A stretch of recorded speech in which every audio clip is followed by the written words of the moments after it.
And hello, and welcome to another edition of Recap.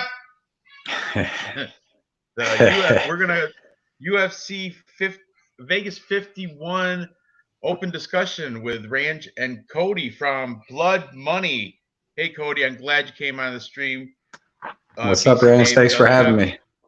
other plans, so he said he might be able to come in later, but he does have pre-made plans. He can't join us, but Okay. anyway, this looks like it's not a bad card to follow up a pay-per-view. I mean, it's not the best card, but I find value in every card. You know, there's going to be some low-key banger fights, I think, in here. I did watch the weigh-ins, and I saw some interesting things that I kind of like, and we'll get into that when we get into the fights. But we're just going to go through the entire card. You want to start from the bottom and work to the main event, or do you want to start at the main event and work to the prelims? It's up to you. It doesn't matter to me. However you want to do it, Ranj. I would say All from the right, I might bottom, as well maybe. stick with prelims and move up to the main events. How I usually do it, but and I'm not drinking. I'm drinking Monster tonight, so I'm not. It's not like Awesome. I'm drinking. It's not like I'm getting wasted. I got Otherwise, some I'd be tea. sloppy. I'd be sloppy by the time it gets to the main events. Is what usually happens with Dave. Uh, let's. Oh right, Noah. Boss got Noah. some shots at work. Let's go. Dave looks What's up, different. Noah? He's smartened up. Yeah, man. Okay. Makes for a smoother night. So yeah, we'll open up. We'll start at the bottom of the card and we'll move up to the main event. So the curtain jerker is. I'm gonna pull up Tapology just so I get everybody on the same order because the order switches throughout the week. You got the Angelusa thing and anyway, Right. the card opens up with Healy Alatang, or I think it's Alatang Healy. I don't know these Chinese guys. Yeah. They always have it backwards. But in the weigh-ins, they're calling him Alatang Healy, all in one word. They didn't even put a space in it. But he's taking on Kevin Kroom, and I'm nervous about this because I like Healy Alatang. I like his wrestling, but Kevin Kroom has a decent size advantage. The thing was, huge. I saw the weigh-ins, but this is a fight night, so it's not like they do the official weigh-in face-offs like they do for pay-per-views. So I don't know how they faced off against each other. I didn't see Yeah, that. they did a face off. I Did watched they? that. Yeah, I think that happens like right after they really weigh in, right? Yeah, but they just released it maybe like an hour or two ago on YouTube. The UFC Yeah. one, I know on like the Mac Life it was out kind of early. But yeah, Well, I man, didn't see how they compared to each other, but right. you got to see it. Kevin Kroom was huge, dude. Kevin Kroom was huge to Holly Alatang, man. I mean, he looked the 6 inches of height. He definitely is all that. Man, he's just so much bigger, and I think he's gonna have better striking than Alatang. And his wrestling and grappling. Dude, his wrestling and grappling ain't even really that bad. Like, he just kind of gassed himself out against Kelleher and against Caceres, coming out real hard in that first round. If he can just slow down a little bit, use his long striking, he could eat. I like Kroom in this fight. I predicted him to win, and then after seeing that weigh-in, he made weight easily, didn't even miss weight, nothing. I still like him because Alatang has decent wrestling. It's not like it's great, but it's decent. But I don't know if he's going to be able to take Kroom down. And if Kroom, like you seen his last fight against Kelleher, he looked good. I mean, he was piecing Kelleher up on the feet, and then he kept trying. He couldn't really get takedowns, but I think Kelleher would take out Alatang too. But yeah, man, give me Kevin Kroom, and I think that I don't know if I think it's going to go to decision. I don't know if he'll get a stoppage, but I'm gonna, as an underdog, if this was even money, it'd be different. But I maybe not. I still like Kroom, but I'll take Kroom by decision. Yeah, that's probably a good play because he did change. He went from Latrell's MMA, and now he's at Glory, and Glory does help you. I think it's an advantage every time you go to Glory. But Healy Alatang, he went from that Shanghai Institute. Now he's at Fight Ready. So Fight Ready, big wrestling base facility. You know what I mean? I don't know that. I think Healy might have because that Brian Kelleher, when he fought Kevin Kroom, I think he took him down. I want to say more than like a half a dozen times. I think, and that's what pretty much led him to a unanimous decision victory because all the time I don't think Kevin Kroom's takedown defense is really there.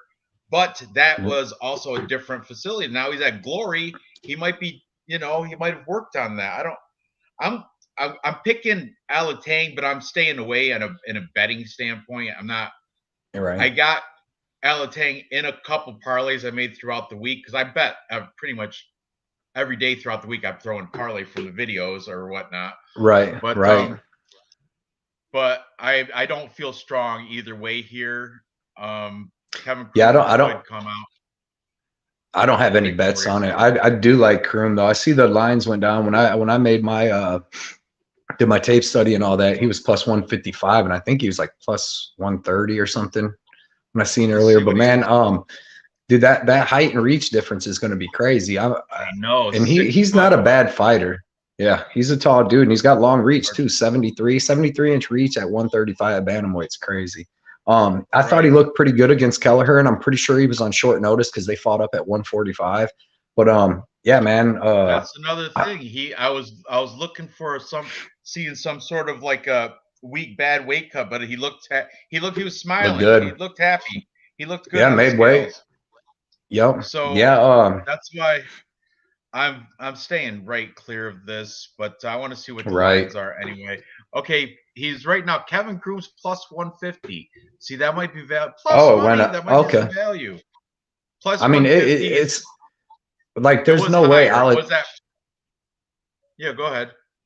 Oh, there's just no way Alatang. He's not even that good of a fighter. He's beaten bum fighters, and then like he got when he fought who was it, Casey Kenny, like he looked like he's terrible. Like he's only really he beat Dana, but I didn't even really think he won that fight, but he used his wrestling in the third. Too. And according to my paperwork, Ryan Benoit, that was split decision. So those are not, you can always say if it's a split decision, it could have went the other way. You know what I mean? Right. That's what I'm saying. Alatang's not going to come out and just destroy Kevin Kroom. Like I've seen Kevin Kroom drop Roosevelt Roberts and choke him out, and Alatang's never doing that. You know what I mean? So, and it's going to be close. So I think just the value's on the dog because Kevin Kroom's a dog. He's going to fight for your money and size advantage, all that, and the fact that Alatang's not good. I don't know if he should really be a big favorite. He went to a draw with Gustavo Lopez. You know what I mean? He's not. Yeah. I know it was because they took a point away from him, but still, if you were good, you'd just be destroying him like Adrian Yanez did or something. But yeah, Kevin Kroom got beat by Alex Caceres too, though. Who? That the Afro Alex Caceres? Isn't that the Afro Samurai or whatever? Yeah. Yeah, he's good though. Alex Caceres, he was on like a 6-fight win streak for that last loss. Right. Didn't he? He's good for lower level dudes. Well, didn't he backpack the Asian guy? Sung Woo Choi or whatever his name. Yeah, lost me a lot of money on that. Me too. Me too. And Kroom came. Yep, and Kroom came out like real fast when he fought Caceres, man. Like he just, I think he kind of blew his wad. He just tried to take him down like 7 times in the first round, and it was like, Caceres has good takedown defense, kind of burned himself out. But he looked better against Kelleher, and that was short notice. And if he's dropped down to 135, then he's put a lot of work into that, and he's in great shape, So, but it's his first drop to 135. We'll see. But man, it's fighting, dude, and attributes help. And his attributes in this fight, 6 inches of height, and what is it? 6.5 inches of reach. 6.5 reach too. Earlier the week when I did the show, I went with the capper majority because, as you can see, most everybody took Alatang in the show. This is early picks too. I did this shit like Monday is when the early picks came out. I put mine out on. I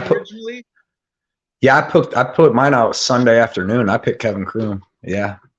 Because he's plus 155, 160, and like Alatang is not that good. He shouldn't really be that over anybody in the UFC. So the factor was, how was the weight cut coming down from 45 from Kroom, and obviously it's good.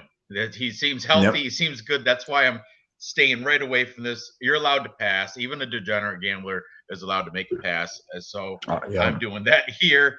And probably most of the female fights on this card right now. Just say that right off the bat. But the female fights, they're gonna be tough.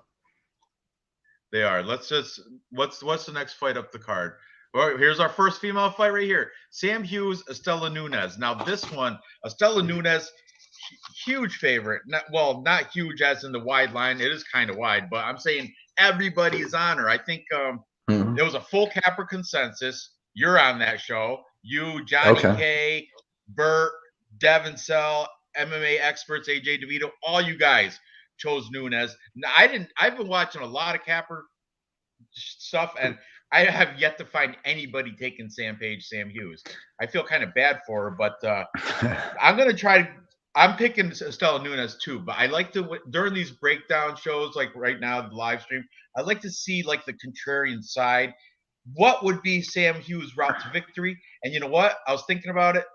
Wrestling. Estela Nunes is a phenomenal striker against Sam Hughes, but if Sam Hughes gets it to the ground, this might be a trap. That's why beware. Stay away from this thing too, because Sam Hughes, what's she, a plus 200 or plus 180 or something? I think. Yeah. So she should be though. I know. I know. She's 3 losses in a row. Yeah, because see the thing, 3 losses in the UFC, and see the problem, because I guess that would be her only path to me. Her path to victory would be to wrestle her down and submit her, get a bunch of ground control. But the problem is she's tried a lot of takedowns in UFC against Loma Lubumi, all these. She don't have a takedown. She's not completed one takedown. And if you watch Nunes, her takedown defense was good in that first round and a half. And get up game looked good and stuff against Carnelossi, but then Carnelossi just took over. But Carnellossi's a savage and would destroy Hughes. You know what I mean? And that fight was close going into the third. I think it was 1-1 because I had a bet on Carnelossi. I was a little worried, but dude, Estela Nunes, looked at her Instagram and stuff. She's in great shape.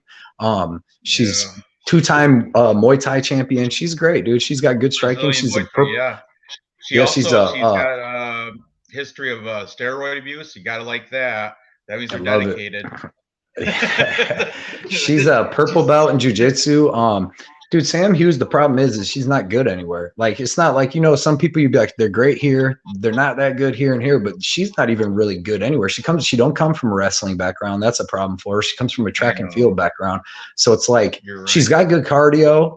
She's got decent striking. She's just like mediocre everywhere. That's why she's 0-3 in the UFC, and she's going to lose this one because Estela Nunes is great at striking. And then, she's, like I said, I thought her takedown defense stuff looked good. Carnelossi's a savage, dude. She's a top 5 girl. Nunes coming out of Vale Tudo, Piranha Vale Tudo, that in Brazil. She training with killers like Carol Rosa, Mariana Moraes, Jessica Andrade. There. Sam Hughes, someplace in the state of Washington called Catalyst, which she trains with Juliana Pena and I'm pretty sure. I think she trains. Sam Hughes does? Yeah, I think she trains with Mike Chiesa and all them guys. I'm pretty sure. But I mean. Oh, okay, all right. Yeah. What's their coach name? I forget his name. But yeah, I'm pretty sure that's the one in Washington she's at with Chiesa and all them. But I'm all over Nunes here. But like I said, it's not. Me too. Worth I got her. I got her at -200. I put her in a parlay with Boudet. That's parlay playable. It's not, that's not crazy. I was thinking she was like maybe 3 or something, but yeah, she that might be a play -200. I got it at pretty good money, pretty good plus money on that parlay. I got Boudet at -180. I got him at -180. And her at -200. Oh, there you go. Sam Hughes back against the wall, though. This is win or go home. Win or go drop down to Invicta or wherever whatever LFA she came from. So yeah, if she doesn't win this, she's caught for sure. She's 5-4, so as a pro. Yeah. So Nunes, she can lose this and still have another shot. I think that's my personal opinion. But maybe Hughes might be able to beat someone like Hannah Goldie or something, maybe, or something like that. I don't, but I don't. Nunes really let Nunes. You know what would be a Hughes fight? Sarah Alpar. That would be the perfect fight for Sam Hughes because that's a coin flip because they both suck. You got to match up the coin flip on the bottom side too. Not only top tier got women, men, and Sam Hughes, Sarah Alpar. There you go. That'd be a good curtain. The people's champs. That'd be even money. That'd be -110 both ways, I think. Yeah. They should do like you know, like a card of win or go home, win or get out of the UFC, and have fights like that, like tournament. Sam Hughes and Sarah Alpar, and you know their job's on the line. Like, well, I mean, you kind of do without announcing it, but yeah. Yeah, I know. Okay. I'm gonna catch up with the chat because I'm kind of ignoring them. They hate when I do that. Let me see. Let's see. Nick Alexander, welcome. Kroom, he looked good. Oh, Nick, what's up? About better. He did not have any, like, he didn't look sucked out. I guess Noah said he looked like a skeleton, but yeah, 5'11", 135. Looked like a dead man, but he looked in good spirits to me. Looked smiling, didn't look dehydrated or anything. Right. Oh, just my 2 cents. He says Kroom looked like death warmed over. Close. Yeah. Wait till we get to that. I'm fading him now after that weight cut. All right. Anyway, yeah. Check out the replay. Fashion Cold Wars. Welcome. I made I sent an email to my endocrinologist about the testosterone replacement. That was last week. I need some testosterone replacement therapy, Cody. TRT is starting to get me. Yeah, I need some of that. Give me some. Hey, I'll fail you, Sana. Give me some you ain't in the pool no more. Not in the pool no more, huh? I see Henry Cejudo's back in it. Yeah, I wouldn't mind, but eventually I'll probably do the OTRT. I've been trying to avoid it, but I think it's gonna time to. Every day at like 3:30, I hit a wall and I just want to crash. Right. Yeah. Okay, so let's. Joe Rogan swears by it, man. Yo, he's on a couple of them. He's on that. He keeps promoting that Brain Boost one too. The one I forget what it's called, but on Instagram you always see Alpha Brain with him. Yeah, there you go, Alpha Brain. I don't. Maybe we got to get that too. I'll be sharper with my picks. Yep. I mean, hey, I would like to try. It's real expensive. I've looked at the price before, and it's super expensive. Yeah. I mean, it could have came down by now a little bit, but like a monthly regimen either. I don't want to have to do that. I don't want another thing clogging up my medicine cabinet that I'm just gonna let get dusty. I hear you there, man. All right. So, yeah, we're both on Nunes, just like the rest of the world, except for Sam Hughes' mom and dad, probably. Let's move up the card. Yeah, maybe even them if they're. they might even know what time it is. Fading her. So next we have, this one's a challenging Trey Ogden, Jordan Levitt. This one, talk about. I don't know what's challenging about it. For me, I'll tell you, because Jordan Levitt, he's got that. His ground game his BJJ is at another level. I think he can pull that shot out of his pocket. Like Ryan Hallish, you know what I mean? Like, but he is only one trick pony. Stand up, his striking sucks. He looks not the most physical. I don't know. I don't want to use anything that's going to get me yelled at from YouTube or any snowflakes or anything. But, you know, I don't want to overly sensitive people that might be, hey, don't make fun of him. You know, I don't want to. I don't want to say anything negative. But you guys know what I'm talking about. He's not the most masculine fighter. You know what I'm saying? And he's got a good splits game. Carries into the cage. He does have a great split, and he can ballet like a motherfucker. But I don't know if he can take or give a nice strike a jab to the face. But I do know he can choke people out or stretch their arms out, limbs. He's great on the Monkey King. He's great on the ground. The monkey. But Trey Ogden, Glory MMA, black belt. He's a BJJ black belt. Yes, sir. And I was thinking, you know who else came out of Glory? Was Derek Minner. Derek Minner faced that Ryan Hall, and he did not get tapped by Ryan Hall, which everybody thought was going to happen. Yeah, he looked pretty decent, man. Because he didn't have any activity on the ground. He ran out of gas. Trey Ogden might be a little bit more active on the ground because he does have wins via, he's got couple He's got like submission 10 wins. submission wins, I think, or more. But He's here's another thing. Trey Ogden's been submitted. His 4 losses, I think 3 of them are he lost by submission. So you got to consider that. Jordan Levitt's path to victory is submissions. That's the only way he can win, or decision, I suppose. If he first round submission too, really. Wet blanket. But I'm gonna go with Trey Ogden here. Because he's got the better stand up. He's got the slight height. I think it's like 2 inches, nothing crazy. But I'm gonna go with Trey Ogden. I think he's more well-rounded. On the ground, I think he's comparable. Black belt, Jordan Levitt, obviously a little bit better, but I think Trey Ogden can defend the submission attempts and come out as a decision victor. What's your take on this fight? Yeah, man, I'm all over Trey Ogden. He's literally better everywhere in MMA than Jordan Levitt, except like maybe a weird first round submission. Ogden has been submitted 3 times, but them were like 3 and 4 years ago. I think Gifford got him like twice 4 years ago, and another one, I forget the guy's name, got him like 3 years ago. But I like Ogden, man. His striking's way better. If you've seen to watch the face-offs, he's way bigger than Levitt, dude. He's huge compared to Levitt.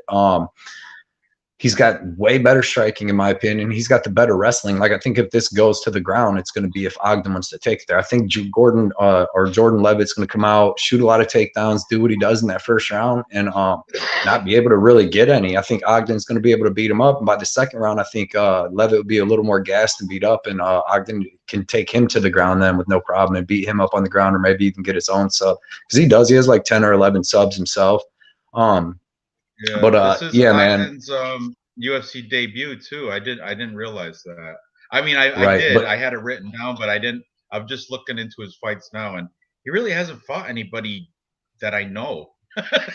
Really though, if you think about it, neither has Levitt. That was another thing I was going to say. He hasn't beaten him, but he beat Matt Wyman, who's was way out the door, and Matt Sales or whatever, who hadn't fought in like 2.5 years, and really, if that dude wasn't so out of shape, because like the first round was back and forth with Matt Sales, and he's got terrible takedown defense. You've seen like with Bryce Mitchell and a bunch of other. Claudio Puelles, the guy that did beat him by decision, I don't think he's a black belt. I think he's just a Argentinian BJJ, well-rounded guy, but I don't think he's like a BJJ black belt. I like Claudio Puelles a lot, but I don't think Well, that's what I think this fight will look like. Because except Ogden's way bigger and he's got better striking, but I think that like that first round against that Levitt had against Puelles, he came out, he tried to wrestle him down, tried about 5-6 takedowns. They got like a couple, they scrambled around, Puelles survived, got up, and then in the second round, by then Levitt, you could tell, was like gassed from trying so much stuff in the first round, and he ended up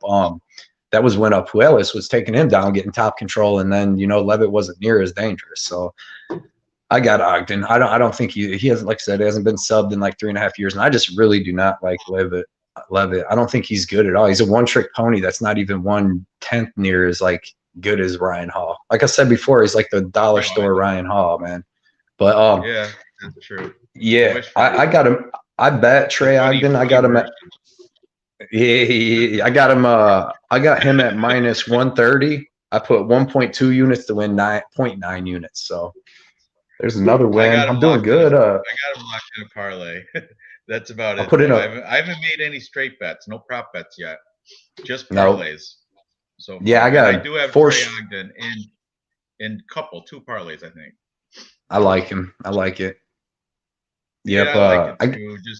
I get 4 straight bets and then 2 parlays. Maybe I'll hedge Jordan Levitt by submission. But I don't even, what's that, +120 probably, not even, I was probably not worth it's, if you're going to prop it, you might as well make it worth it, if it's like a 110, it's not even, You might as well just take Jordan Levitt just in case he does win by knock some crazy slam or by freaking decision somehow, getting a lot of top control, but I just don't like Levitt, and I think Trey Ogden's actually not bad, and it is his debut, but he's got 19 fights, you know what I mean, and I believe some amateur ones, so he knows what he's doing, and he's a lot bigger. If you watch that face-off, man, he's a lot bigger. So You watching the Bellator at all? I got an 8-fight parlay and 20 to win 106, and I'm 5 fights into it, and I got 3 big favorites left. I already hit one parlay too, 1 3-fighter one. The later fights are gonna be real nice. I'm gonna have to go put a bet in on Corey Anderson. Like 10 o'clock, right? I have Showtime, but Showtime doesn't play it until the main card. So the prelims, they don't? They play only the main card live. Is that crazy? I put it. Yeah, I'm watching it right now. I don't know what it's on, but I'm watching it on this box. I got a 2-fight parlay on the Bellator. I got the Pico under 1.5 rounds and the Fortune under 1.5 rounds because I think they destroy both the people they're fighting. Is killing it on Bellator. Yeah, Reg. LFA is also on. Yeah, LFA starts at 9. What's up, Dirty Reg? Noah Allen, Nick Alexander. What's up, brother? You got a lot of the good guys in here. Fashion Code Wars. What's up? Yeah, just my 2 cents. A lot of smart people in the chat. Smart you do. People in the chat. He said, Noah said, Blood Money and Ranch to sign 1-fight contracts to what's that say? AR. Ranch, shoot, you wrestled, didn't you, Ranch? I did. I wrestled in college, and I took BJJ for 3 years. Nice. I wrestled. I got to blue belt. There you go. I wrestled for 10 years in school, all the way up to my senior year. I got in trouble in high school and ended up having to miss my senior year wrestling. But yeah, man, we could sign up for it, do the 1 fights. Not me versus you. We're gonna get we're gonna get some other cappers. We got Ranj versus Clint, and I'll do that. He's a blue belt as well. He's got a little BJJ background. You have to go against like MMA Guru. Which one? Guru. The Guru in UK. He's a different weight. With the hat. The beanie. He's heavyweight or light heavy or something. You're gonna have to take. I hope he can wrestle. I'm about 175.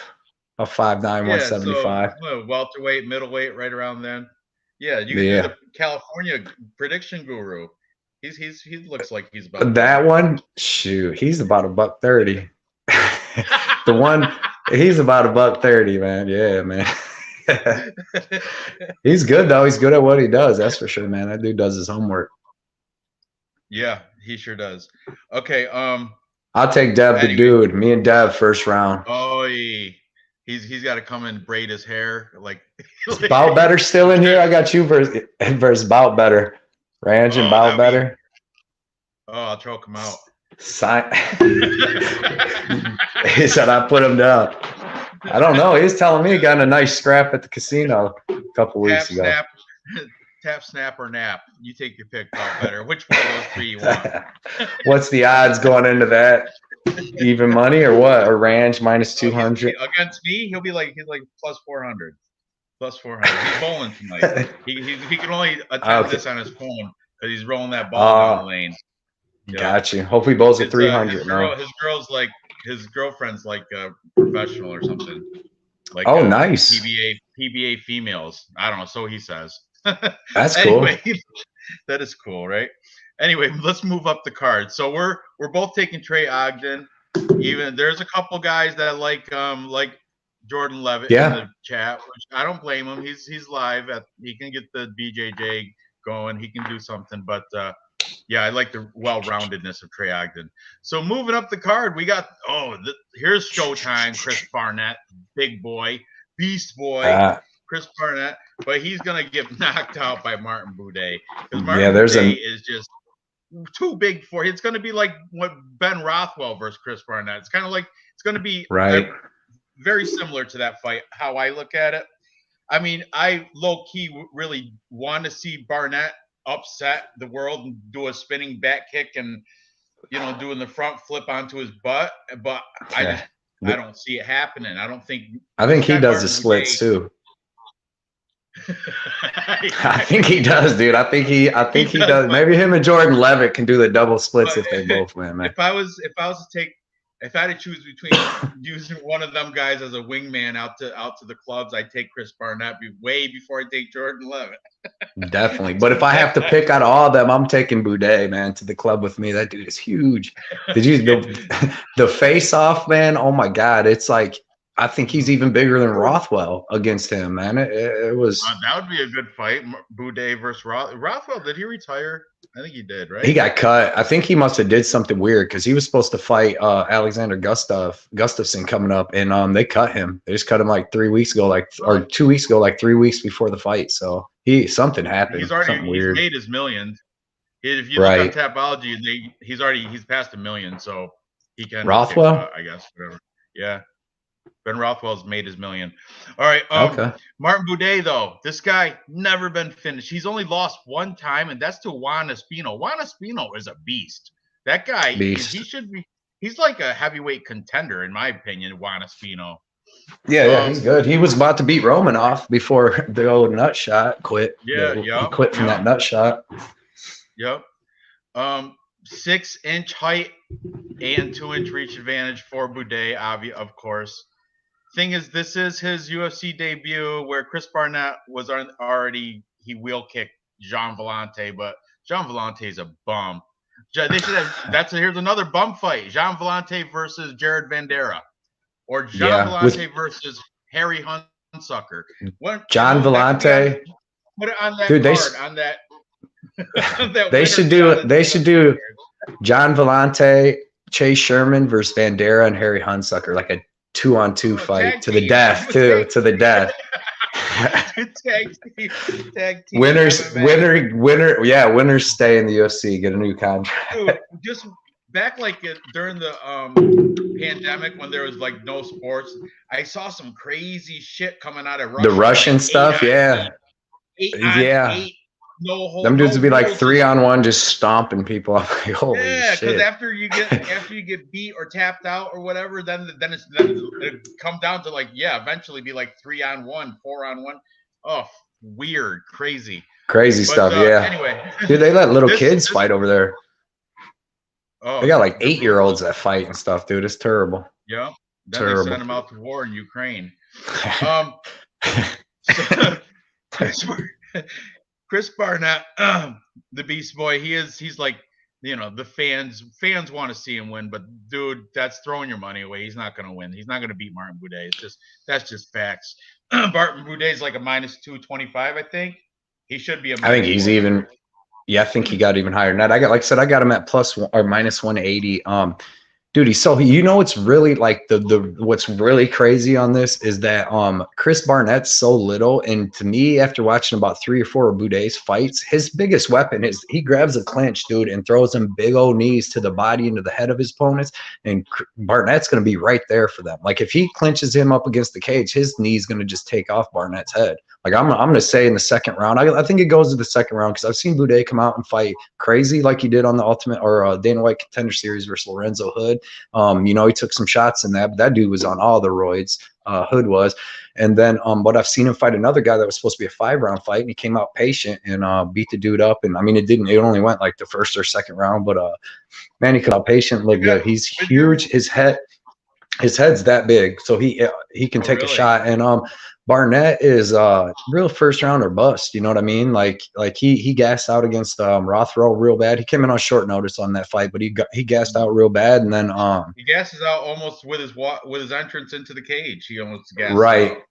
And it's if you gas out against Vellante, yeah. So the dude should be my weight. You know what I mean? He should be 175 fighting 170. He's 2 inches shorter than Kevin Kroom. So it's like, what are we doing here? But. Yeah, Kevin Kroom's 135 and 2 inches taller than Chris Barnett. That's wild. This is a gimme. What are the odds right now? Let me see. Bet Online has it. Boudet is got to be. Oh, he's -235. That's not bad. I thought it was going to be a little bit wider than that. I think it should be. And another thing too.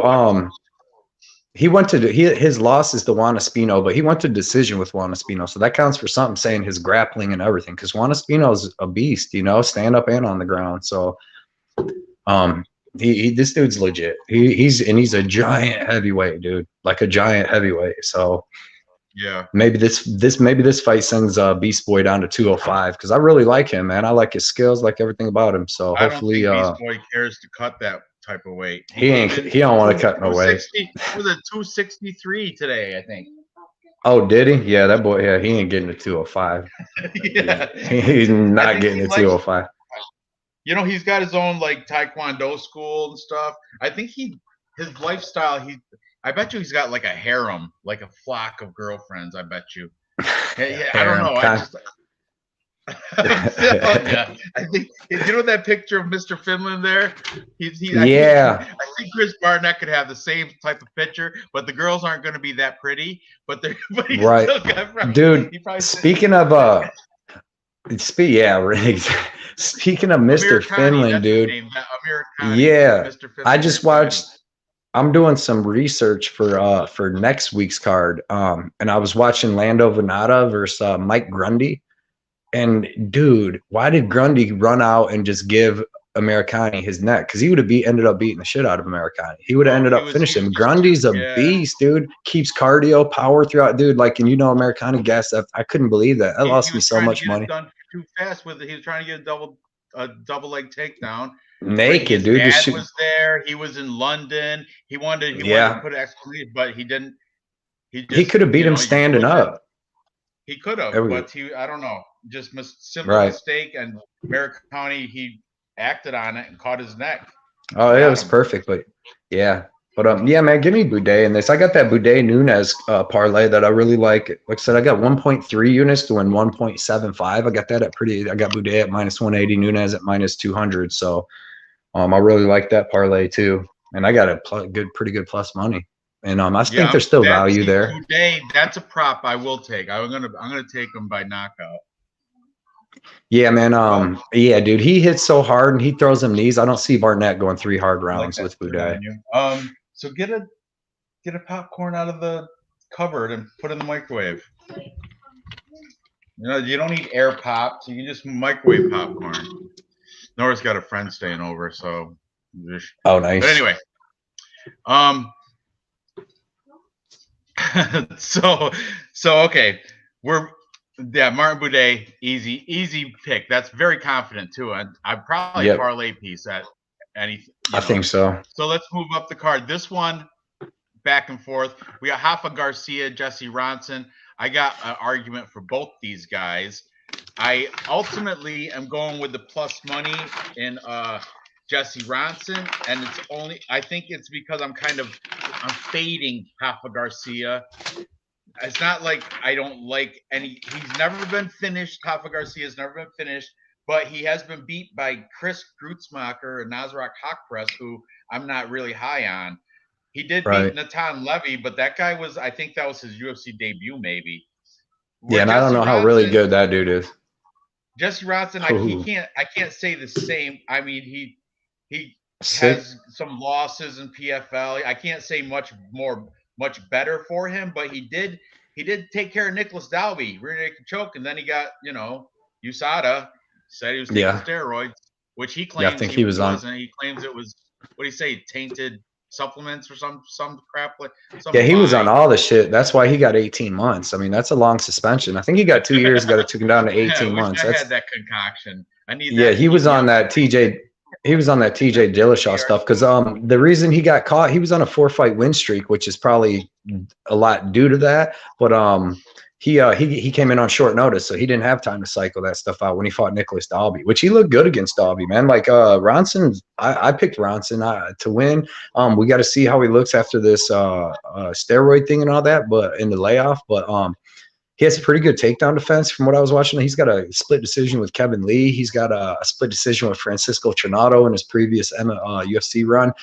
The dude's got legit takedown defense. He's got legit kickboxing, good power. You've seen him with Dalby, hit him with I believe it was a straight left, and dropped him and then choked him out. So I mean, he's got good power. And Rafa Garcia, to me, he's like meat and potatoes. He's got decent striking. He's got decent wrestling. He's got a good chin. But other than that, he's not really knocking people out. He's he's got to be able to get his wrestling game going to really dominate. And I don't know if he's going to be able to do that. So, because like I said, Bronson, after watching some tape and stuff, you know, because I watched him a long time ago, you know, when he fought Dalby 2 years ago. But man, his takedown defense seems pretty good, and his striking's really crisp. He has a really good counters. I don't know if he's going to knock Rafa Garcia out, and a lot of it too was he was the underdog at the time of I made my video and stuff. But I still like him, man. I'm gonna take him. I'm gonna take him by decision. Yeah, he's lost to legit guys, but I'm taking him by decision as well. Gotcha. You go ahead. Oh no, saying? He lost to like Trinaldo. Who else was that? That Natan Schulte? Isn't that the? Yeah, that dude's legit. He's PFL champion right now, right? Yeah, that dude's legit. Yep. Lightweight champion. Yeah. So he's lost to some decent competition where Rafa Garcia has. I mean, he's not impressing me that much. That's why I'm taking. No. What are the even odds here for Ronson? I think it was at even. Rafa was minus 140 at one point, but I think it's like even money now. Yeah. But like I said, man, I didn't bet it because it's like, dude, there's a lot of unknowns there. Like, what's Jesse Ronson? Then Tapology had this put down too that it was at 170, but it's supposed to be at 155, I guess. So you have to use a stool. Like Tapology had this. I thought they were fighting at 170. So I thought, and Bronson's a little bigger. He's got 3 inches of height and 2.5 inches of reach, but it's actually at 155. So I like Jesse Ronson in this spot. Yeah, me as well. Okay. 1 second, Ranj. You're all right? Yeah. Look, I'll show you real quick. Sorry, guys, right there. I'm gonna point to it. No, not this one. The corner one. The corner above the pizza on the top shelf. There should be packets of.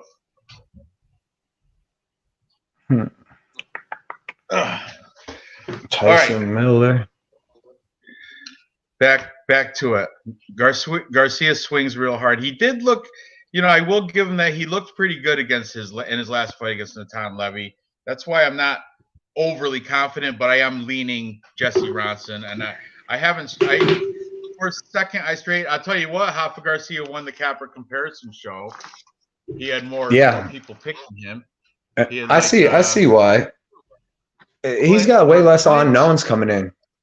And Leighton, we're both taking Ronson, but then we got the Guru with the cap, James Lynch, and both the Fight Night Pick brothers, Matt and Craig Allen, all taking Rafa Garcia. So. And he does have the age advantage, but Jesse Ronson is a slight bit taller. Did you see their face-off? Wonder if he's is he substantially bigger? He's a little taller. Rafa Garcia's thicker, and then Ronson's a little taller. Yeah, but I mean, was gonna go that way. Yeah, but Rafa looked in good shape. I'm gonna be honest. He looked in better. Like muscles showing, little six-pack showing. By tomorrow, he'll probably be chubby, man. The guy's always chubby, I think. But that's why I couldn't bet that fight. Like I said, there's unknowns.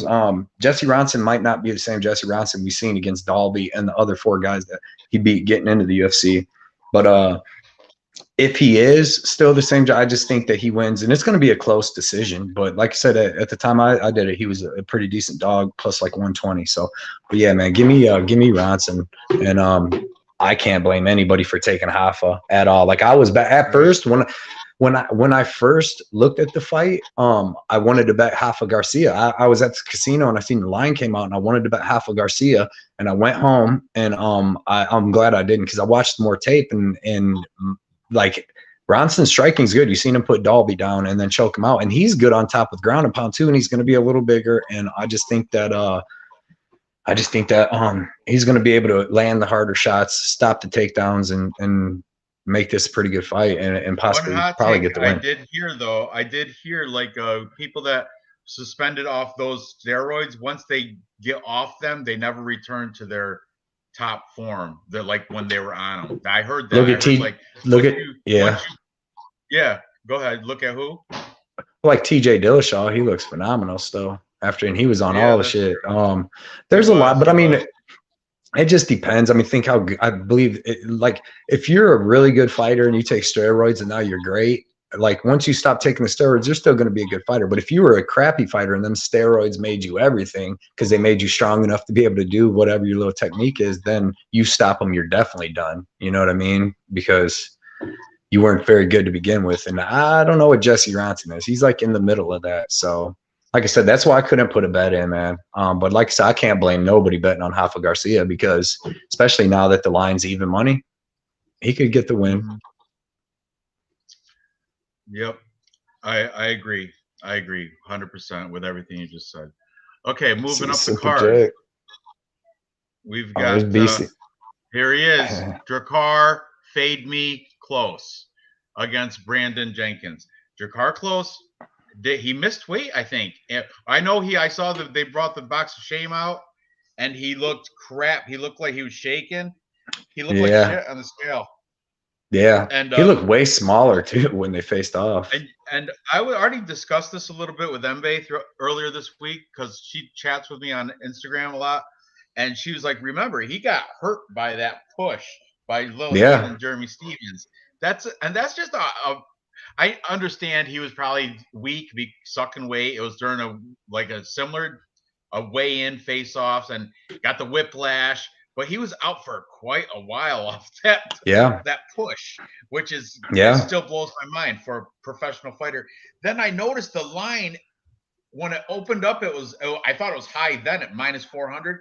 Then the last time I checked, it was -800, which today, let's see, today he's at -600. I think I've seen that. That's a slap across the Brandon Jenkins face. Well, Brandon Jenkins ain't UFC caliber though. He's really. I mean, you see, Zhu Rong beat the shit out of him, and Zhu Rong's terrible too. Really, not terrible, but he's not really good. But he was a lot of hype going behind. Like Drakkar Close has a win over Bobby Green. You know what I mean? Like Jenkins ain't. He just got like flying knees and stuff, but his takedown, all that stuff is terrible, and his clinch up against the cage. That's what's really terrible. Like Zhu Rong was able to hold him up against the cage for a lot of that fight, and then when he took him down, he was beating him up. Like Brandon Jenkins really he's big though, dude. He looked a lot bigger than Drakkar Close today when they faced off. He looked a lot bigger, but I just think that I think Drakkar Close is going to be able to get. I don't think he finishes him. I think they go to decision because Jenkins is actually pretty tough. I think he fought Zhu Rong on short notice. I like the over 2.5. But I think Drakkar Close is going to be able to beat him. He's very defensively sound and good fight IQ. Most of his fights he wins just because he really does just enough to win, but I think he's going to be a lot better. I think the UFC gave him this fight as kind of like a, thank you for not suing the shit out of everybody and this and that. They paid him his show money, he said, and stuff. He pretty much wrapped it up. What I just posted on the board there. Still going with Close, really sketched about it, but he's a better fighter. Same with Ars last week. Looked horrible, but he's styled in the octagon. Jenkins is a jobber. That's the last statement. That's legit true. He is a judge, Brandon Jenkins. But man, if he does some stupid switch flying knee or spinning back elbow, which he's done, and they've looked great too. If he does that against a weak ass Drakkar Close, who looked like shit on the scales and got hurt by a push from Jeremy Stevens, I'm at plus. What is he now? Plus 500 or something? Plus 400. Let me see. I just had it. Right. But that's why I like Close, man, because he's plus 425. Plus 425. I took a hedge already on him when he was at plus 500. I caught that at $10. Just $10 make you 50. Right. And just Brandon Jenkins, if he managed to throw out that switch flying knee or something, human highlight reel. It's maybe. Right. I'd like to think so. Yeah, Drakkar Close though is no value. I can't even. I don't even like to put him in parlays. He's going to be my. Yeah, the value's gone. I think. Yeah, but there's nothing. I like the over because I like the over because I think Drakkar Close is just going to hold him up against the cage for a lot of this fight. I know in the first round he's definitely going to want to hold him up there, not let him get off his explosive strikes and stuff. So I think I like I said, the over 2.5, but usually these big wide lines, like you can, like if you round prop it, you can get a plus money, but not if it goes decision. Still, I bet you Drakkar Close decision is still a negative number. I'll bet. I don't. Yeah. I guarantee it. I'll open it up Right. really quickly. And that's the thing. I can't put them. I don't make negative money bets. And Drakkar Close by points. Oh no, you get a little value. Plus 135. But really, is it worth it? Not to me. It's not. I mean, Drakkar Close doesn't finish anybody, though. He hasn't finished anybody in the UFC. All his wins are by decision. But he's also been fighting pretty tough people, though. He's been fighting pretty tough people. Like, he's got a pretty good resume. Before his loss to Benil Dariush, he actually, I mean, that's who he was fighting, Benil Dariush, and had him hurt. Bobby Green, Lando Venata, I believe. David Tamer beat him, though, in his debut, in that UFC debut. I don't know. I think David Tamer used to be good, though. Isn't he with Courtney Casey? I think so. Yeah, that's his like. Well, yeah. Yeah, they have children together. They're like a family. He's got a good wrestling background, college wrestler. He's got good BJJ. He's got good striking. He does have, but you know what? A lot of drama in the gym. He left. That's what I heard too. Through like four different gyms. Like he went from MMA Lab.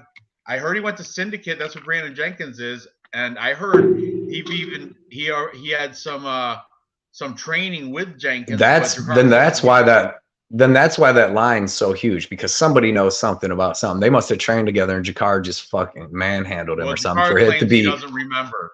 He's like, oh, I trained a lot of people. I don't remember that guy. Right, but somebody knows something to start him off at minus 400. You know what I mean? Then he jumped up to 800. Now he's at 600. It's just. But anyway, then he went. Now he went to Fight Ready after Syndicate. Now he's finally back to MMA Lab, and he says, "I'm back home. This is where I like it." So I don't know. Drakkar Close should win, but Brandon Jenkins, I think, is worth a little hedge bet. Let's catch. Right. I'm gonna catch up with the chat. Let's see. As soon as I close. Okay. Here we go. Close looked half dead, but much smaller still. Picking close, Tapology, but no money on this fight. Agreed. Me too, Noah. Close feels correct. Yeah, well, I don't know. Gregor Gillespie, he's fishing. Probably have close KO, but he should be out to make a statement. But sketchy weigh-ins. I don't think he's gonna knock Brandon Jenkins out. Brandon Jenkins is the bigger guy here, and has he? Oh, Zhu Rong took care of him though. Round 3 though, ground and pound round 3. So if he does get him, it'd probably be late. Yeah, there's like a minute 30 left, I believe. Yep, not worth playing close. Drakkar is better win this fight. Losing Jenkins is bad. Oh, sure is. But where's he been? He's been, Jeremy Heathens pushed me. A whiplash. Hurt my spine. Yeah, no value here. Yeah, take that shit when this fight is on. I'll be right back, Ranj. Yep. Close didn't look great on the scales. Agreed. He looked like shit. Lost to Jenkins Stevens via push, and this bum he's cut. Absolutely. Yep. Free up space for more nacho dip. Everyone I know is COVID. He did rock Dariush. He can knock people out. Did he rock him? I don't know. I don't remember that fight that much. I know Benil Dariush is a whole level high better than Drakkar Close. That's for sure. Waterweight mostly, fights at roughly. Yeah, good point. He's the Shia LaBeouf of gyms. I swear all these cappers these days is what moves the line so hard. Maybe. Yeah.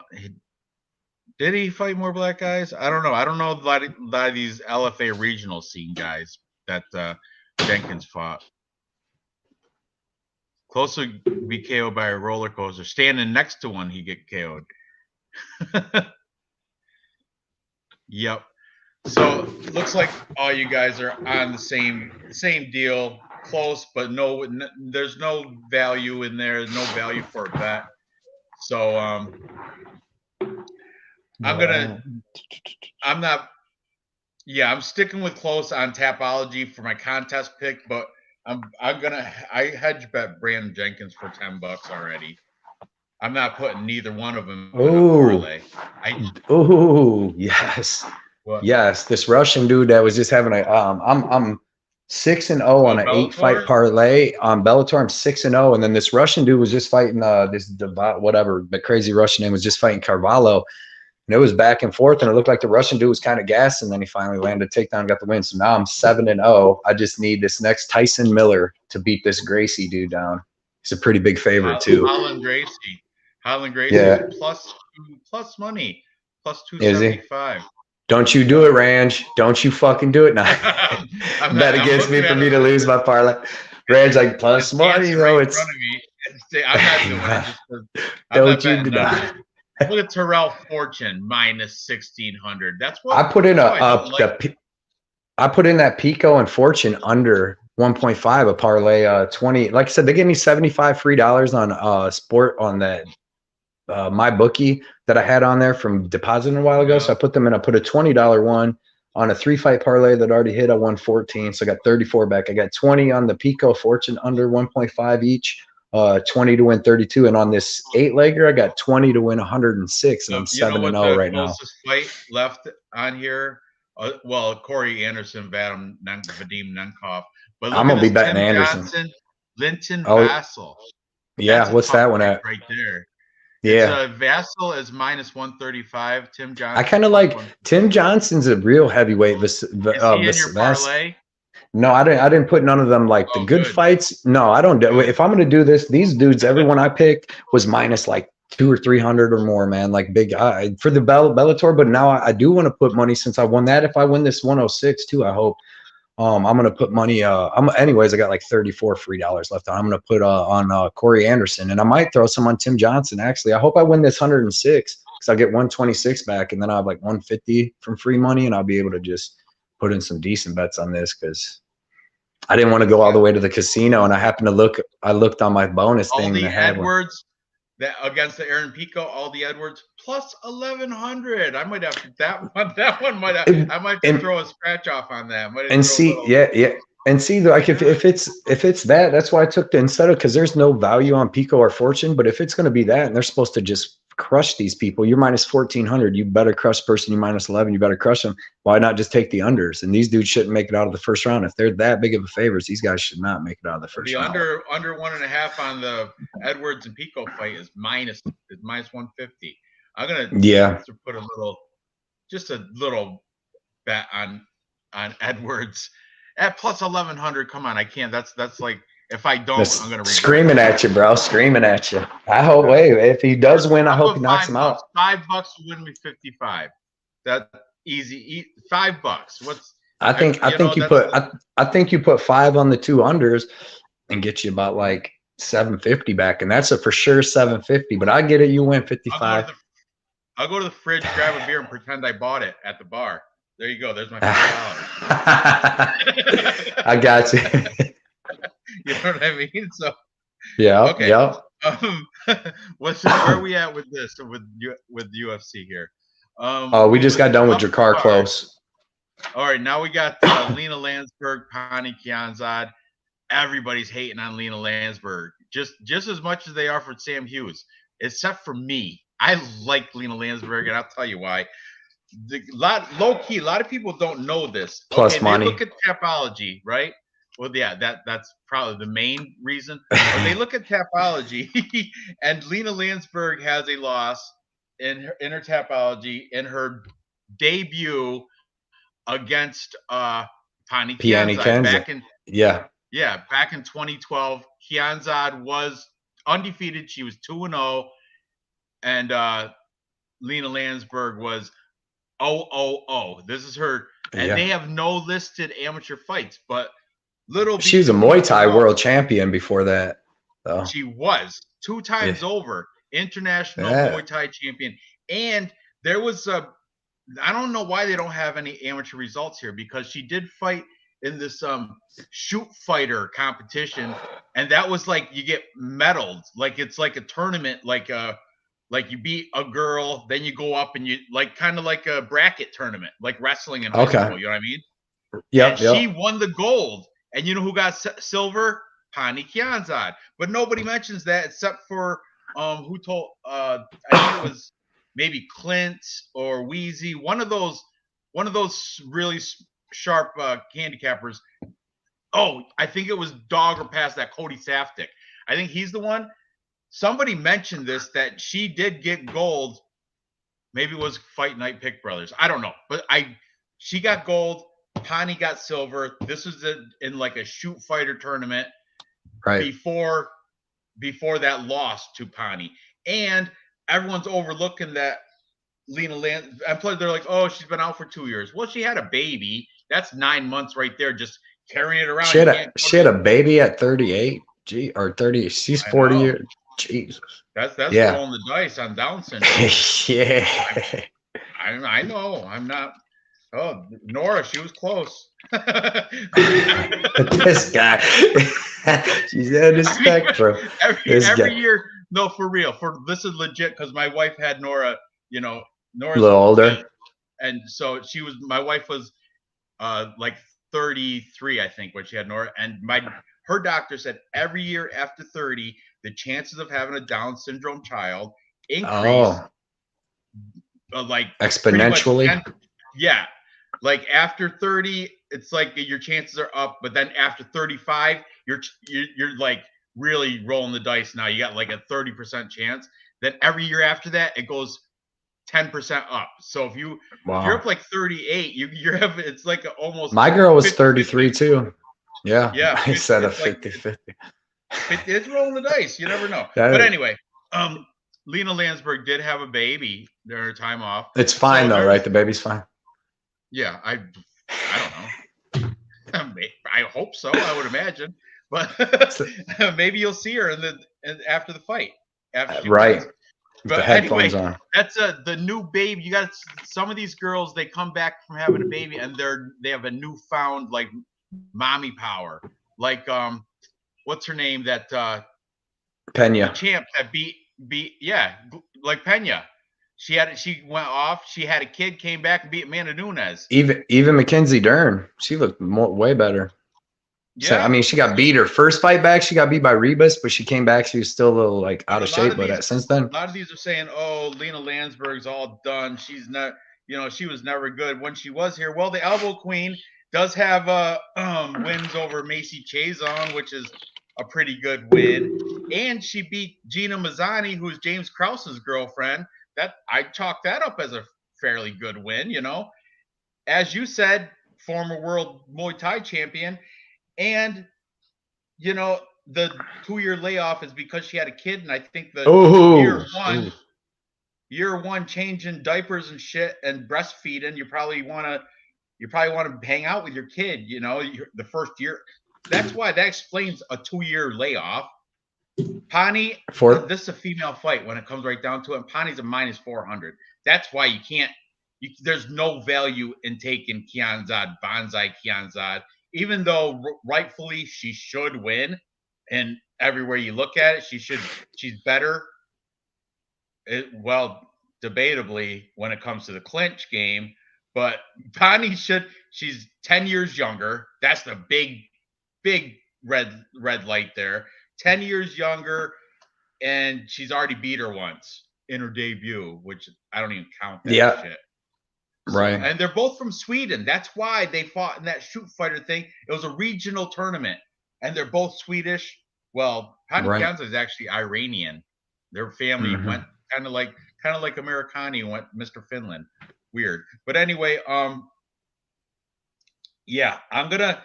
I'm taking Pani on the Tapology contest pick, but I'm going to throw a hedge bet on Lena Landsberg at plus 330. Just another scratch off. It's worth, in my opinion, it's worth the, $10 throwdown on it. Cause you put $10 on Lena Landsberg, she's at plus 325, $10 will win you 32. And she could this is a lot closer than that line suggests, in my opinion. Right. Give me your take on to this. me, I like Piani Kinzad as being like the biggest lock on this card, to be honest. She, like you were saying about them fighting, she beat Lena Landsberg 10 years ago. And the thing I mean, I take from that is when that was Landsberg was in her prime and she couldn't beat Kianzad in her prime. So 10 years later, her last fight, Lena Landsberg looked really slow, really hittable. And that was a couple years ago. And I think Kianzad is just going to box her up. You know what I mean? Keep moving. She doesn't have to even go in the clinch if she doesn't want to, because Kinzad has good movement, good striking, and like I said, she's just in her prime now. And Landsberg is 40, just had a baby, all that stuff, man. Like the reason why I think she's the biggest lock of all the favorites, because like Close is fighting Jenkins. He could get a flying knee. You know what I mean? There's danger there. Sabatini, he's fighting Laramie. He's actually a pretty good fighter. You know what I mean? He's got some power, stand up, decent jiu-jitsu and all that. And then who's the other big favorite? Bueno Silva. You know, it's women's fighting. So and that Yanan Wu ain't too bad, but Bueno Silva's, she's good, but Landsberg ain't dangerous. You know what I mean? She's not finishing her or doing, finishing anybody. So I think Kinzad just boxes her up for all 3 rounds. And gets a pretty dominant decision. I think Landsberg probably just had like a fight left on her contract or something to be back. I know she's coming off a loss. Can't remember who right now.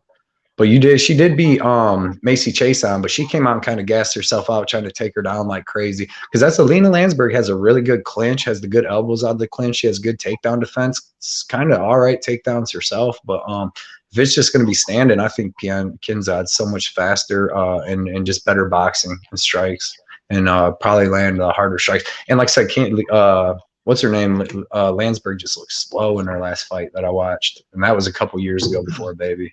Yeah, but she got that baby out of her. Now she's fast. I don't know. I'm reaching. Hey, that's a reach. Terrell Fortune just got that real quick first round finish. So now I just need Pico to get his finishing under that first round and a half, and that other parlay will cover. I hope Pico loses. If he does, I hope it's under a round and a half. Yeah. Because I don't have no bet on Pico, but I need this Tyson Miller to win so I can get this $126 back. I'm gonna have almost 170 just from a free $70 so far, and I'm one. That's awesome. Yeah, all the big favorites are just covering on here. It's not no skill involved, just picking the big favorites pretty much. Besides the over unders, I looked into. Yeah, that. Gina Mazzani's Ben Krause's little girl for a bit. Yeah, I've seen. I remember when Derek Minner was fighting Ryan Hall. There was on Instagram. Derek Minner had pictures. Ryan Hall shows pictures of him doing BJJ and stuff. Derek Minner shows him on a boat with James Krause and Gina Mazzani hanging out on the boat, like water skiing and shit. I'm like, I don't know. Right. I don't know how this is looking for Derek Minner, but Gina Mazzani and James Krause have been an item for a bit. Yeah. I like James Krause too, man. He's a good coach, man. The guy's smart. He knows how to get people the best out of his people. He's not the best fighter, but he's a great coach. Like fighting wise, he's average. He's mediocre. He's not. You know what I mean? He's not a champ, but he's pretty good. Yeah, decent. He's all right.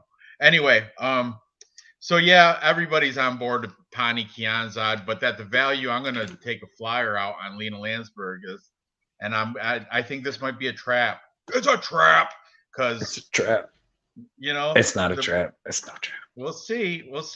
What's the over? When Lena Landsberg wins a robbery decision, I'm gonna be like, told you, it's a trap. Well, Piani Kinzad was on like a 5-fight win streak too before she got beat by Raquel Pennington, which now we know Raquel Pennington. I mean, we knew she's really good, but she's good, man, and that's really not a bad loss.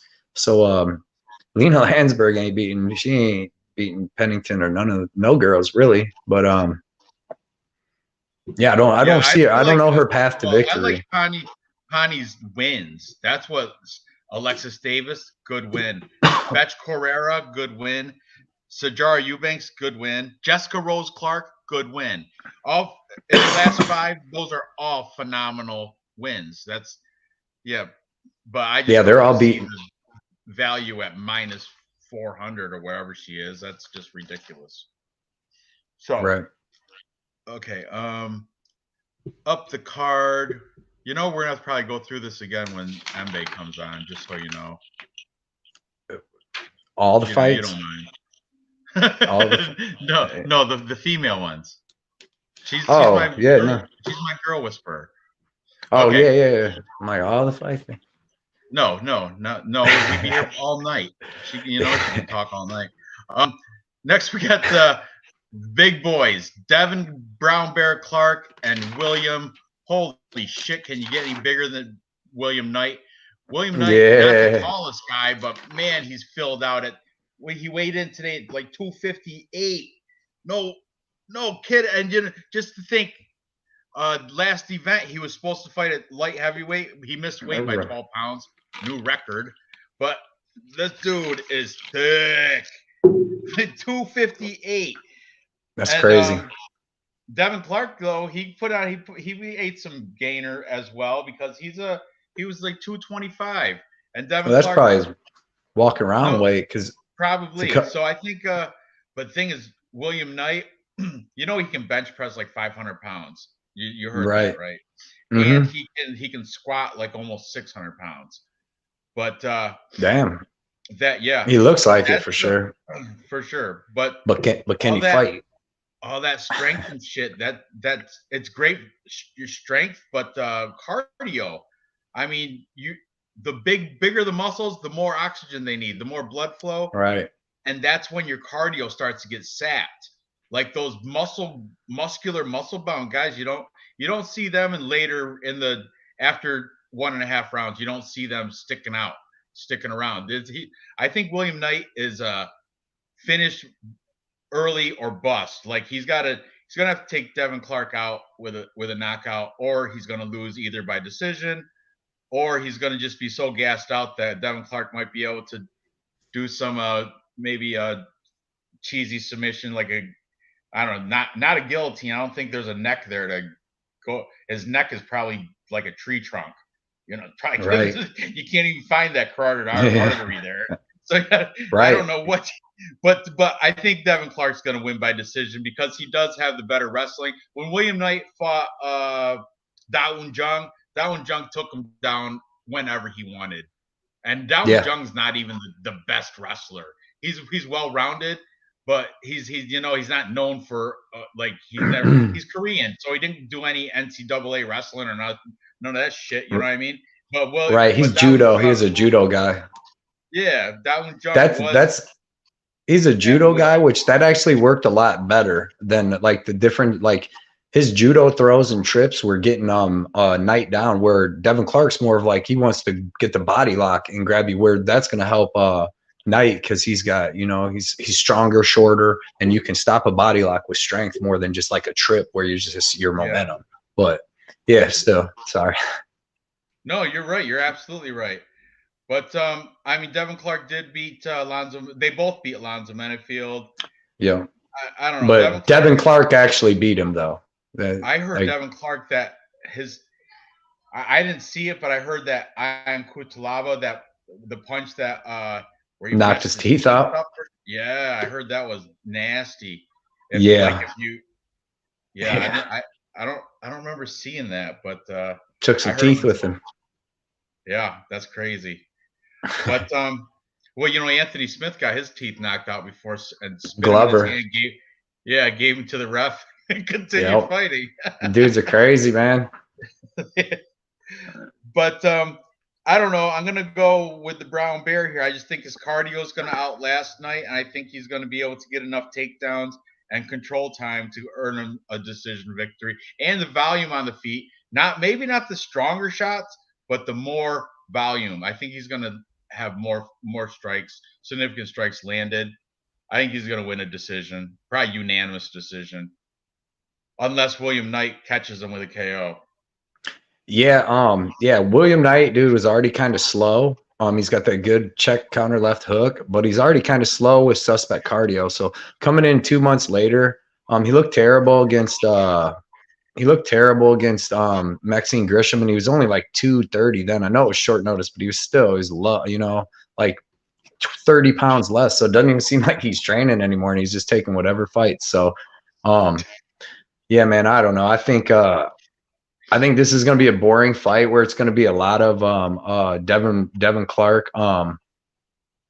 It's going to be a lot of Devin Clark holding him up against the cage, and I think he'll be able to land some takedowns too. So boring fight. I actually think it goes the distance. Devin Clark don't really finish anybody, and Menafield could finish him, I guess, but I think Devin Clark wins and gets the decision. I think the chat's in agreement with us, and I agree with you too. I'm watching this crazy fight on Bellator with this Gracie dude and my Miller, Tyson Miller, or whatever his name. Hey, was it Highland Gracie or Hayland Gracie or Ruland? Yeah, he got him to the ground, but I don't know why this dude he's just rolling around on the ground with the Gracie. You're winning. From what I'm seeing in the chat, you're winning. Gracie's Yeah, but if it's like, why even be on the ground with this guy? Yeah, it's hopefully because he's almost got him in a knee bar twice. I feel like if that dude wouldn't have just grabbed the fence and the judge, all right, there, or wait, either the end of the round or he stopped him. But this would finish off my 8-fight parlay, so I need it. But yeah, man. I think Devin Clark. Yeah, I think Devin Clark is able to get some takedowns.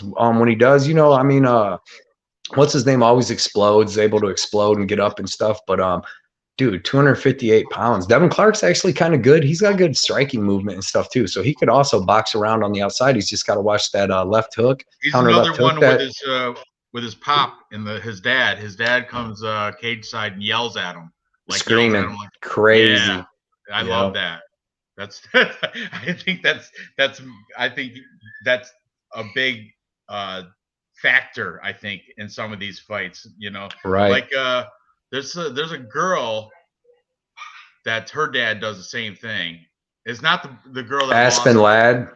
No, that's her boyfriend. Boyfriend that yells at her. But there's another, maybe Erin Blanchfield. Maybe Erin Blanchfield. Maybe she's a beast though. She is.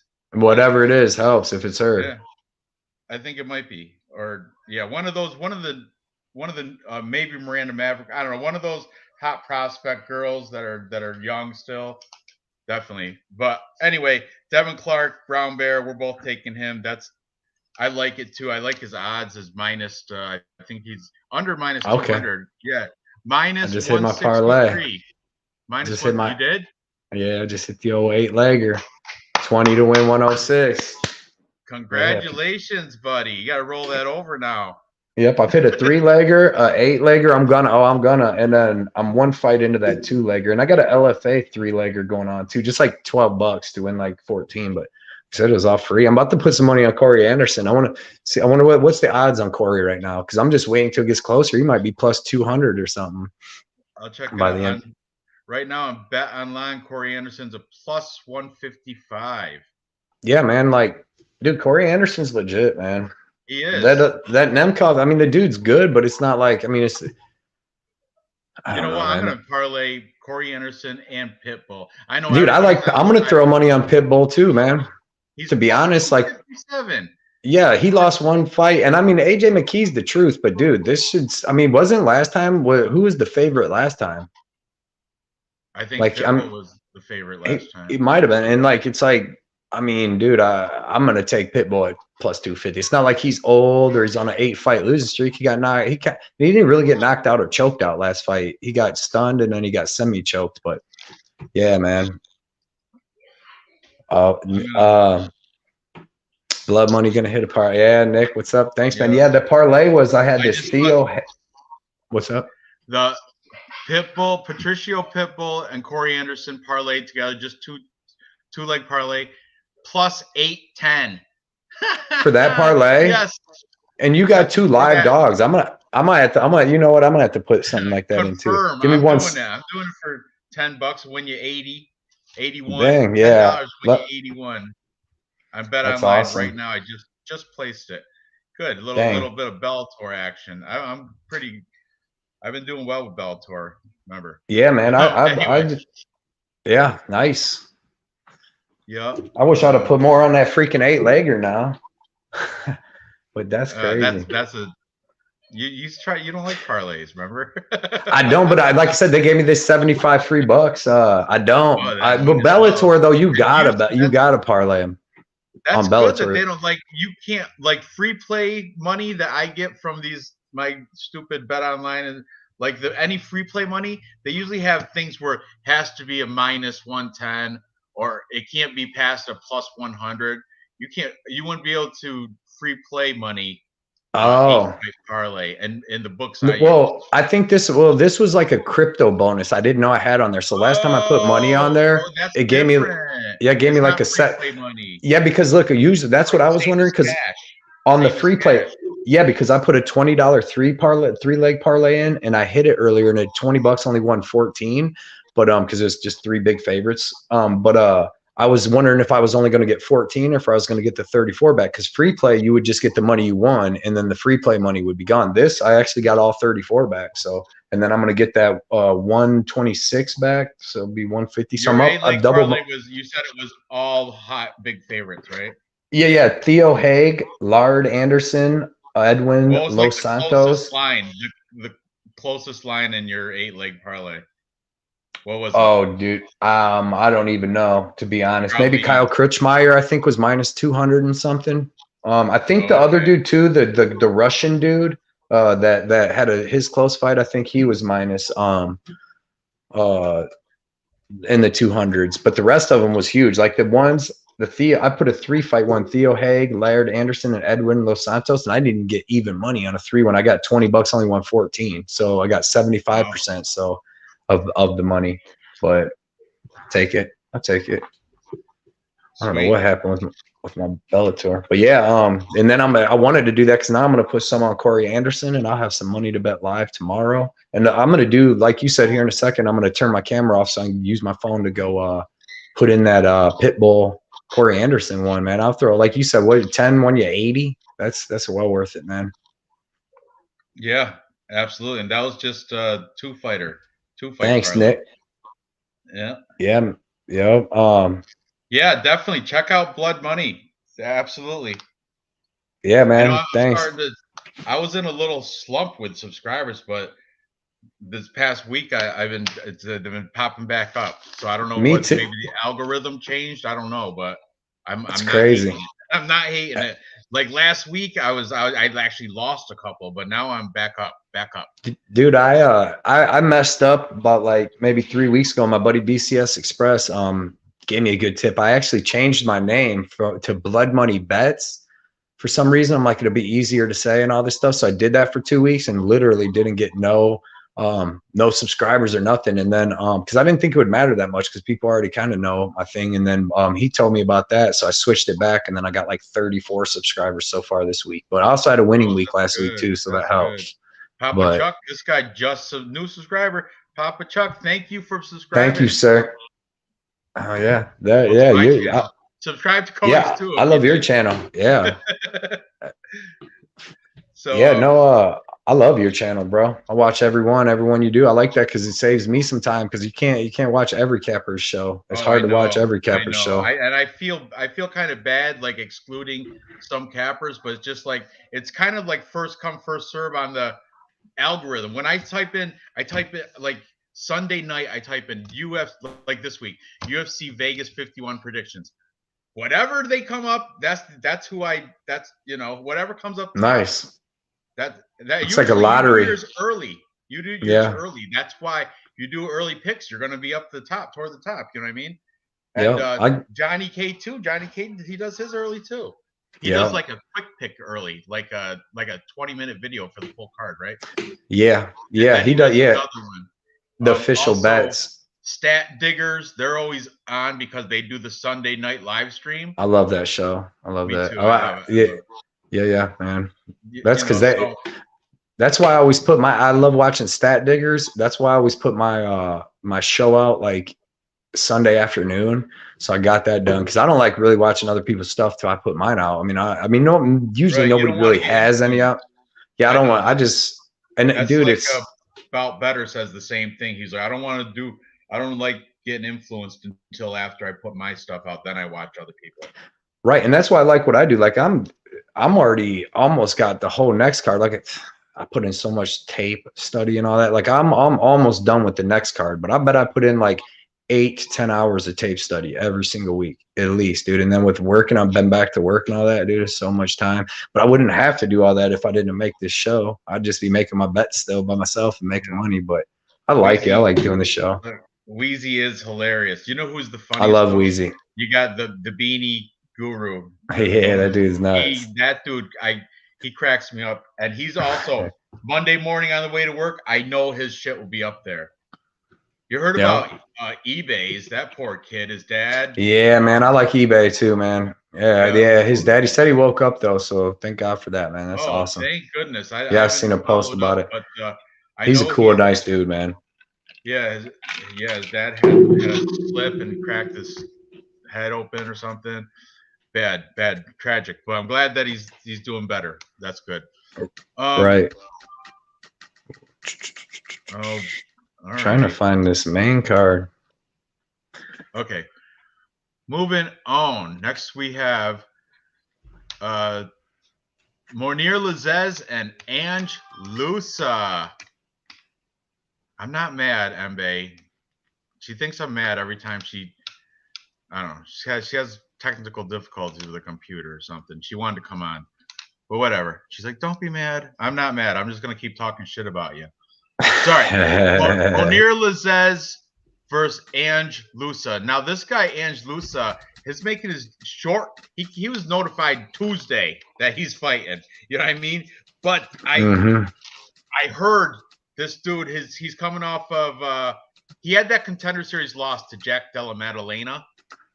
But then after that, he had a great fight against John Howard. And this dude, I guess he can strike very well. Like he's like a different level of striking. I don't know. I can't. I'll be honest. I don't know much about this Ange Lusa.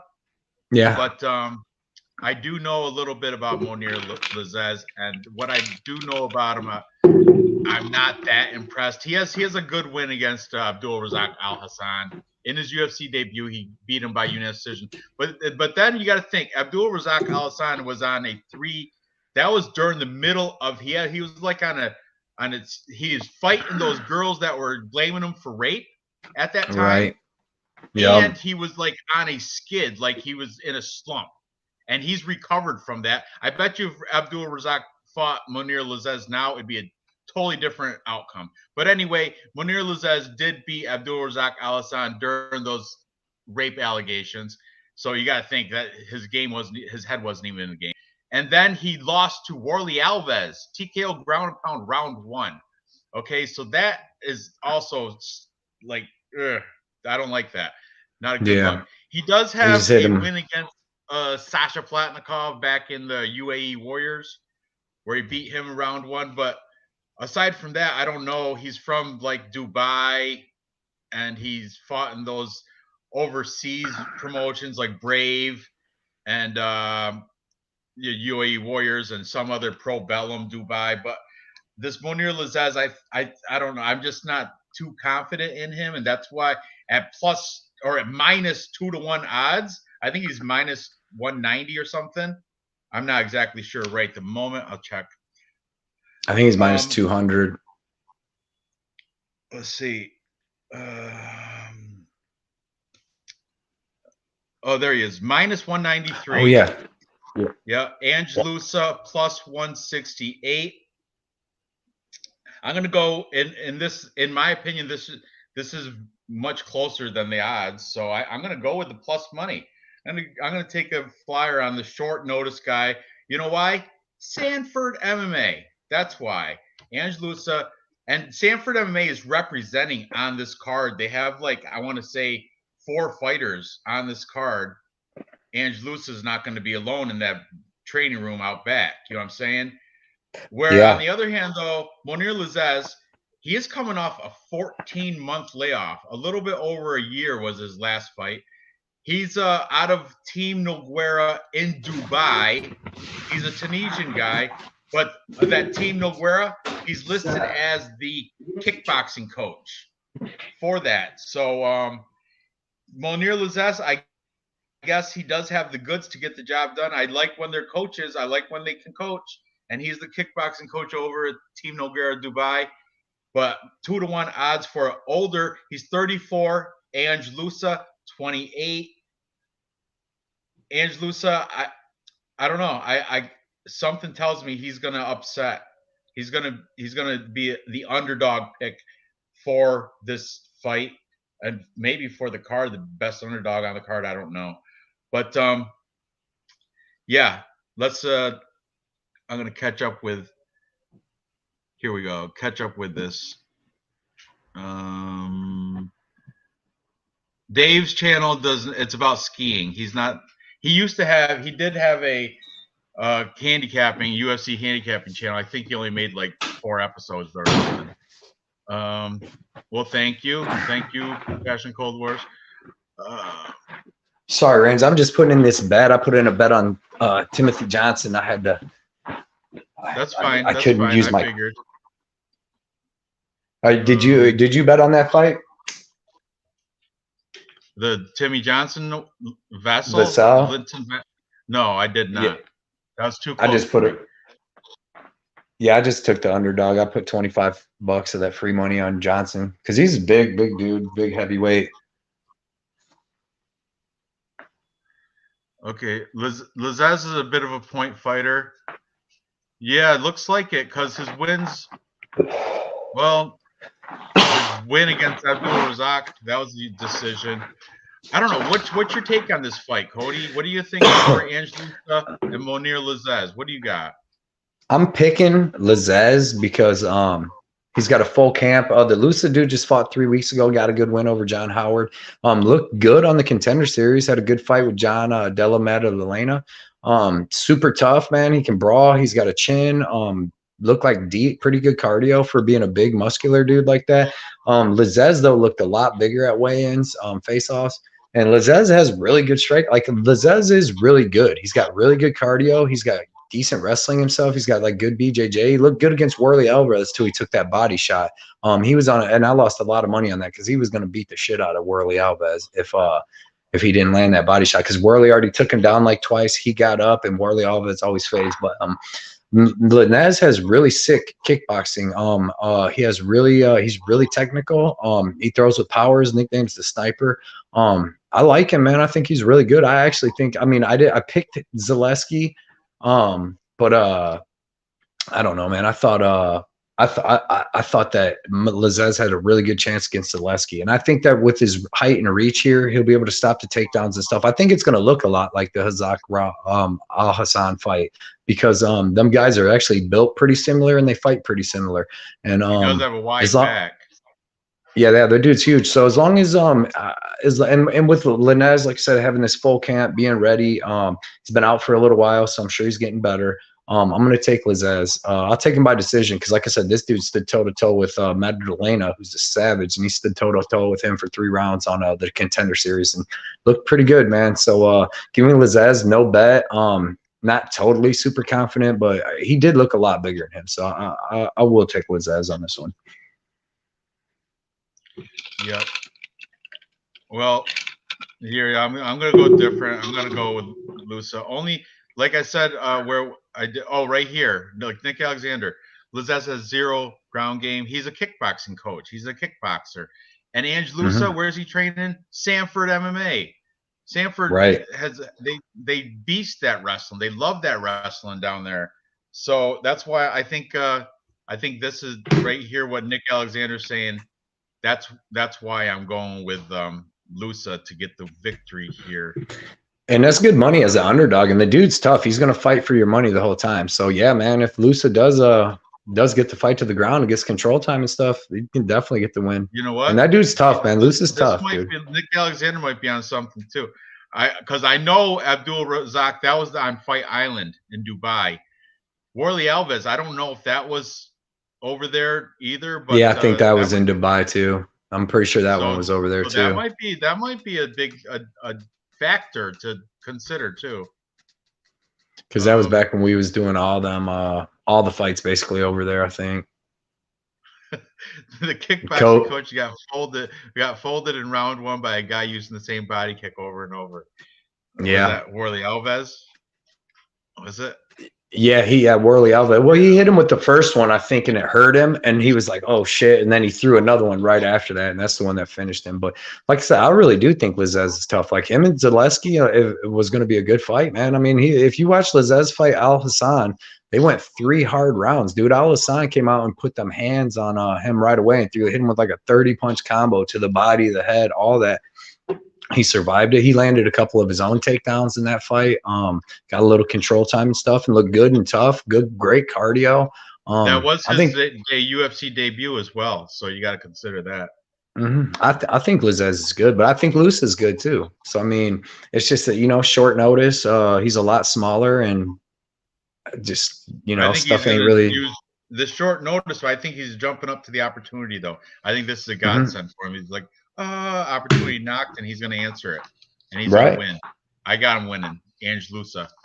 So we're differing there. That's good. That's good. We can't agree on all. Raw Torque, what's up? Raw Torque's here. Simple Man, Ice Viking. Oh, they're all coming in now. Yeah. Yeah, I haven't seen. I haven't been able to go to the comments too much to look, but yeah, man, you got a lot of comments. Yeah. Nick's always got the good info too. Noah, Noah Allen. Yeah. Simple Man is small cage. Yeah, that definitely favors Lusa for sure. Money, yeah, I'm plus gonna money. Take he said plus money. Via decision by way of wrestling. That's where he's gonna win it through wrestling. That's what I predict. Yeah, man, that's definitely a good possibility. Moving up the card, next we have Pat Sabatini and Tj Laramie. This is an interesting fight. Sabatini's a huge favorite. What's he, minus 500? Ridiculous. Huge. Ridiculous. Yeah. Not even a play there. He started off pretty low because I got him on a parlay at minus 340. So, I mean, he must have started around 320 or something. I have him written as minus 370, and then I had to cross it out and minus 500 now. Jumped right up there. A lot of money came dumped in on him. You know why? Because he's riding that super good, was he on a 5-fight win streak? And he does have the height and reach advantage, but I found some holes in his game. For example, that I don't know if you want to say it's a hole, but I really didn't like when he beat Tristan Connolly. He gassed a little bit at the end. Running. Totally. He was running. He was legitimately running away from him in round 3, which some people are like, "Oh, that's good fight IQ because he already won round 1 and 2." But you got to go down swinging, though. I mean, you got to not go down. But Tristan Connolly's a junkyard dog, though, dude. That dude don't get tired and just keeps fighting. And I know. I guess he played. I mean, he got to win over Michelle Pajares at 170 before that, and then dropped down to that 145. But no, I get it. It wasn't a good look because I actually had a bet on Tristan Connolly, and I'm like, Sabatini, you bum, but he's won me over, dude. He was legit, like you said, running, dude. But he's won me over, man. That dude's tough. I had money against on Nemers, and I had money on Tucker Lutz last fight, and he freaking dominated him from the first second to the last second of that fight. But TJ Laramie's tough, man. I've watched his, he's got a win over Charles Jourdain where he just wrestled him down and held him down because Jourdain's takedown and get up game's terrible. Oh, but that was during that Canadian. He's from Canada, right? TJ Laramie. Yeah, yep. And yeah, man. He's got good striking, like a little fast striking. Good. He's got he's like short arms and stuff, but he's got pretty good striking. He's got 2 losses to some Aaron dude, another Canadian dude that knocked him out twice, but he really does have good striking. He's got good wrestling himself. That's the only thing that worries me a little bit about this fight. And I got Sabatini in a parlay, and then I got Sabatini in a straight bet because another guy, Munoz, fell off. But Laramie has pretty decent wrestling himself. I don't think it's going to be as good as Sabatini's, but I think he could have better striking than Sabatini. It's not really the KO power striking, so we don't got to really worry about Sabatini getting outstruck and knocked out. But we need Sabatini to be able to out wrestle Laramie real good. I think he should be able to. Those Renzo Gracie Philly guys do not bet against them. Sean Brady, Jeremiah Wells, who's Andre Petrosky. He's the latest. He's the most recent prospect coming out of Renzo Gracie, and he's fighting Nick Maximov next month. Oh, really? That's going to be I didn't know versus that. wrestler. That's going to be With phenomenal. jujitsu versus jujitsu, yeah, that's outstanding, And man. but yeah, anyway, TJ Laramie though he did get choked out by Derek Minner rather quickly, right? It was round one. He is like 40 seconds in. He dove right in. I mean, he went in. Minner's sneaky was like that one of that, but those like the Mike Grundy thing, shooting for a takedown, and Minner caught his neck? yeah, and See, Minner it kind of happens so jumped on it, fast. and I think Minner kind of jumped on it, like kind of almost just, they locked up in the clinch, and Minner just jumped up into the guillotine, and then he just didn't defend it very well. But he's got some Minner's quick wins. decent. Like he's got one over T-Rex like that, in like 45 Oh, seconds. yeah? It's just, that's what Minner does. But yeah, he's good though, man. I'm telling you, he's well rounded. He's been fighting forever. When he was fighting Jourdain a couple years ago, he's only like 21 then. So I mean, he's been fighting since he was like 18, and he's pretty good. But Sabatini's cage wrestling, man, the way he wrestles people up against the cage, he basically uses it like the mat. You know what I mean? His BJJ is freaking phenomenal. His single leg to double leg is his transition, all his scrambles. Chain wrestling, everything. I love everything about Sabatini, and he's got a karate background too. I mean, he wrestled in college and stuff, but man, but this is going to be a tough fight, dude. I expect Sabatini to win, and I hope it looks like the Tucker Lutz fight, but TJ Laramie might be tougher than Tucker Lutz. He's really good. I mean, he was minus like $300 to Derek Minner his last fight before he got choked out. He was a huge favorite in that fight, so the dude's good, but I like Sabatini has a couple inches of height on him too and stuff. So give me Sabatini. I don't know if he's going to submit him. You can't take that much stock into that Minner submission and think Sabatini's going to come out here and just first round sub him. I think it's going to be a tough fight. And I think it's going to be a lot of grinding against the cage like that, and a couple takedowns held him down like he did Tucker Lutz is what I'm hoping for. Like I said, I got him in a parlay, and then I got him by himself. So I'm room for Sabatini. I have Sabatini in a parlay and a hedge bet on submission round 2, which I don't know why I even did that. It was spur of the moment, but I think I did it because the price was right at that time. That was before now he's minus 500 money line. But right. Sabatini is a Gracie black belt, and he's a legit Renzo Gracie black belt. You know what I mean? He's shown it with that heel hook over Jamal Emmers. That was impressive. And the armbar against Jesse Stern, and that Jesse Stern was like a Cage Fury. He was up there in the rankings with that Philadelphia regional scene, that CFFC.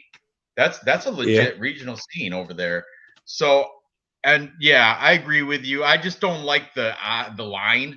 It's disgusting. That's why the only way I could place a bet on this is by propping it out.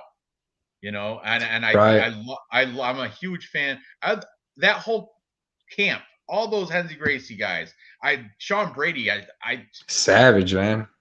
I want to see him going against a top tier guy. I'd like to see him going against a top fiver. Right. Well, he's definitely getting that because he just beat Chiesa. So I would like to see him against like Bilal Muhammad or something, man. That would have been a good fight. Maybe. I don't know, man, because he don't have the striking like Burns and them, dude. His striking is still, he was getting jabbed up by Chiesa. So I mean, his wrestling is top notch, and his BJJ is top of the world, but his striking, I've never seen anybody get pieced up by Chiesa. You know what I mean? He at the end of that fight, because I had a bet on him, a big bet that fight on Brady, and it got a little wild there at the end. Yeah, Bilal. We'll speak about Bilal later. But anyway, right. Anyway, so everybody's on the side of Sabatini, but there's a lot of love for TJ Laramie. Laramie boys are tough. Don't write. Yeah, but his brother's tough too, dude. He's got a tough brother, man. Yeah. Yeah, I don't know if Tucker Lutz is a black belt or not. I don't. Is that on Sheer Dog or something where they show the belt color? Like I don't know where that. You just gotta. I would go to Instagram, man, and a lot of times you'll see him posing in the gym, and that's why like Nunes, Nunes girl, she's a purple belt. Estela Nunes. Yeah, she's a purple belt. I've seen her in a thing. She looks in great shape too. If you go look at her page, Sabatini one trick pony, but hell of a trick. That was right. And Noah Over Allen the top said, with Sylvester Stallone with the arm wrestling. oh, so I'm looking at the comments. Is that because my arm's up or something? You said? No, they're saying Tucker Lutz is the name of the bad guy in Over the Top. I don't remember. Is it? I remember Sylvester I just Stallone's watched name that. Lincoln Hawk. Lincoln Hawk was Sylvester Stallone's name. Hawk Trucking. I was just watching that. My girlfriend took. Yeah, Lincoln. Yeah. Lincoln Hawk. Maybe Tucker Lutz. Maybe. I don't know if he's a black belt, but maybe. I thought Tucker Lutz was good, man. What Sabatini did to him, now I can't not bet Sabatini until I see something different, you know. Especially he's gonna have a little bit of a size advantage. But yeah, I think anybody that knows TJ Laramie knows the dude's tough. So I hope Sabatini's able to do his cage wrestling and get his takedowns, because Laramie has decent wrestling and stuff himself, man. So yep, it's gonna be a good one though. It is. Yeah, I'm not feeling secure with the bet, but my pick is Sabatini. Okay, up the card of Shitara Mayra Bueno Silva versus Mulan Yanan Wu. Man, every girl fight on this whole card is a wide line blowout. Every one of them, right? There's not a the Nunes ain't. No, there's no close money one, but Nunes ain't she's minus 210 or whatever. That's not crazy, but it's not good. Popular pick. Nobody took Sam Hughes. They should. I don't know anybody that took Yanan Wu, Sam Hughes, or Lena Landsberg. I don't know a single capper that took any one of those underdog girls. Everybody in the world's all over Mayra Bueno Silva. We'll discuss it a little bit anyway, since we can't just ignore it. It's going to happen, and it's on the main card for some weird reason. But whatever. Mayra Bueno Silva's coming off that loss to Manon Fiorot, a beast. And she is a beast. She's awesome. Manon Fiorot is one of my favorite female fighters right now. She's good. I got to see her live in Columbus. That was awesome. Oh, I bet. Yeah, that's right. That was one of the ones you got right? This guy, he's got jokes. Yeah, no, seriously. I sat there the whole fucking show, dude. I did not win a bet till Curtis Blades knocked out Dawkins, finished off a 3-fight parlay. I was 1-7. Dude, it was this, but I thought Dvorak won. It was close, but I thought he won the third with the takedown. He won the first. I lost that one. There was that card. So many underdogs won. It's because the Russians Askar, dude, because the people, I don't know why the fans there were booing the Russians so bad. I get it, but so bad, and then rooting for Kai Kara France. Dude, if you guys really knew a lot about Kai Kara France, you would want Askar Askarov to win this fight. So, because he's got way more of a chance, in my opinion, to beat Davison or Brandon. He's already went to a draw with Brandon, but Askar or Kai ain't, dude. Immortal Matt Brown losing in his own backyard. Yeah, man, that was sad. Bro, it's sad because they brought his kids out from the crowd and had him going up to the cage, and I thought for sure he won. I thought he won that fight, being there, and plus the crowd having his back. Then it went to split decision. You're like, ain't no way they're just gonna not give it to the hometown dude. I was shocked. But yeah, I only won the one, Rand. You were right. I only won the one, Rand. I didn't do so well either, but at least you got to see that live. Anyway, before she lost to Manon Fiorot, Bueno Silva she had a draw against Montana De La Rosa, the De La Rosa that actually brings home money. Mark, he's been out for a bit.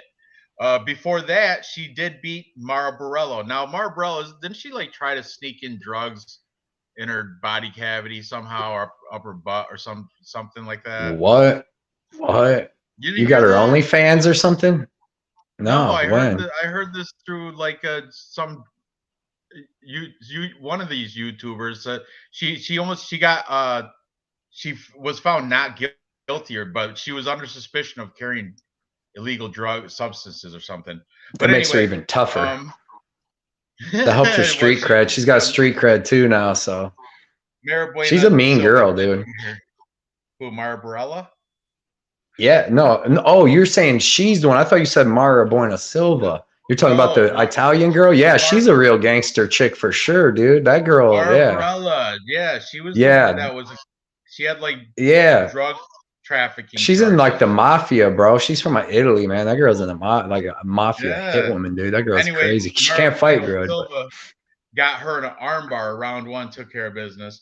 Before that, she lost to the Ukrainian Marina Moroz, but Moroz just beat that Agapova. That girl's tough. So she's good.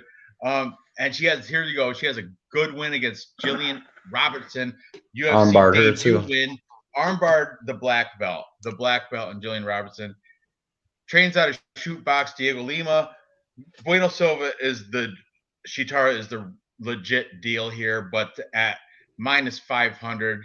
No, as Dogger Pass said, no bueno on that line. No bueno on Bueno Silva. Yanan Wu, I feel bad because I hate seeing these girls that shouldn't be in the UFC. It pains me that they're there. Right. She lost to Krause's girlfriend Gina Mazzani in her debut. She beat Laura Mueller by a fluky armbar in round 1, kind of one of those, like, it was their opportunistic armbar. That girl's terrible too. Yeah. She was 5-0 when she came in the UFC. Now she's 5-4. So she was. Oh yeah. See, there you go. Yeah. She lost a split decision to Mizuki Inoue. I'm sure that was that was UFC too, wasn't it? It was in the UFC. Yeah. I was thinking that was probably overseas in that WL. That was in China. I think they fought each other in China. The China card where Andrade got beat by Weili Zhang. Oh, right. That UFC did have that Chinese, the Asian card or whatever. If Andrade would have won that, I would have won like $20,000 on DraftKings because I was 5-0 going into Andrade versus Weili Zhang, and I was up like $1,500. And even when Andrade lost, I went down to being up like 900. But yeah, man, if she would have won, I would have won like so much. But yeah, that's why I remember that card. So you have a DraftKings lineup in for this? No, sometimes I'll put one in on a good one. I used to do DraftKings more, but I got so much money worth of bets. Usually like a lottery ticket, like into the I'll put one into that $15 one. I may throw one in, but you got to win. Haymaker, $3. $3 yeah. Haymaker. And you know, so I put in a couple lineups. The first DraftKings, I have a couple good ones. The first DraftKings I ever did when I could finally get it on my phone, like maybe like 5 years ago, I hit like $5,200. I was in a $50 tournament and like a 40 or something. I took first and second, and I had 2 lineups in one or whatever. But yeah, and then the next weekend I won like 1,800, and then after that I never won that huge like that again. But I did pretty decent. But it's so hard, man. You gotta have the exact lineup to win anything. Yeah, I mean, I've won some partial, you know, $20 here, $30 there. But look, I was looking at the DraftKings for anybody that does play. I was looking at the DraftKings this week, and if I was gonna play somebody, it would be this Wu girl, because she's not gonna get finished right away. Most of her fights, if you go look, she scored like 30, 35 points. She's got decent. She's got a cheap person, and you have to.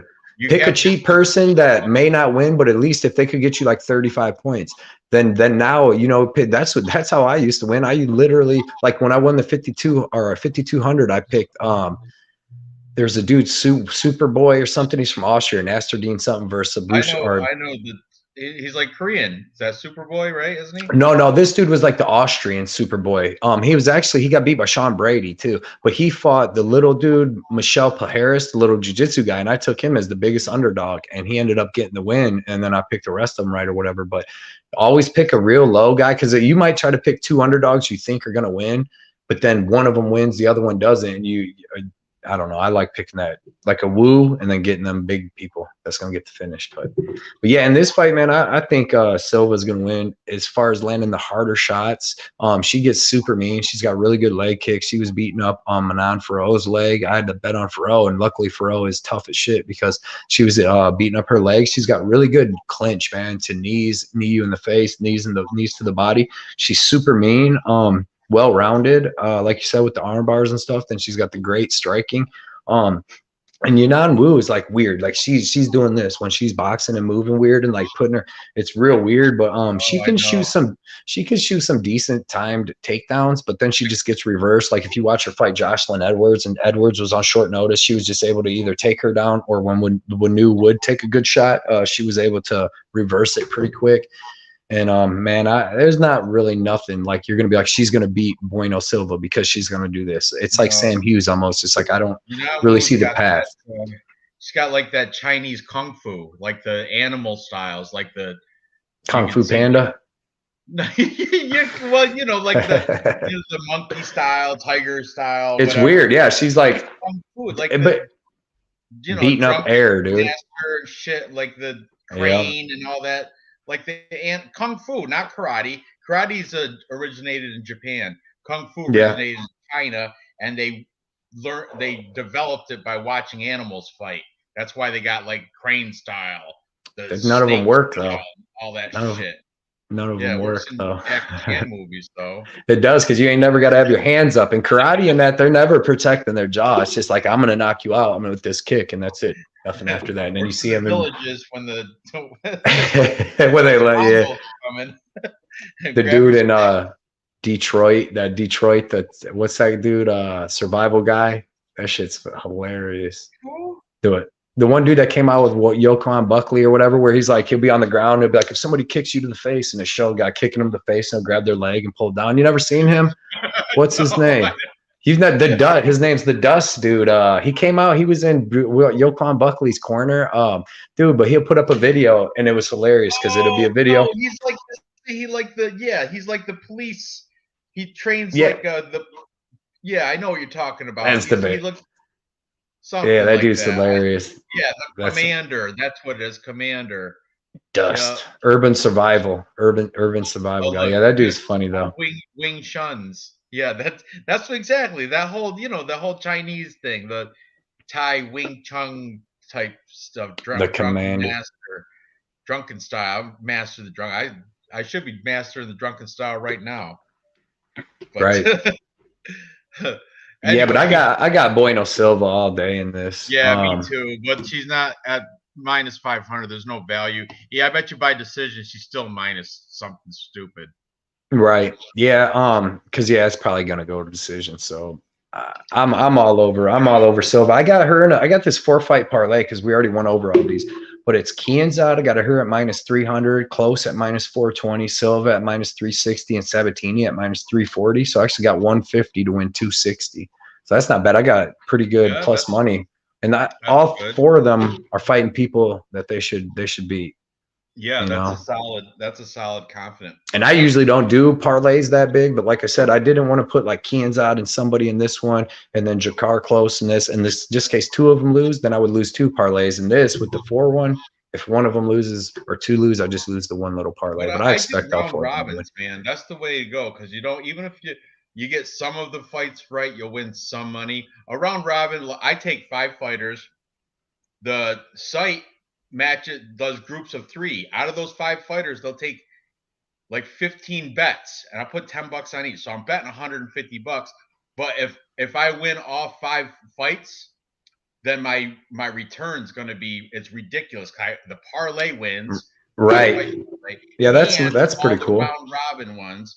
But even if, say, like one of those guys, one of the 5 fighters loses, I still have those 4 fighters that won, so I'm still plus money. I'm still up on it, The only way to lose a round robin is if your dude just loses. 3 guys lose. If 3 of those fighters lose, you're losing money. Oh wow! You know what I'm saying? Yeah. But if at least 3 of them win, you'll break even. If 4 never heard win, of that. You'll make money. And round robin, no. You never heard of that? Oh, no. It's on. Well, I do most of my. You go to the casino. My shit's online, so it's right there in round robin. I'll be able to check it out now, but I might have me a couple hundred on my thing by the end of the night. Groups of 2, you can parlay, and you can make a round robin out of 8 fights. But then they'll have the mathematical, like you have 25 combinations of 2 fighters, or you know, so on and so forth. You can do a round robin. You can take 3 and make groups of 4 groups of 2 fighter parlays. You can take 3 fighters, round robin them, like Ange Lusa, Bueno Silva, and Miguel Baeza, for example. Dude, yeah. Then you know what I'm saying? You'll have I the like combination of Silva Baeza. Then you'll have Silva Lusa. Then you have Baeza Lusa. You know what I'm saying? It'll have every round. Yeah. That's pretty cool. Yeah, I'm gonna check that out on this thing, but I'm just glad they gave me this free money, because if not, I would be like this, where I'd be putting that's what I did before. I'd win a bunch of money on UFC when I had my money online, and then I would go bet football, or I'd be like, oh, basketball's on board, you know what I mean? Or the blackjack. So yeah, man. But I do like it. We'll see what happens tonight. That round robin sounds really cool though. I've never heard of that. I might check that out. Let's talk about Andre Fialho and Miguel Baeza. Caramel Thunder. Caramel Thunder. I like Caramel Thunder. I'm big on him. Even though he's coming off back-to-back losses, he lost to Chaos Williams. He got knocked out in round 3. He was most likely winning that fight till that happened too. I know. He lost to Ponzinibbio in unanimous decision. But before that, he was, of course, hyped up, streaking, undefeated, right up until he got to that. And he was beating some good people. His UFC debut, he knocked out Hector Aldana. Then he beat Matt Brown. Leg kicks. 18 seconds in round 2. Right. Then he beat Takashi Sato. You know, he's a veteran, but he's kind of one of those, you know, he's a bum. Like, if you want to win, you fight Takashi Sato. He's kind of like the Asian version of Sam Alvey.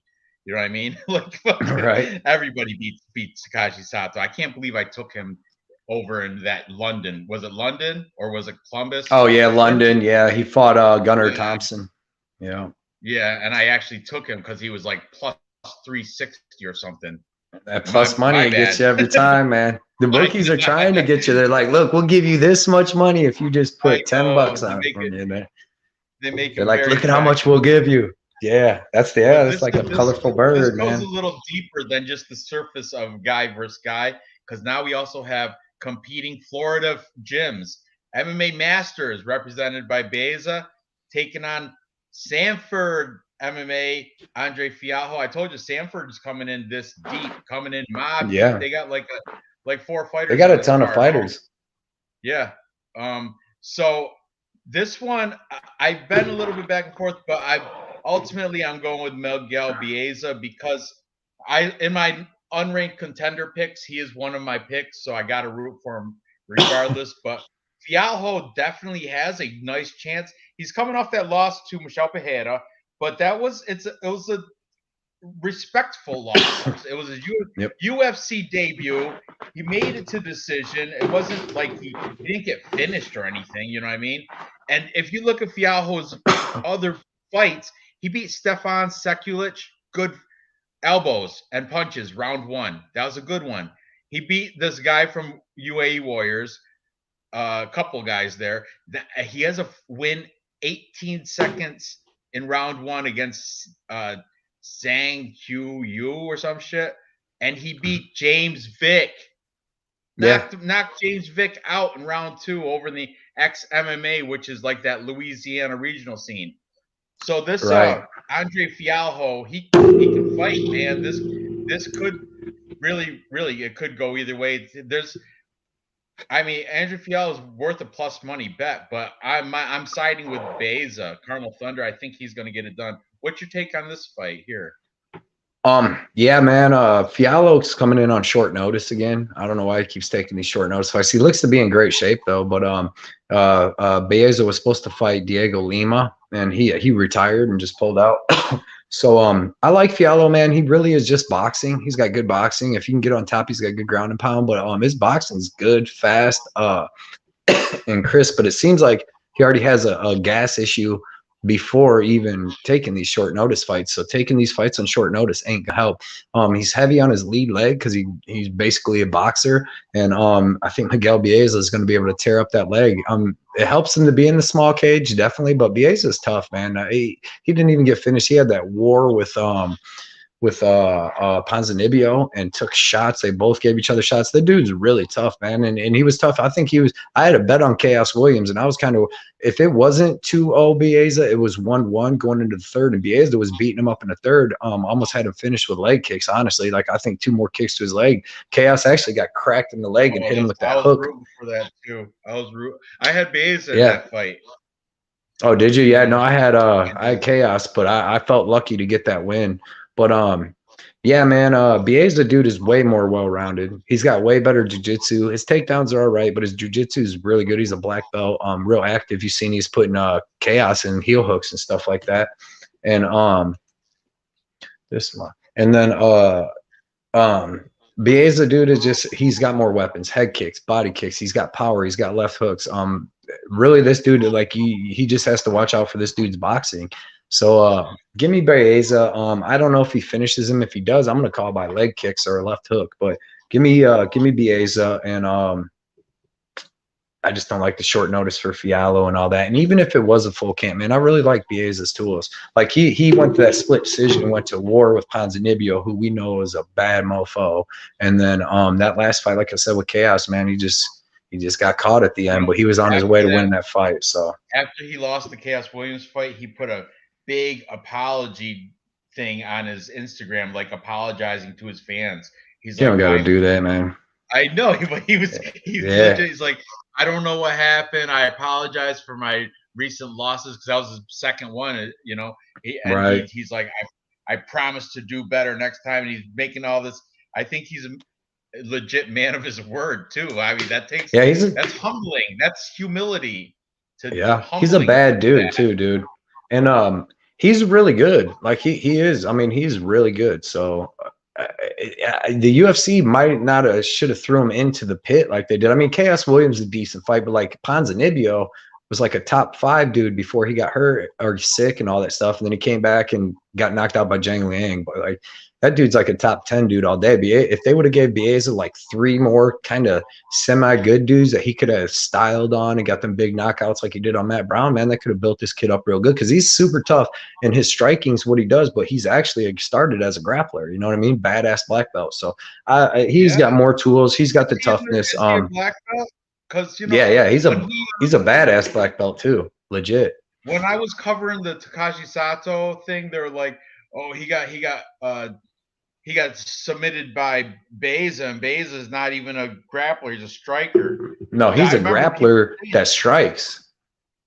Okay, good. He's got a black belt. Why they would say that shit? Like, it was wrong. Yeah, you're gonna arm triangle Takashi Sato. That's good look for you. He does have some nice striking wins too, ground and pounds, and that win over Matt Brown, that's very impressive. So yeah, I'm with you, Miguel Bieza, and I feel good about that one too. I'm gonna put him I do too. I didn't bet him. I didn't end up getting a bet in, but I do. I would like to parlay him. Who was it? Because he's still got good numbers. It was him and somebody else that was kind of close to them numbers. We're gonna get into that in 2 more maybe Lazaz, but yeah, go ahead. We're gonna get into that in 2 more fights. So moving on, we're going to co-main, right? Yep. Co-main event, and that's Caio Borrello. But you know, that's how you spell ciao in Italian too, like ciao, like bye, ciao, right? Ciao, baby. That's exactly how you spell it too. But we'll call him Caio. The Caio reminds me of that cartoon, that bald-headed kid, that cartoon, Caillou. It's Caillou. Oh, Caillou or some Caillou or something like that. It's Caillou, but Caillou. Caio. Yeah, it is Caillou. The L's are Caillou. Caillou. Anyway, Caio Borrello. This guy from Nerd Fights or something, Nerd Fighting Camp, some shit like that. He's like, I think he trains with Damian Maya. I think he trains with Damian Maya. He's a like his little prodigy. I didn't go on his Instagram or anything like that. Have you? I haven't checked out. I think I followed him, but I didn't really check it out. I mean, I know him from the 2 fights on the Contender Series, and then I watched some of his other regional stuff where he's kind of fighting bums a little bit. Yeah, But I he's mean, good, dude. Dude's good. he That's is. for sure. He's a brown belt in judo and a black belt in BJJ. Legit, legit, well rounded. Brazilian, so the black belt is legit. It's not like a Cracker Jack box black belt. It's a legit one. Um, I'm looking right now. He does I'm looking at his Tapology right now. He does have aside from just the mixed martial arts fight, he does have some grappling like submission circus. So he does have some fights outside of MMA fights as well. He does have some strictly grappling fights. Um, this dude, yeah, fighting nerds is where he's fighting out of, but he's a nerd because he wears glasses, but he's got a tattoo on Right. his neck that says "Free Spirit" or something, right? And he's got a Right. tattoo on his bicep that says "Fight or Die." Then he's got a book written on the side of his rib cage that I can't even read all that shit, but Yeah. you know what I mean? He's got Yeah. He's got a lot of like sayings and yeah, stuff what tattooed a on him. nerd he is. He takes his glasses off. He's not a nerd anymore. It's just one of those guys. Right. So, but I kind of like him as the dog here, but don't take any away from this other guy. What's his name? Omar Gadziev. Oh my Gadziev. Oh my Gadziev. Omar Yeah. Gadziev. Omar Gadziev. Yeah. Omar Gadziev. This guy, obviously Russian, Dagestani wrestling. So you got this is going to be a banger. Even both making their UFC debuts, right? Yes. Yeah. They're both Contender Series guys. Yep, both coming off Contender Series wins. Omar Gadziev looks like a dad bod compared to Baralho. Like he doesn't have the ripped abs and he doesn't have any tattoos. He's just right. Just a regular, looks like a regular, 30-year-old dad. How old is this guy? He's 29. He's 29. So I got his Tapology open. The thing is, I don't recognize any of these people, but he's still undefeated. He's never seen a loss. Ooh, he's got a couple in his amateurs, back in his amateurs. He that was lost a while to ago. Magomed Magomedov. That's the guy who's been in the UFC, I think, right? Magomedov. PFL champ. Oh, is it? Okay. He just got beat by Ray Cooper, I believe, in this last season. But he's good though. He's good. That dude's legit. Yeah, he is good. He hasn't seen any losses since he's been a pro though. Yeah.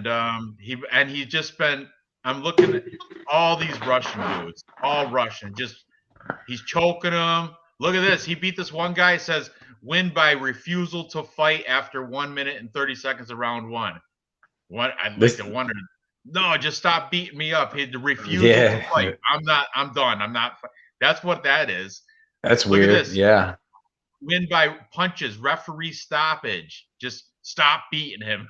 I mean, so I don't know. I didn't watch tape on this guy Gadzi, and I don't know these Russians that he's been fighting, but the records, they're not cans.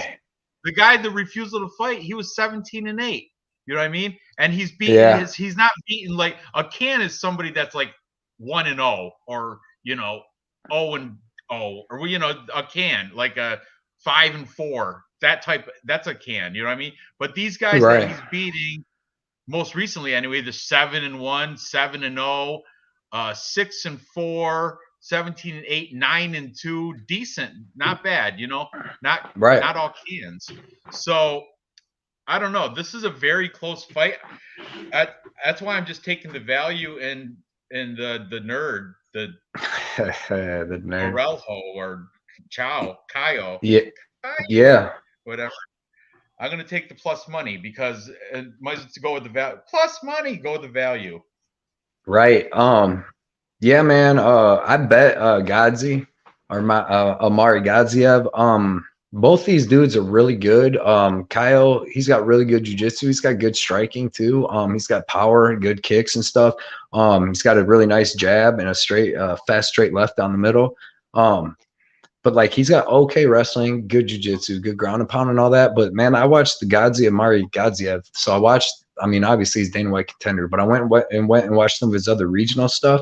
And he fought a dude that was 7-0. That's pretty good. He's had some wins since then. But I like this dude, man. I checked to see he has good striking. He throws kicks with both legs, punches with both legs, like good like that. And he's got excellent wrestling, Dagestani, like crazy wrestling. Has a great Dagestani handcuff, has a great crucifix, has really, really, really good BJJ. Because I wanted to see what his BJJ looked like, and then I wanted to see what his cardio looked like, and it all checks out. And his wrestling's sick, so he's gonna have the wrestling advantage. Like he's definitely gonna be able to get the takedowns, and I think he's going to be able to stay safe with the jiu-jitsu, and he keeps a crazy pace, man, all throughout the 3 rounds. So and like I said, he's got good striking. It's not like he's like wrestling or bust, you know what I mean? He throws head kicks, he throws kicks with both legs, body kicks, all that. And I really do. On this one, I actually thought I was going to take the underdog too until I watched tape. Like because I know when I watched the Kyle both times on the Contender Series, I was super impressed. So I'm like, when this dude gets to the UFC, I'm definitely going to bet him. And I watched the rest of the tape on Amari Gadziev, and I just think that he has what it takes to win this fight. I think he's going to be able to get the takedowns. I think he's going to be able to. He's constantly switching positions. Like I said, going for a Dagestani handcuff or going for the crucifix, but he's constantly moving positions.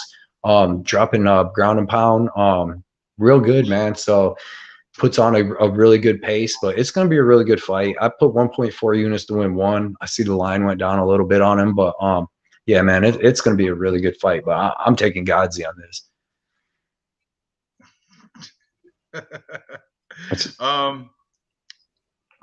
Aggregation nerds and virgins plus money. He said, "That's funny." What's bets on AJ McKee with his leprechaun suit?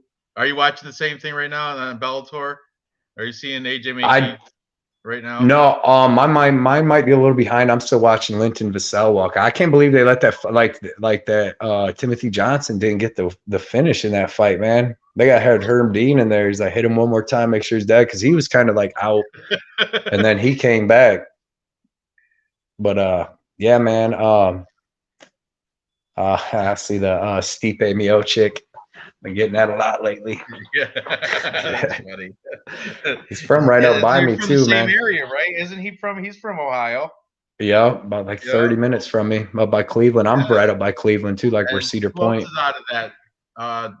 Alexa Kamer, he's out of that gym too. Yeah, Jessica I, Strong Style. Cody Garbrandt was, or wait, maybe I think maybe not Cody Garbrandt. He might have been, but yeah, it's good gym for up there. Like that's the big gym up there. I think Mark Coleman's starting another one though too down in Columbus, like maybe starting Hammer House up again, because he was training Matt Brown and stuff. Mark Coleman's the ultimate trainer. He's from my home city of like Fremont, Ohio. So yeah, I love Mark Coleman. I'm gonna do an interview with him. I'm gonna start doing some I want to do some interviews with people. I want to do some interviews like on like Thursday or Friday or something, where I want to start interviewing cappers, like different cappers and the people that comment, and just ask them, like, do like a little live interview of like, how'd you get into this? Like, what started you doing this? Even starting your channel and all that. I want to, then plus like we'll both get to, I got interviewed when I very first started out from Vlad. That's from Celebrity. The dude from Boston. Yeah, man, I like him, man. Cowboy, yeah. I like him. He's an interesting dude for sure. I see the leprechaun suit now. Yeah. Now I'm seeing inside the numbers Aaron Pico versus Aldi Edwards. Is that what's next? I'm about to look at these bets really quick. They just showed the face-offs, and Aldi Edwards got He's like huge. 4 inches on him. Give me 1 second. I'm gonna look at these lines real quick. Yeah, go ahead. I put a little hedge bet on Aldi Edwards just because he's plus 1100. Right. I need that under. Yeah, that plus 11, and he's big. What's his record? Do you know? I don't know. So if this goes under, I'll get. Now they're showing 52 chain submissions from Aaron Pico right now. Just change. Dude, Aaron. He went from a darce to a arm bar to a heel hook, all in chain submission attempts. This Aaron Pico is legit. He's good. They're showing highlights. Oh, just connected with this guy, De Jesus. Connected and ground and pound. Awesome. Dang, man. Corey Anderson went down to plus 130 already. I should have bet him a while ago. I missed that line. It's not letting. Hedge. My hedge losses, they're not that bad. Hedge losses don't add up to anything really. Ali 9-1. Adley Edwards 9-1. 2 KOs, 3 submissions. Legit at plus 1100.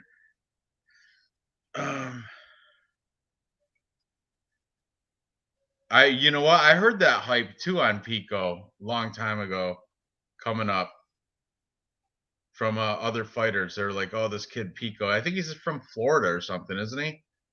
From ATT or something. One of those Sanford Masters, one of those down in Florida." Anyway, once Cody comes back, we're gonna start talking about the main event. Break into it a little bit. We got Vicente Luque taking on Bilal. Remember the name, Muhammad. Oh, now I got Bellator on also in background. So,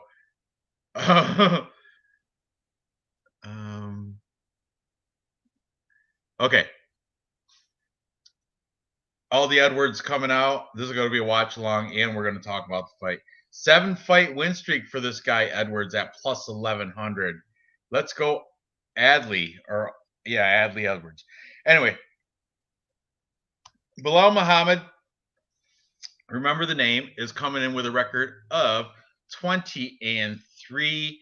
You know you guys know he's been streaking as of recently, coming off some good win. This is a rematch too. Don't forget that Vicente Luque knocked his ass out back in 2016, I think it was. Let me see. Yeah, 2016. Vicente Luque knocked him out in round 1 in minute 20. But now, as of recently, he's on a 1, 2, 3, 4, 5, 6-fight win streak, not including that no contest. Remember the eye poke, Leon Edwards. Yeah. But he's coming off, Stephen Thompson, though. But you know what? He just pretty much had the blueprint how to beat him, wrestle. Stephen Thompson has no answer to a good wrestler. He can't defend takedowns. When he's pushed against the cage or gets blanket wrestled, there's nothing he can do. No get up game. Exactly. Standing on the feet, Stephen Thompson can bang with the best of them, but once he goes to the wrestling, that's where you can beat him. Anybody, any good wrestler could probably. That's the recipe to beat Stephen Thompson. Damian Maia beat him. The eye poke, I think Leon Edwards, in my opinion, was piecing him up before the eye poke anyway, and I think he took that kind of like a good for you, getting a no contest rather than a loss because he was on his way to losing.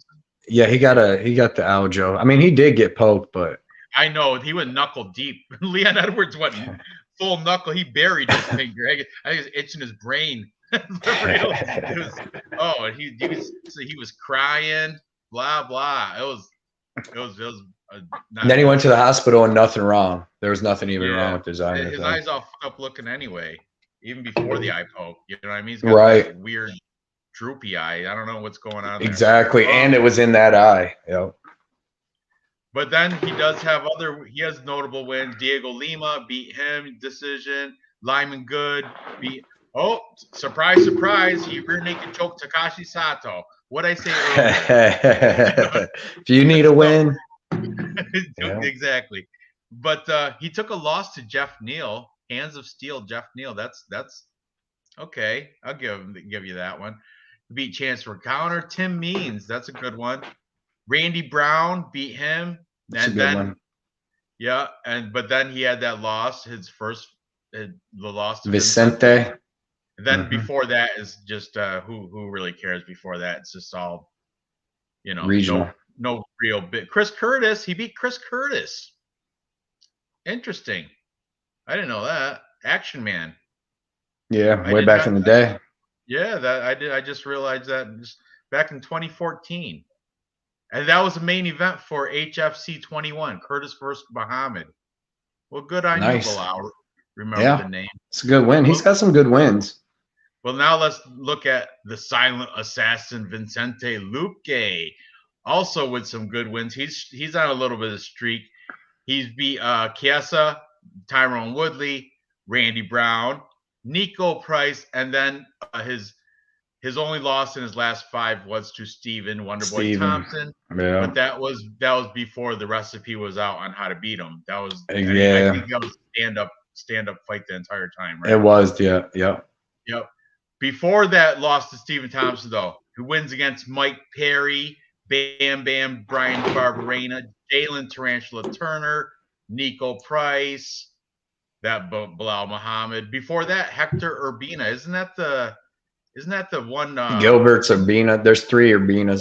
Yeah, that's one of the Ultimate Fighting Urbinas. That's who they are. Yeah. All 3 of them bet on there, dude. That's right. They were Ultimate Fighting Urbinas. Yeah, and then prior to that, though, no names that I reckon. Thiago Santos, is that the Thiago Santos that I'm thinking of?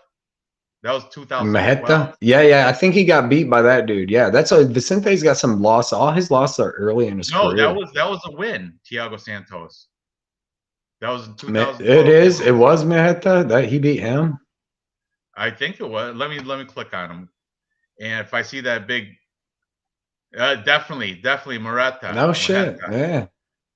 Yeah. Okay. That was before the stupid. Doesn't he have like a sledgehammer tattoo now, like Thor hammer tattoo on his chest? I think this was before the tattoo. The tattoo made him better. But anyway, so this is it's gonna be a good fight either way. I don't blame you for taking either side. I'm leaning with Vicente Luque. I think he's just better. I want to fade Bilal Muhammad. I'm not a big fan of his. I understand he's got good wrestling. He's good, well-rounded, but I think I picked Wonderboy against him too. I picked him, and I regretted Me too. that. That was the worst. He dominated him so bad, but it's that little cage. The little cage is the biggest thing that helped him in that fight, and he's in the little cage this time. But Vicente's dangerous standing. Vicente's dangerous on the ground. He's got 5 Darce chokes in the UFC, including his Ultimate Fighter show. You've seen him just Darce choke. What's his name? I was watching this Pico fight. You seen him Darce choke Chiesa in his last fight. He's Darce choked a lot of people actually, and then he's knocking the other ones out. You seen him knock out Blau. I don't think it'll go that way because like this time like that because Blau ain't gonna come out just like throwing bombs with him. But one way or another, like I see it almost like the Jeff Neal fight. When Bilal fought Jeff Neal, it's kind of the same thing with Vicente and Neal. They're kind of the same fighter, except Vicente is more dangerous on the ground, but they're strong and they're explosive. So even when Bilal was able to get in on Neal, Neal was able to explode up or just stop the takedown. And then in striking, they're way faster and way stronger. I mean, Bilal's got decent striking and stuff, but he ain't hurting nobody or nothing. Any time that this fight's standing and they're not clinched or on the ground, Bilal is going to be in trouble, not in trouble, but he's going to be in trouble at risk of getting knocked out. And you seen, you seen with the last fight was Chiesa with Luque. Like he can submit you on the ground. He can knock you out standing up. The dude's just dangerous, man. I can't bet against that. So I took Luque. I got him at -170. I put 2 units to win like 1.2.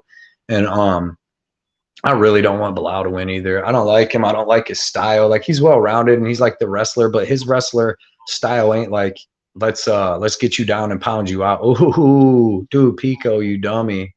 The Pico had him rocked, dude, and then just let him like shot a takedown.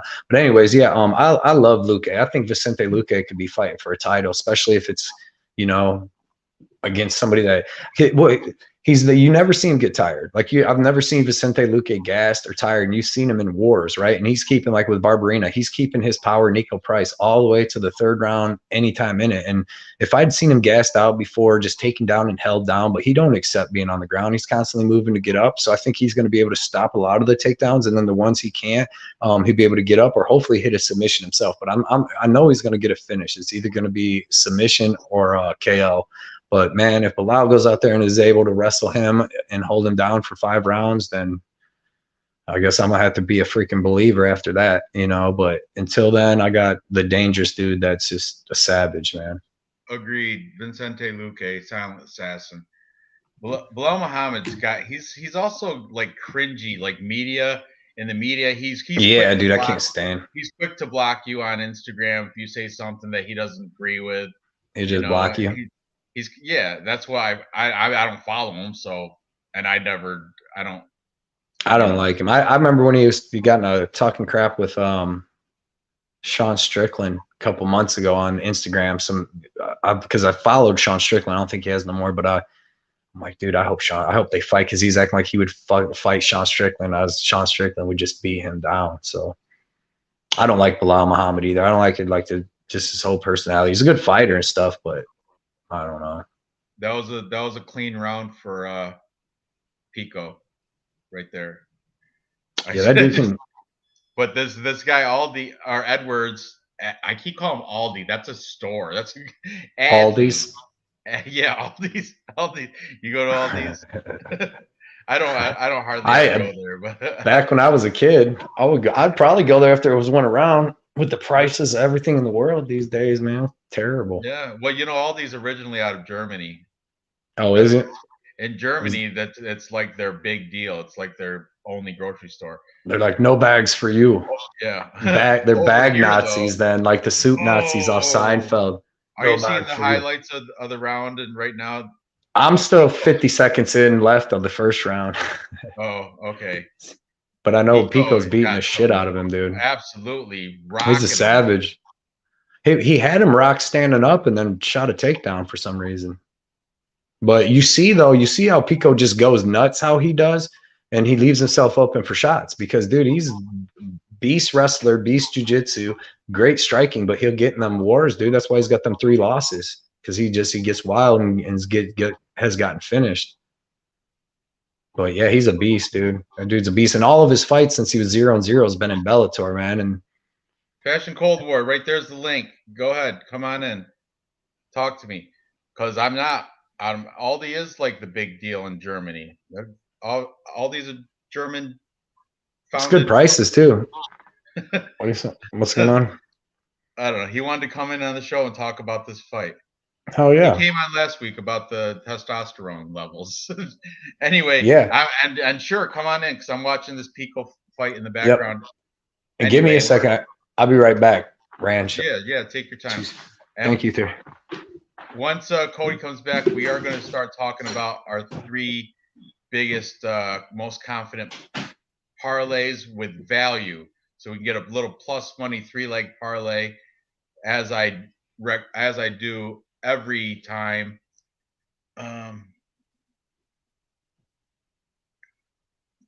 Every Friday I do the 3-leg parlay, usually with Dave, but this time it's going to be with Cody. As soon as he comes back. And in this fight, round 2 of 3, Pico is controlling the fight wherever it goes. He's so good, man. I was taking a flyer at plus 1100 on Edwards. How can you? It's on a 7-fight win streak. How can you not? But Pico performing well. He's got him in like a front headlock right now.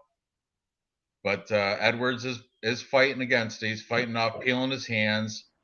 He's back on his feet and came up with a punch. They're both standing now. Big kick that missed from Edwards. Fashion Cold Wars, whenever you want. The links in the stream, so you can just come and you'll be in the back room and I'll pull you in. You can talk about whatever you want. But right now, I'll as we're waiting for Cody, I'm gonna go over this fight. Pico landed a nice body shot. He nice combo, like 1-2. Oh, he just rocked. He's rocking Edwards. Edwards, you can see he's feeling all these punches too. Just took Edwards down again, like his 3rd takedown of the 2nd round here. So that's pretty good. Pico's got this all day. He's already got the 1st round in his pocket. He's going to have this round in his pocket. He's going to, if he doesn't finish the guy, he's going to win by decision. Kind of threw money away, but whatever. It is what it is. I'm gonna start looking through and seeing. Hey, real news documents received. Once again, congratulations. Last week, phenomenal. What'd you get? One wrong? That's so very impressive. Very impressive. The only one you got wrong, I think, was the you took Mickey Gall, man, over Mike. So you even got the robberies right. That's impressive. That's impressive. You even got the robberies right. Documents received. Good on you, real news. I'm really impressed with your performance last week. Yeah, for those that don't know, we have because Dave's not in here. BC Dave has a group on Tapology, and in his Tapology contest, if you're active in the chat on this live stream and you win Tapology, you get a shirt. Ask Real News. He's already won one, and he's got a second one coming in the mail as we speak. And Real News can vouch for that. They're legit. Their MMA themed shirts. I think the last one he got was some UFC event shirt. I forget what it was, but Real News vouch for it that it's not just a thing to get more subscribers, and it's a legit. You really do get the shirt from being active on the show and winning the Tapology contest. So it's it's a free entry, free reward. Real News MMA didn't pay a dime for that shirt. Came for free. And from Dave, well, Real News MMA also back and forth through the fights. Think of a lot of luck. For example, IDM by decision at the beginning of the week flopped on Bo.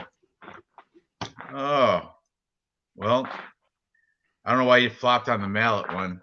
Oh, Pico clearly won that round 2. He's up 2 rounds to 0 going into this third.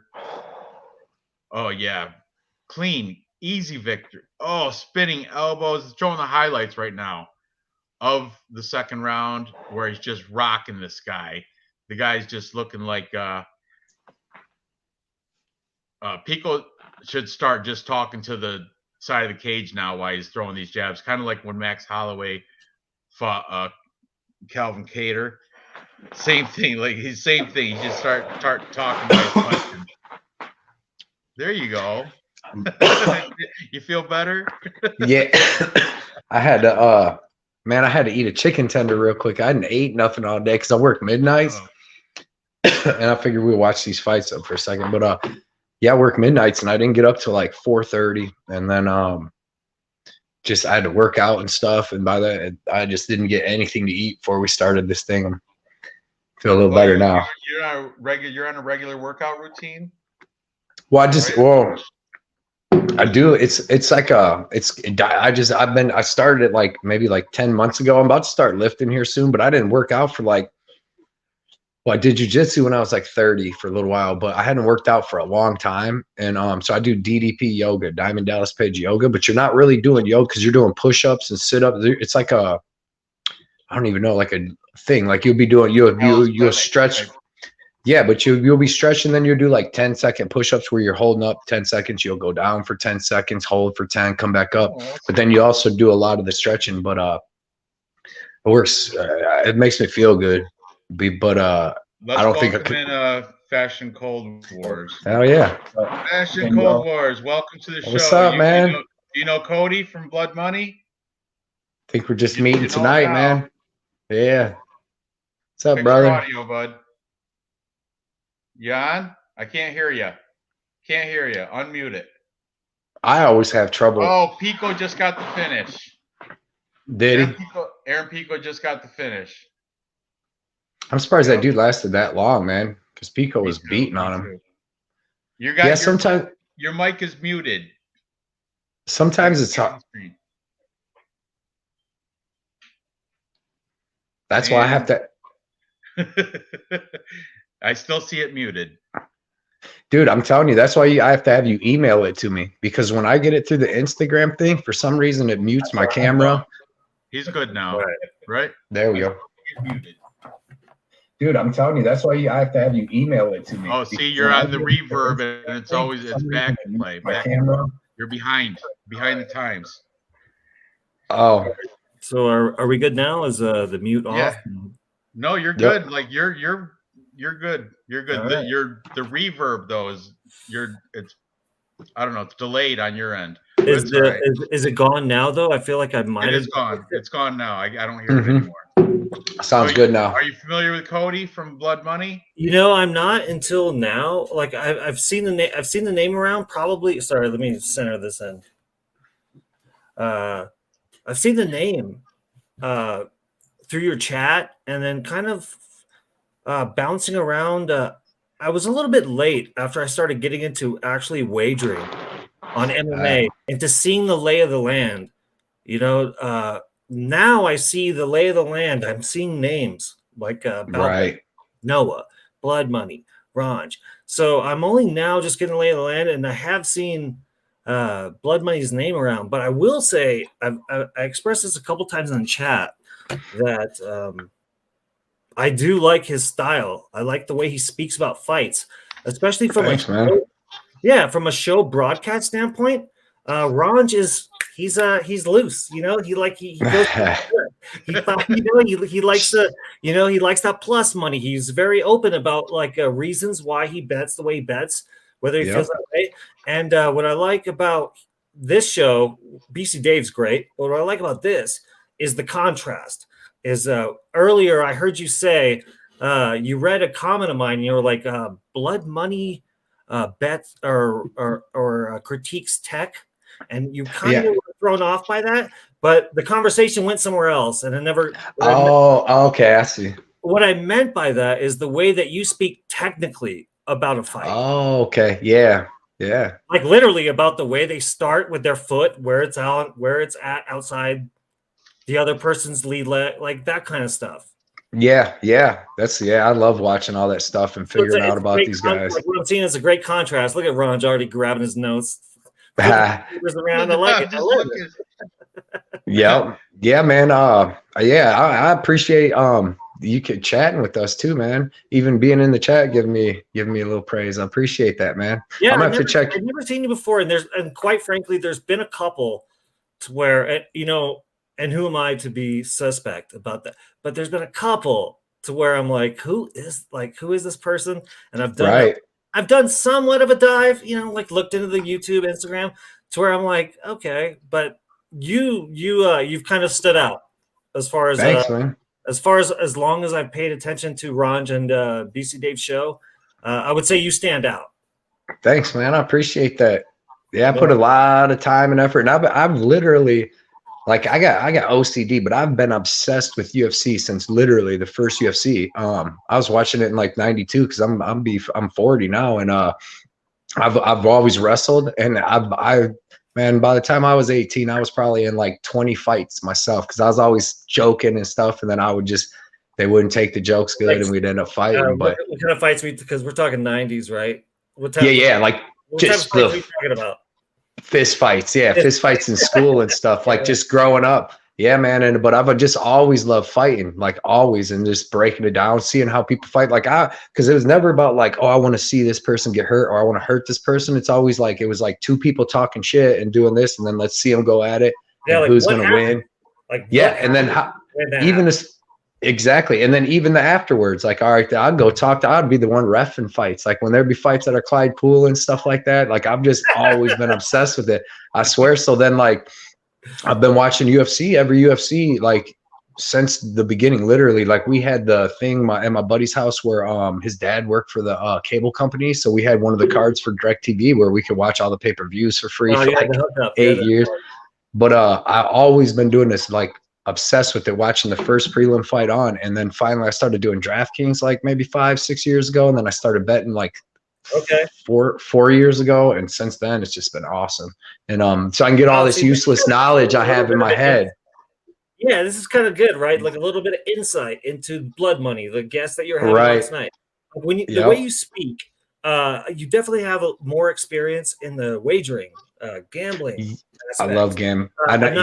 I'm about 2 years, 2.5 years deep. I've never been a big gambling guy, but but like you, 1993, I got a VHS tape. It was the version of things going viral when an asshole hands you a VHS tape. In 93, 94, I saw UFC.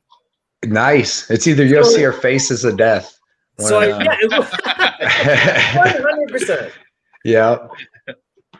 Yeah. So I can appreciate like the history of. I've always my father raised me on boxing, and then I saw that. Right. Because boxing was what you could get all year round, back then. Roy Jones and all that. Because UFC was so banned, man. Like it was hard to watch it. Like I remember I was a child and the Spinks Tyson fight. I think it was in the 80s. 9, 10, 8. I had no idea. I could probably figure it out. But I remember seeing everybody like freaking out at the bar when my dad took me to the bar.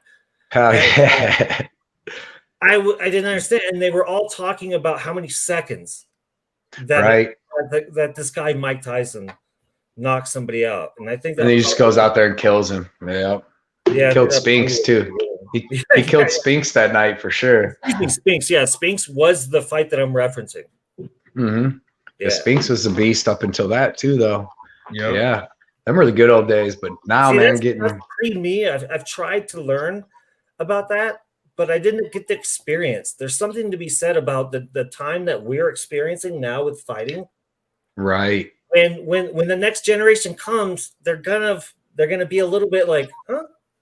Like, but it's catching on now, because it's getting on ESPN and all that. And I expect in 10 years it's gonna be huge. But yeah, man, it sucks too with getting older because we're losing all our good older fighters. Speaking of that coming up, Tony Ferguson fighting Chandler. Like I loved Ferguson so much, and then just it kind of just went downhill. But I still love him. But man, it's tough to see all that stuff too. Right, Ranj, can you speak to this? Isn't it so crazy how fast this sport moves? Oh, absolutely! It's fire now. It's a killer, a mountain toppler. Right now, I'm looking at just the next year. I'm looking at previews for the next Bellator, and the next Bellator is fire. Patchy Mix versus. Dude, that's pretty cool. That somebody would even say that. Chris Cyborg, and this is Bellator. I'm like, yeah. I just saw a little preview of the next event, and I'm like, wow, I'm gonna definitely tune in for that. Yeah. Right now, they got that Hawaiian girl on there, and she's awesome. Dude, the thing about Hawaiians is 100% legit. About their durability and their toughness. Yeah, man. I moved to America when I was 16 and a half, and I moved to Hawaii as an Irish guy. And I'm pale, like I'm as bad as it looks. All this is as bad as it looks. Right. And it was a fucking eye-opening experience. It cultured me. It changed the way I approach people, the way I respect people, the way I know what not to say, what to say, what not to say, how to carry yourself. They're like all Diaz's over there, dude. Yeah, dude. It's all. They're all Diaz's in there. You wouldn't say it that way. It's all like, and the irony is nobody's Hawaiian. Right. We killed them all. There's a small, but it's locals. That's the real word that people are confusing with Hawaiian. Right. Locals, which are Hawaiian culture, but maybe have a little bit of Japanese in them. Maybe have a little bit of Samoan, a little Jamoan, a little fucking New Zealand, So it's the guys, they're amazing. Like Max Holloway, Maki Patolo. They're like, when you think of the Hawaiian fighters, right? If you go to like back in the day, like BJ Penn, there was another dude. What was the one dude I used to watch? He has a lot of losses, but he used to fight. Like I remember him fighting Shoney Carter, and he was just real good. Don't want to fight, even though he has an insane amount of losses. Yeah, they're gonna fight you the whole time. Yeah, fights the whole time. Yeah, perfect way to say it. If you ever watch, like I like to watch at work, back in the day, still a little bit, but I used to watch all the World Star fights. I never got on YouTube and stuff like that. But I'd watch all them fights, right? And every single time, dude, that it'd show like some Hawaiians fight, both a street fight and after school, whatever, both of them knew how to fight. Like they're throwing leg kicks, they're blocking. Yeah, damn, dude, that's not.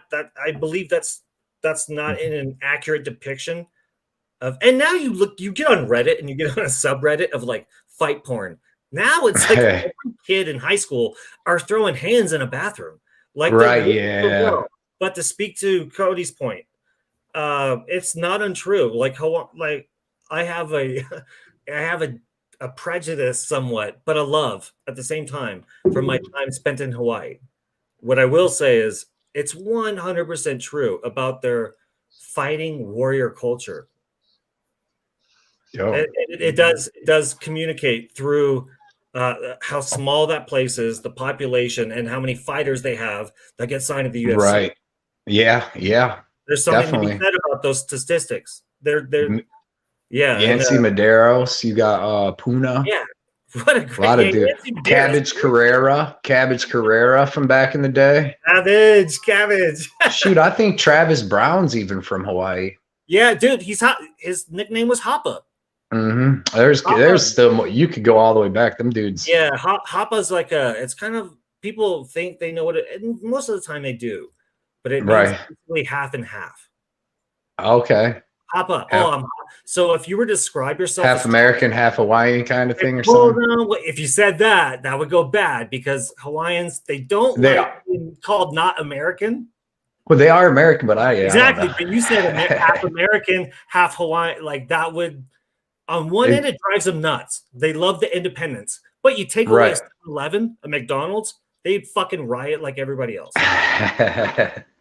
They probably only got a couple of them on them damn islands, man. Well, I don't know. You'd be surprised. Oahu's a busy place. It's like fucking Tokyo 2.9 or whatever.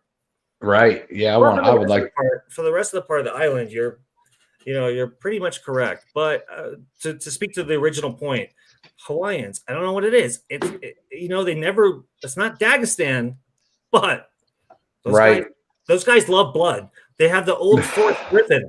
Like I don't fight well till I bleed. Mentally. Right. So on this Bellator, is there only 4 fights on the main card? That Pico and then the Tim Johnson. Now they're getting ready for Nemkov and. So there was only 4 main cards. So that's 4. Yeah, right now they're showing highlights of them. To be 5. But anyway, go ahead. I ended up putting $50 on Corey Anderson at plus 130. I was hoping it was going to go the other way, and I like him. He's going to be bigger. What's he going to now? What's up? He's what? No, his fight's coming up very soon. They're showing his highlights now. They just I do like that play. But you can get if you go with Corey Anderson, but then not go with Patricky, you can get like a plus 3 and change, high 3 and change, plus 4. Yeah. That's what I'm planning on doing. I'm hoping Anderson wins, and then I already did. I think I already threw $35 on Patricky. You did Anderson, Patricky. Yeah, I never put that parlay in. I forgot to put that in. I just single bet Anderson. I got him at 8 plus 810. Actually, let me look at that real quick. I'm gonna go put one in myself real quick. I forgot all about that. Patricky and Anderson's plus 810 now. That's what I bet it. All right.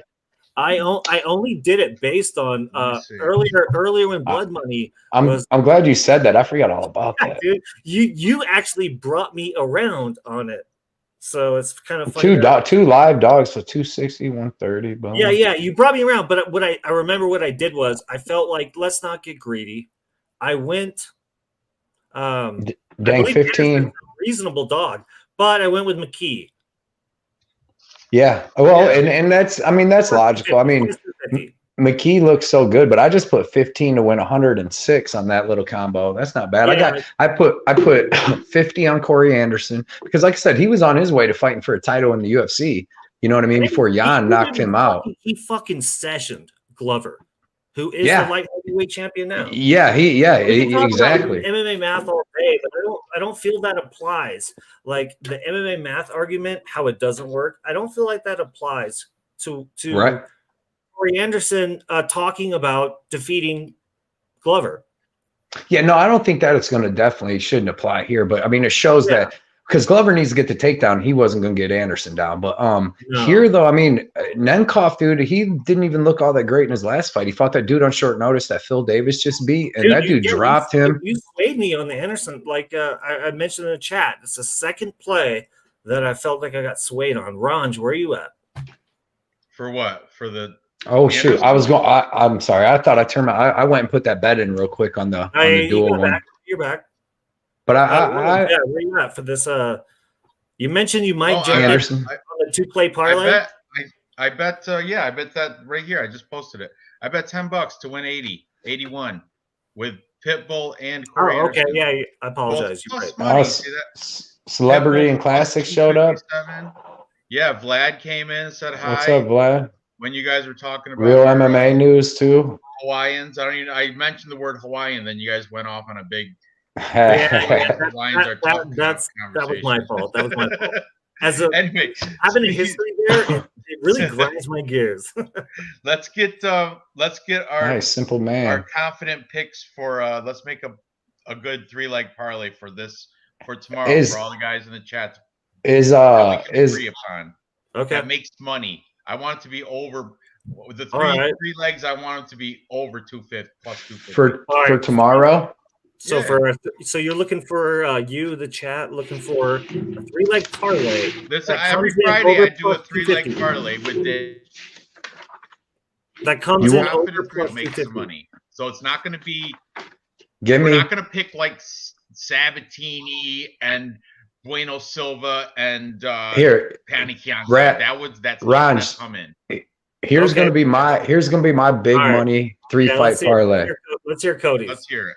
And this is because it's big money. But I want so it has to be over 3 legs. Is that what the parameters are? Right? 3 legs. 3 legs. And Trey Ogden plus 250. Is that what it was? Ideally, it's going to be over plus 250 when you're all said and done. Okay. Give me Trey Ogden. Give me.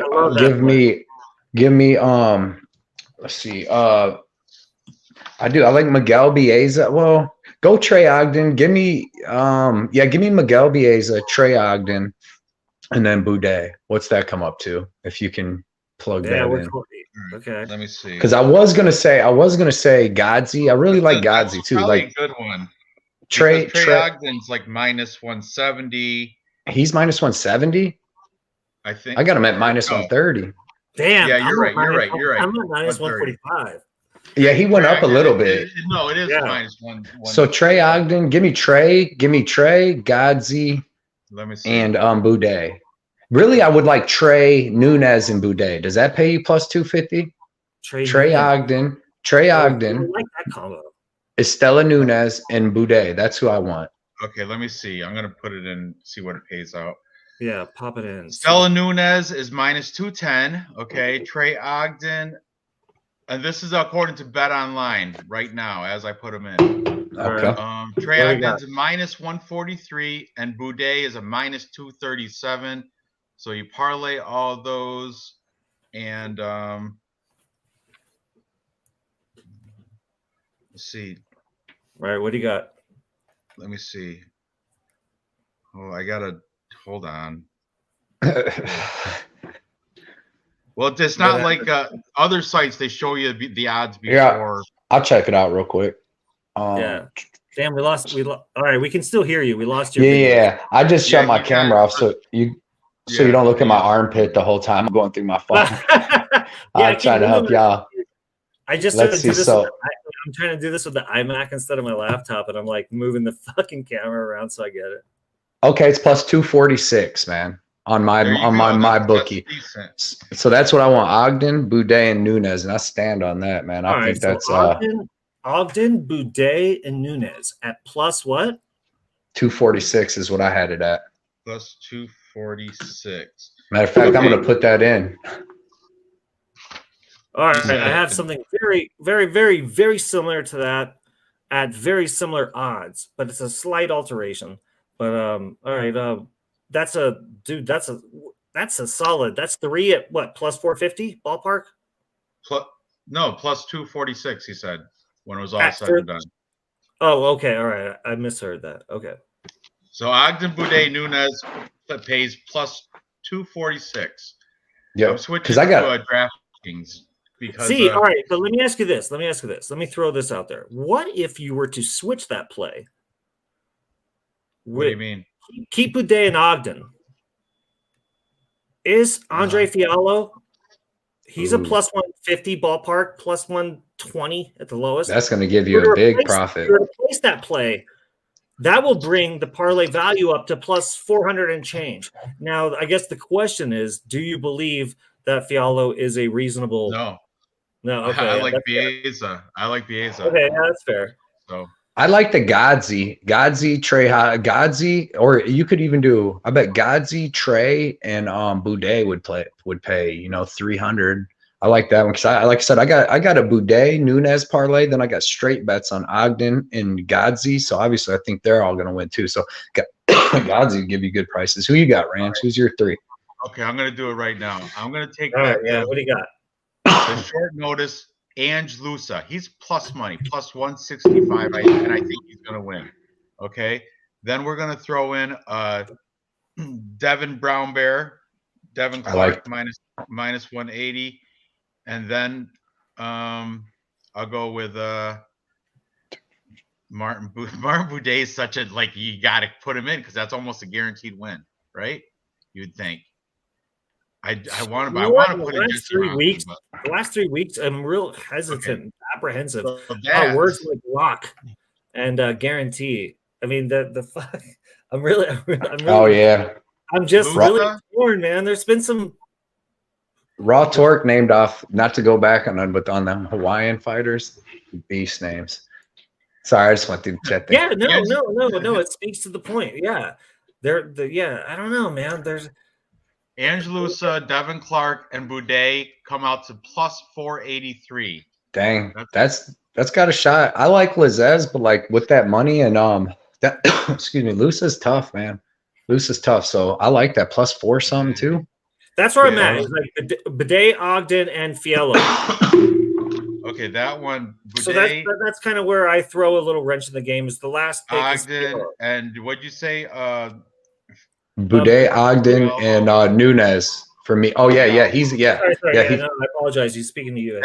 No, you're right. Fialho, Ogden, Boudet is plus 498. See, I believe when you add Fiallo, I guess it depends on how you feel. I just think Miguel Bieza is going to win that though. Yeah. So again, you're probably correct in keeping that play. I just wanted to throw out that if you're also feeling that Fiallo is even a reasonable dog in there, he brings value to a parlay like a 3-leg that we're speaking about. Definitely. Is all I'm trying to say. Definitely. I think the play you're making. Do you like Jesse Ronson? I like him. Me too. Let's see what Ogden, Boudet, and Ronson. That pays plus 338. That's not bad. See, I haven't. I did not view that. I like but Nunez way. I like her way over Ronson. Like Nunez, Boudet. See, I feel like Boudet and Ogden are locked into. I'm trying to go for value. Nunez is minus 235 according to DraftKings. It's about the third leg. The third, I feel like between the Ogden, what's bringing in the value though? And then on my end, Fiallo as the third pick, ton of value. Yeah, but that kicks up the value for a reason because he's not fit. So right. I do like how we're all on a 3-leg parlay. 3 of us are locked into 2. Right. Ogden and Boudet. Love Ogden, man. That makes me feel good about Boudet. And then the other play that I was brought around earlier was Ogden by you, Cody. Dude, you see how much bigger he was at them weigh-ins and face-offs? He's way bigger, and he's way more skilled. I mean, he's the better wrestler, better striker. That's where you got me. It's and then he's got the size advantage. I can't really find. I mean, Jordan. It's not because people do act like Jordan Levitt. He's choked out bums. He beat Matt Silas and Matt Wyman in a bum on the Contender Series, and they're acting like he's out here choking out legit people. You know what I mean? Dan Hooker or something. Because of the what would you call it? The showmanship. Yeah, he stays on. Yeah, they remember him. Like, oh, I remember him winning because he did Oh, them splits. Yeah. Yeah, I agree with who was that. in the chat? Speak up. Somebody in the chat was like, "Oh, I think it was Nick Alexander." He was like, "I'm solely betting on him because of the splits." Nick's There is hilarious. a little bit That's of like, hilarious. as funny as it is, Better I not be believe no damn splits going on that night. I believe there's enough people feeling like that. I was like that earlier a little bit. Like he's an odd wild card. That And he's out of Alaska FC, right? I believe so. Yeah, he's that's another, not gonna. Yeah. Uh-oh. I believe that you brought me around on that pick because I believe his couple minutes of fame probably. He's got him. He's great slam on Wyman. Nobody can take that away. The dances, the overly effeminate behavior, even though he's married, awesome. Yeah. Him and Jordan Wright. Jordan Wright, too. He's married, too. Yeah, dude. Jordan Levitt versus Jordan Wright. The Jordans. The Jordans. I never even realized that. Jordan Levitt. Is the Jordache look, and you see who wins. You know, who wins? Oh, Jordan. What's his name? Is supposed to fight coming up, ain't he, actually? Jordan, because he's way bigger. What's his name? Jordan Wright. Yeah. Now, because we said both of them, it just stunned my brain outside. But yeah, man, Jordan Wright, he's pretty tough. Who's he? He's fighting someone next week. It's gonna be pretty good. Yeah, Sabatini by submission plus 140. Damn, I like that. That's for you. Who's? Oh, that's for you. Real news. There you go. Plus 140. That's a pretty good price. I ran into the other Bout Better. I spent some time on his. I'd never experienced him like on a Better. Yeah, Bout Better he's got a good live show and stuff. He's always on when I'm driving to work, it seems like, so I can't like actually watch it.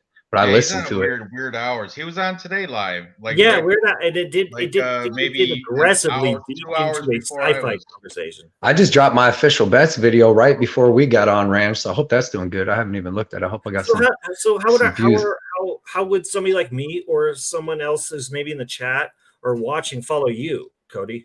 Blood Money MMA bets on YouTube. I drop my videos every week. I do a live show usually with Johnny on like Johnny K Picks on Wednesday, and then on Instagram, go to Instagram at Blood Money MMA Bets, and that's where I post all my betting slips for every bet that I make. So, and then like I do my first show on Sunday, I drop like my picks, and I already have some bets in and stuff ready for that. And then I look at like, you know, the over-unders usually don't come out till like Monday night. So I wait for that stuff. And then I do that live show, Johnny. Then I do my official bets video. So been on YouTube pretty much recently a lot more. So hopefully I need to get some more subscribers. I've been getting some. My new iPad now has it in its calendar feature. Nice, man. I appreciate that. Thank you, man. Do you do any Instagram or any YouTube or anything? Do you know your stuff, man? No, I work in production. I work in shooting. I shoot, edit. I've worked with Fox Sports and blah blah. Oh, nice, man. UFC, I've worked with UFC. I've covered several UFC events, but that's awesome. I'm only now getting into this scene, and quite frankly, Ranj, I seen a bunch of other shows, and what I liked about this one was like Ranj. There's something about the way you embrace your as a production. He's a likable guy, man. I love Ranj. Production in front of the dry erase. Try to be authentic, you know. I don't. Yeah, no. As somebody who's a production gal, I appreciated the fact that it was about content over form. Mm-hmm. Yeah, because he's a hard worker.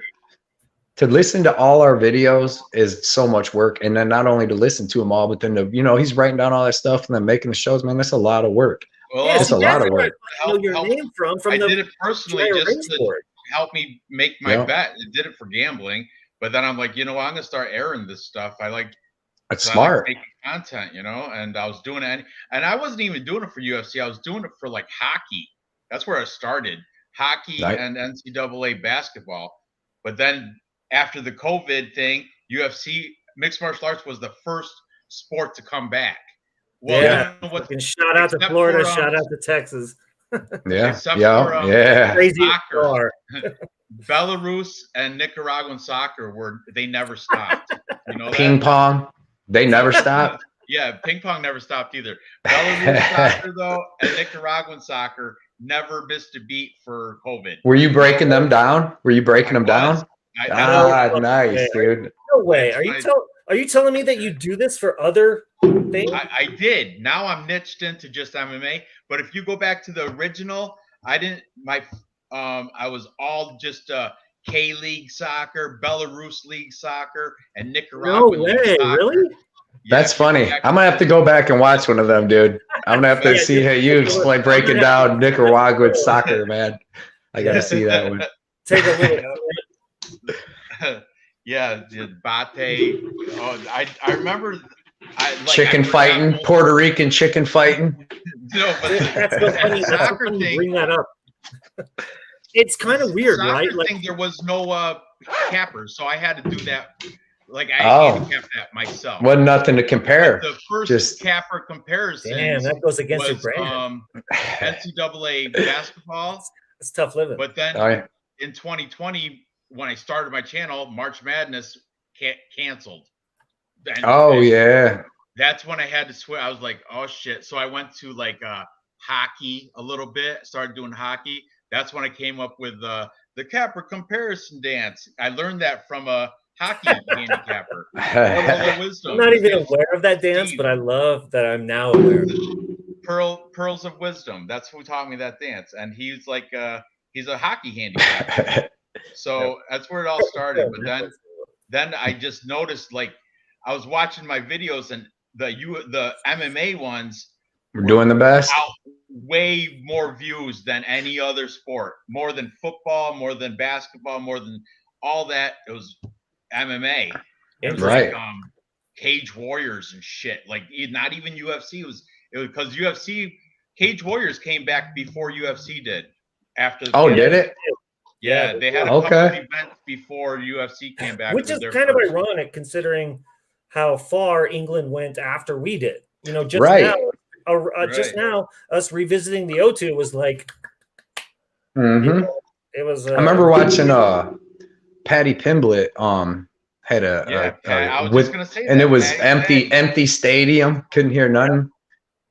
Speaking of him, dude, it's crazy. I'm doing fight research for next week, and I'm doing tape study on Cameron Else, which is terrible. That next week, dude, is one of the worst cards I've ever seen in my entire life. Like, all right, so you don't feel like this is one of the I felt like this. Corey Anderson with the takedown. Oh shit! He's getting top control. I forgot even that's going on.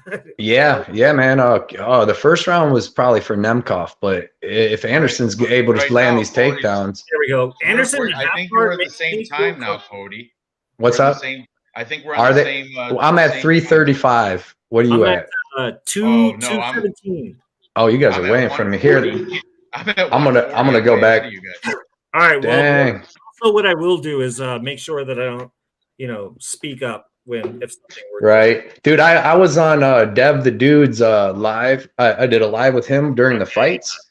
That guy. And he was ahead of me by like 30 seconds in the fights we watched because I was having a party that night, so I could only watch like the first three. I had big money on all the fights, and he was ahead of me, and he had the other people. In the bets, actually, it was like Dustin Jacoby versus the Mikhail dude, and he had all the other guys, and he was like going nuts, like, oh, he heard him. Yeah, he's like, he heard him, and I'm watching. I'm like, what the? So I'm like knowing all this stuff before, but it wasn't. And then he wasn't even really hurt. And I'm like, man, this shit sucks, man. I don't watch this by myself because it was just being ahead of me like that. You know what I mean? Yeah, I always have to beat those guys. Yeah, he was like 15 seconds ahead of me. So like when he was like, and they're ahead of. I always mute it. I just hit mute, and then I talk to him in between rounds. And 15 seconds, like we all know in MMA, God knows how long that is. Yeah, what could happen? You know what I mean? Yeah, there's happens within the 15 seconds. It inherently stretches it to feel like 40. Longest time ever. Yeah. Well, you know, have you ever been on the other side? Have you ever been on the other side? To where you've kept quiet, to where you're like, okay, I don't want to fuck with somebody else. I'm horrible at it though. I can't control my face. That inherent godlike feeling, like when God was feeling friend, and then it's like, you know what's going to happen, and they don't know, and they're like, "Wow, this looks really bad." Blah blah blah. You guys got a big for Anderson, by the way, right there. That was around for Anderson. Now it's 1-1. And he's mauling him, dude. So and Corey Anderson don't get tired. So if he can just keep taking him down, man. Anderson and half guard is where it's at, right? I got that. I got $15 on the Anderson other dude Pitbull parlay, but then I also got 50 on Anderson to win 65 because he was plus 130. So hoping he takes it. I like his trunks, dude. He's got. I feel that Anderson belt or bet, excuse me, is top notch.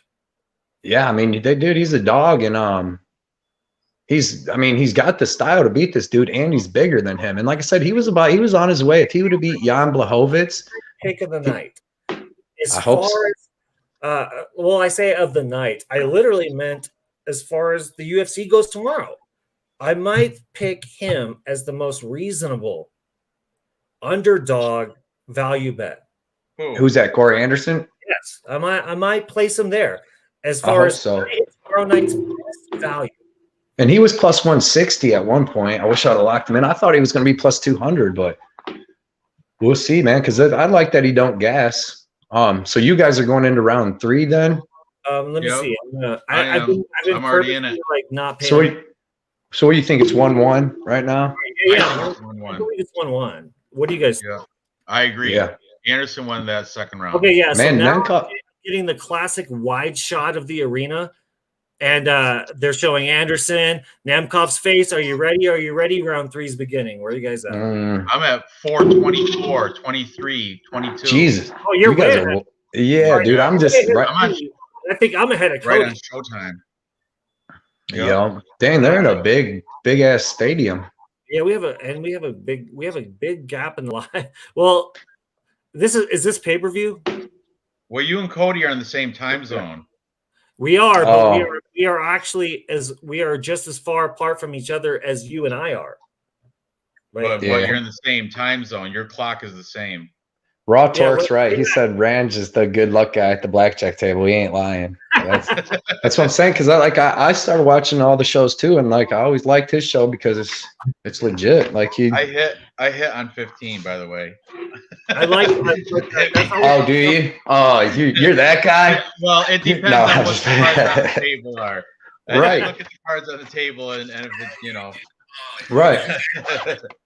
I always just meant cards up there. I'll hit on 15. It sucks so bad too. Just to be when you got 16, you're like, I don't want to hit it, but I always hit it. My thing is I do all conservative. I don't even want to hit that 12 against whatever and stuff like that. I want to sit and let them bust because they're supposed to bust. The rules of the game say they got a 5 showing, they got a 10 underneath, and a 10 coming. So, but I like the cut. I like the cut of your jib again. I stay away from blackjack because I've never really it's like double Dutch, right? When you know something or you think you know enough to get in on it, right? Like craps, you watch. Right. That table is fucking it's intimidating when you see all the bets on a craps table, right? Yeah. But if you know the pass line, the don't pass, the come, the don't come. Hey, I'm gonna bet a 7. Then you can kind of double Dutch your way in, dip your toes in. Right. And good. Blackjack, I've never felt comfortable enough to where I felt like I wouldn't negatively affect or generate a negative response from the other players. See, yeah, I've been gambling forever. I love it. I used to go up to Canada to Windsor where you could gamble when you were 19 because I only lived about an hour and a half away from there. And I went up there one day and played blackjack and just sat with this lady at a table. I've seen Anderson had him hurt. Is where I was at, but that's what I need to do, Cody. Is sit with somebody like you're about to describe, just somebody that can get you the lay of the land to where you feel comfortable. I take it Anderson got put in a submission or something. Yeah, but he got out of it. Okay. Nemkov had him. Because I thought you were saying maybe he was going to get knocked out, and then I seen Anderson land the takedown, so I'm like, oh shit, he must have. Nemkov had him in the guillotine or something, but Anderson got out, and now Anderson's back on top. All right, hold on. Let's reassess. Where are you at, Ranj, time-wise? 127. Ranj is in round 5. He's in the freaking future. He must have just bet that damn over because Ranj is like 10 minutes in front of us somehow, dude. Ranj is PFL right now. Yeah. What do you mean? Ranj is watching Devin Clark and William Knight fight right now somehow. The fuck? How is that even possible? Speaking of Shawbisms, Ranj is milking this, dude. Milking this. I hope for. Well, you guys are like a minute behind me or something? No, yeah, okay, dude. So I'm at 120. Let's go. By the time I finish this sentence, I'm at 120. I'm at 235 of the third. So we're all over the board. That's all right. This is Anderson's. You're going to be coming into the where I was like, oh no. Yeah, what's great is now I can't remember why or what you were like cheering for or noticing. So that kind of works. In my mind, where I was at, I was like, as long as Anderson has half guard or side control. Oh, this guillotine, front choke from hell. Oh, I see why your face was your face now. Okay. All right. Because you were like, oh, shit. Damn. Yeah, he had that, dude. But he just used a lot of energy right there. And I mean, he's going. Wait till you see the rest of this round. I don't want to spoil it. You know what? I kind of like this. How we can speak. I like them right? Ron just like, just wait. You're gonna shit. I go, I don't want to shit, man. Don't do that. What's up? What's the chat up to? What are those guys up to? We have nothing. Oh, sorry. Nothing. I gotta piss. You guys keep talking. I gotta take a piss. This guy. I am clapping though. Just what kind of clap we doing? Future, and I'm clapping. What? William Knight lost. Yeah. Oh yeah. No shit. For a reason. Dude, you could not help yourself. He had to clap. Oh yeah. Okay. Couldn't do it. Now I'm caught up. I don't want to fucking. I'm caught up, and I can see that why a clap might have come up. I got old Anderson in side control right now. He's in side control. Okay, all right. So now I know exactly where you're at. Was he hitting with the Kimura? Was he snatch a Kimura or something? Your wager was Anderson, correct, or Nemkov? The what's that? Your wager was Anderson parlayed with Patricky, correct? Yeah, but I also have a $50 wager on Anderson at 50 to win 65. Oh, I got him at plus 130. Money line bet on Anderson. Yeah, I love straight bets too because man, I need to get something. Yes, like because with the parlays, what I came up with is because like you can win more money, but like say you put in a parlay. And then how it always goes, you win one, you lose one. You know what I mean? If you lose, most time you win one, you lose one. So then you just lose the whole, say I put in $100 parlay, I lose the whole $100 parlay and I lost one, won one. But if I just put 100, what just happened? Did he just choke him out? Yeah, just soak it in, dude. Did he just choke him out? I was looking at the damn screen. Oh shit. I was trying to stop that 3 seconds. Oh shit. He stopped the fucking fight, waved it off. Dude, you're good to go. Yeah. You won. And then look, so now we got the hard part of that parlay done. And dude, it was a head clash that did that cut. There was a head clash though. What? There was a head clash. Yeah. So what's that mean? They're going to go to the cards? They're going to go to the cards then? And it should be Anderson 2-1, right? Okay, the only way they go to a cards with a head clash like that, I believe, is if it's over half. What sounds like you're about to say something. I think like halfway through the second. Correct me if I'm incorrect, or if you 5-round fight over half of the third round. Yeah. That's what I mean. Yeah, so almost Yeah, if you're under. Wait, what is it then? That was a fucking jumping headbutt. That's wild. I believe under the halfway point. But they was almost to the end of the round, so they were done with 3 pretty much, right? So this should go to the cards, and he should win. Over 3. I don't know. They're discussing it still, and I'm ahead of both of you guys, and they're still discussing it. They don't even know yet. All right. So then, dude, and Anderson was on his way to winning that fight too. Yeah. Okay, but it was 1-1. It was 1-1, and Anderson was winning the first half of the third round. For sure. Cards. I believe they go to the cards once it's past the half mark of the third round. I hope so. Before that, otherwise it will be a stoppage via a cut or whatever the no contest since it's accidental, something like that. Yeah. Yes. I believe that will be decided. Damn, that's a nasty cut, bro. That is a sick cut. Dude, they're calling in a made guy, Frank Trigg, coming in. Frankie Trigg? Frankie Trigonometry will figure it. Frankie Trigonometry will figure it out. Like, you can't hit another made guy. He's like, I got this. Look at him. Look how, I don't know what he's saying, but he looks very confident and irritated that they're stalling. He's like, what are you guys kidding me? It's this. How did that even happen? When do we ever even see a giant headbutt from the bottom like that? Like, not headbutt, but just that clash of heads like that. Like, you know what I mean? That's just an actual clash of heads. Ooh. That's just, I mean, it's weird because he blocks an elbow and it makes Corey Anderson come in weird. Yeah. And then they kissed a little bit and then. Oh, there's Fedor, dude. Fedor hanging with them. That's a good question. If this is no contest, who gets this? Is the Grand Prix. The Grand Prix. This is like the championship Grand Prix thing. Corey was winning the first half of the third round. So if they do it on paper, technically. When they did the Romanov versus Juan Espino, and Juan Espino hit him with the nut shot and Romanov quit. That was in the second round, and it was past the half mark, and then they went to the judges, and then they gave it to Romanov, I think, saying he won the third round.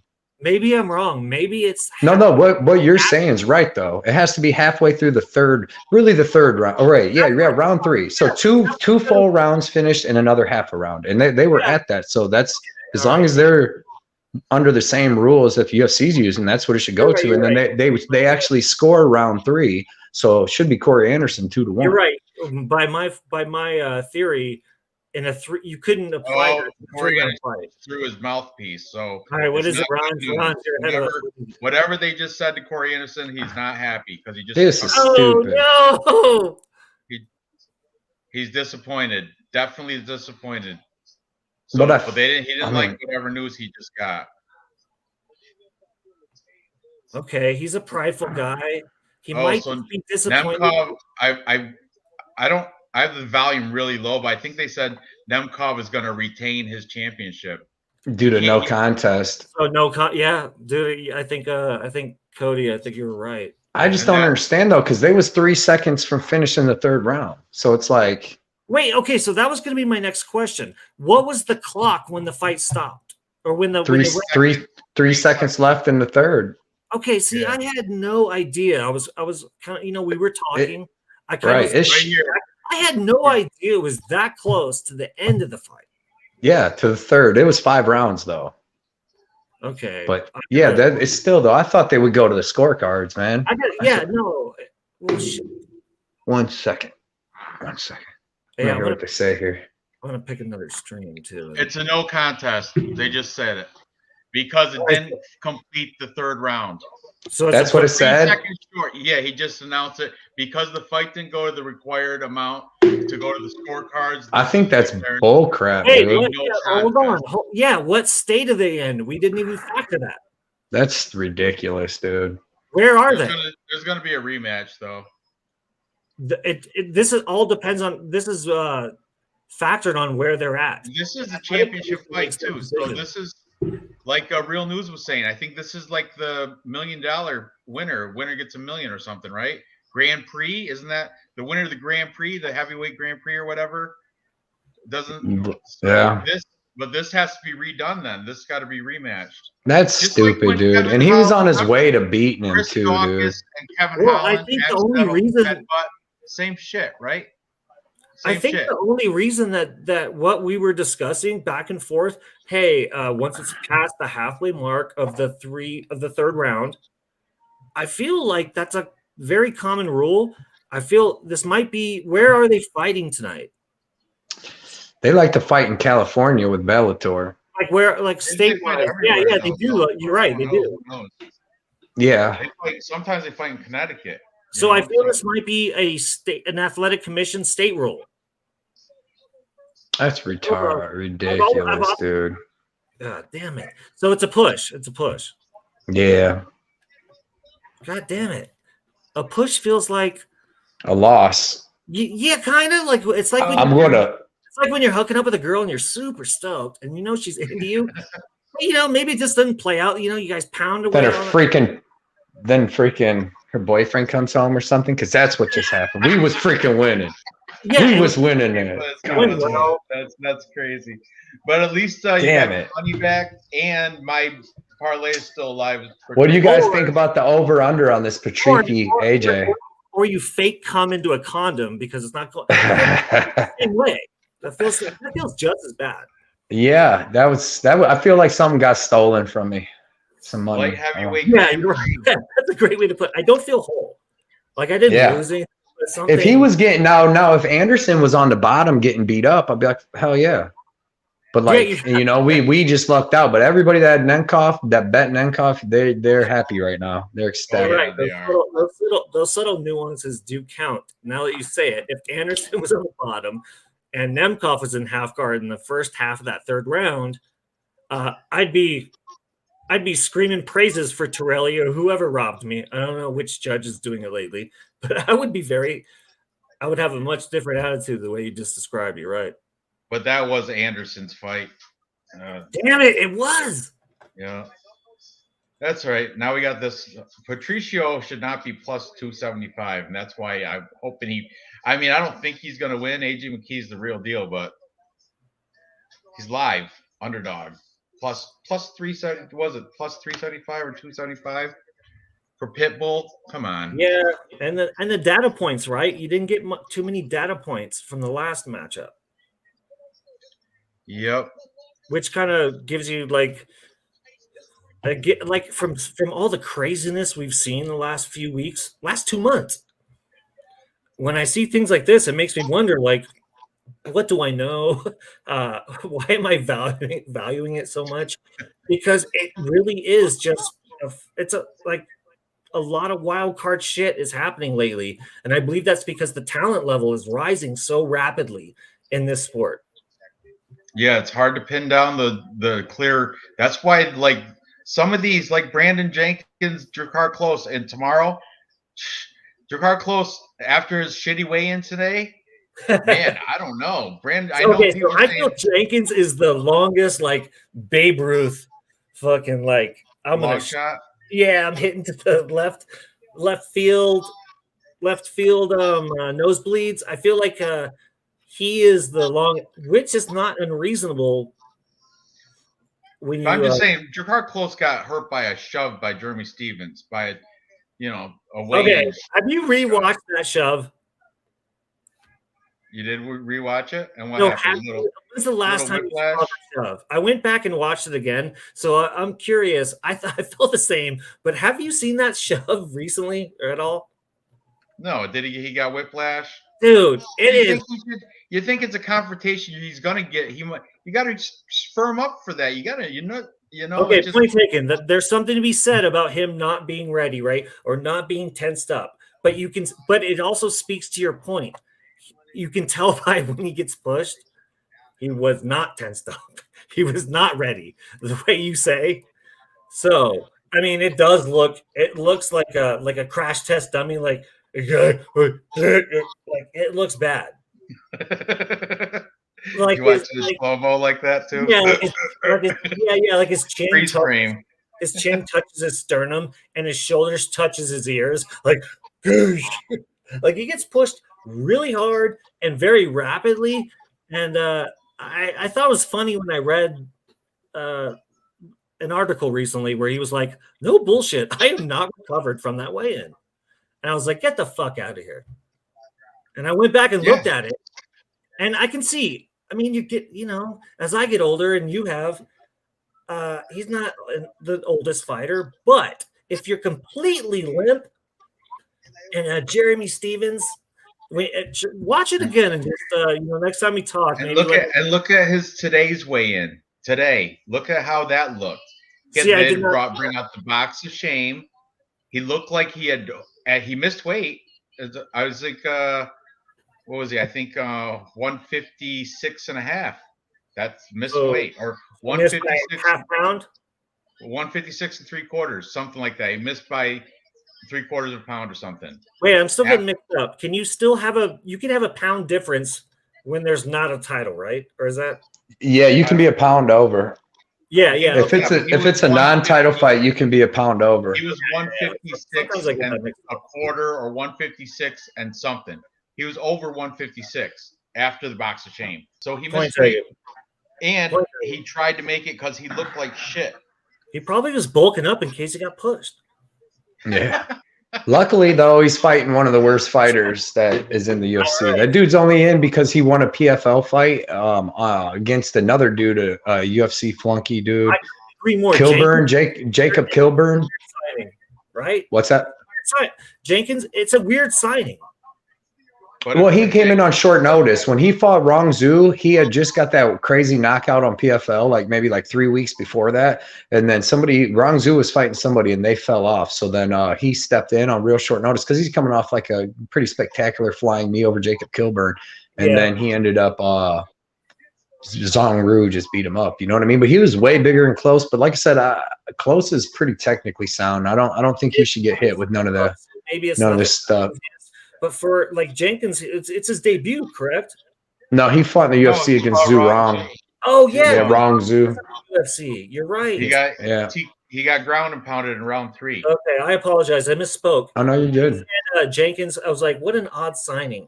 I meant I thought I was speaking as if that fight, in addition to his last 3, weren't anywhere near and then they would sign him to come in on this fight, which is what I thought would have been odd. So he's had a UFC fight. Right. Yeah, I don't like him. Not minus 600 against this guy. I don't honestly, Jakar Close is literally better everywhere. He's better everywhere. He's better striking, even though that dude's got these flying knees. But Jakar Close has better striking. He had Benil Dariush hurt, and I mean he's beat Bobby Green. He's got better wrestling, better clinch, better BJJ, and better ground and pound. In addition to the other fight you sold me on, it was a simple statement like that, which, people like us, you do your homework, but sometimes it just takes a third party that you respect. Seeing something, yeah. To say something, and this is the second fight that you were like, he's kind of better everywhere.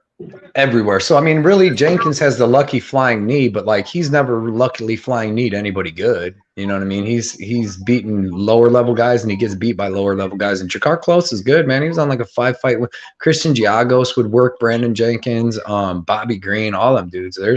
He's got some Lando Venata. All these guys would work Jenkins over, I believe. So in this day and age of that dude should do some late 80s Jakar Noir type shit.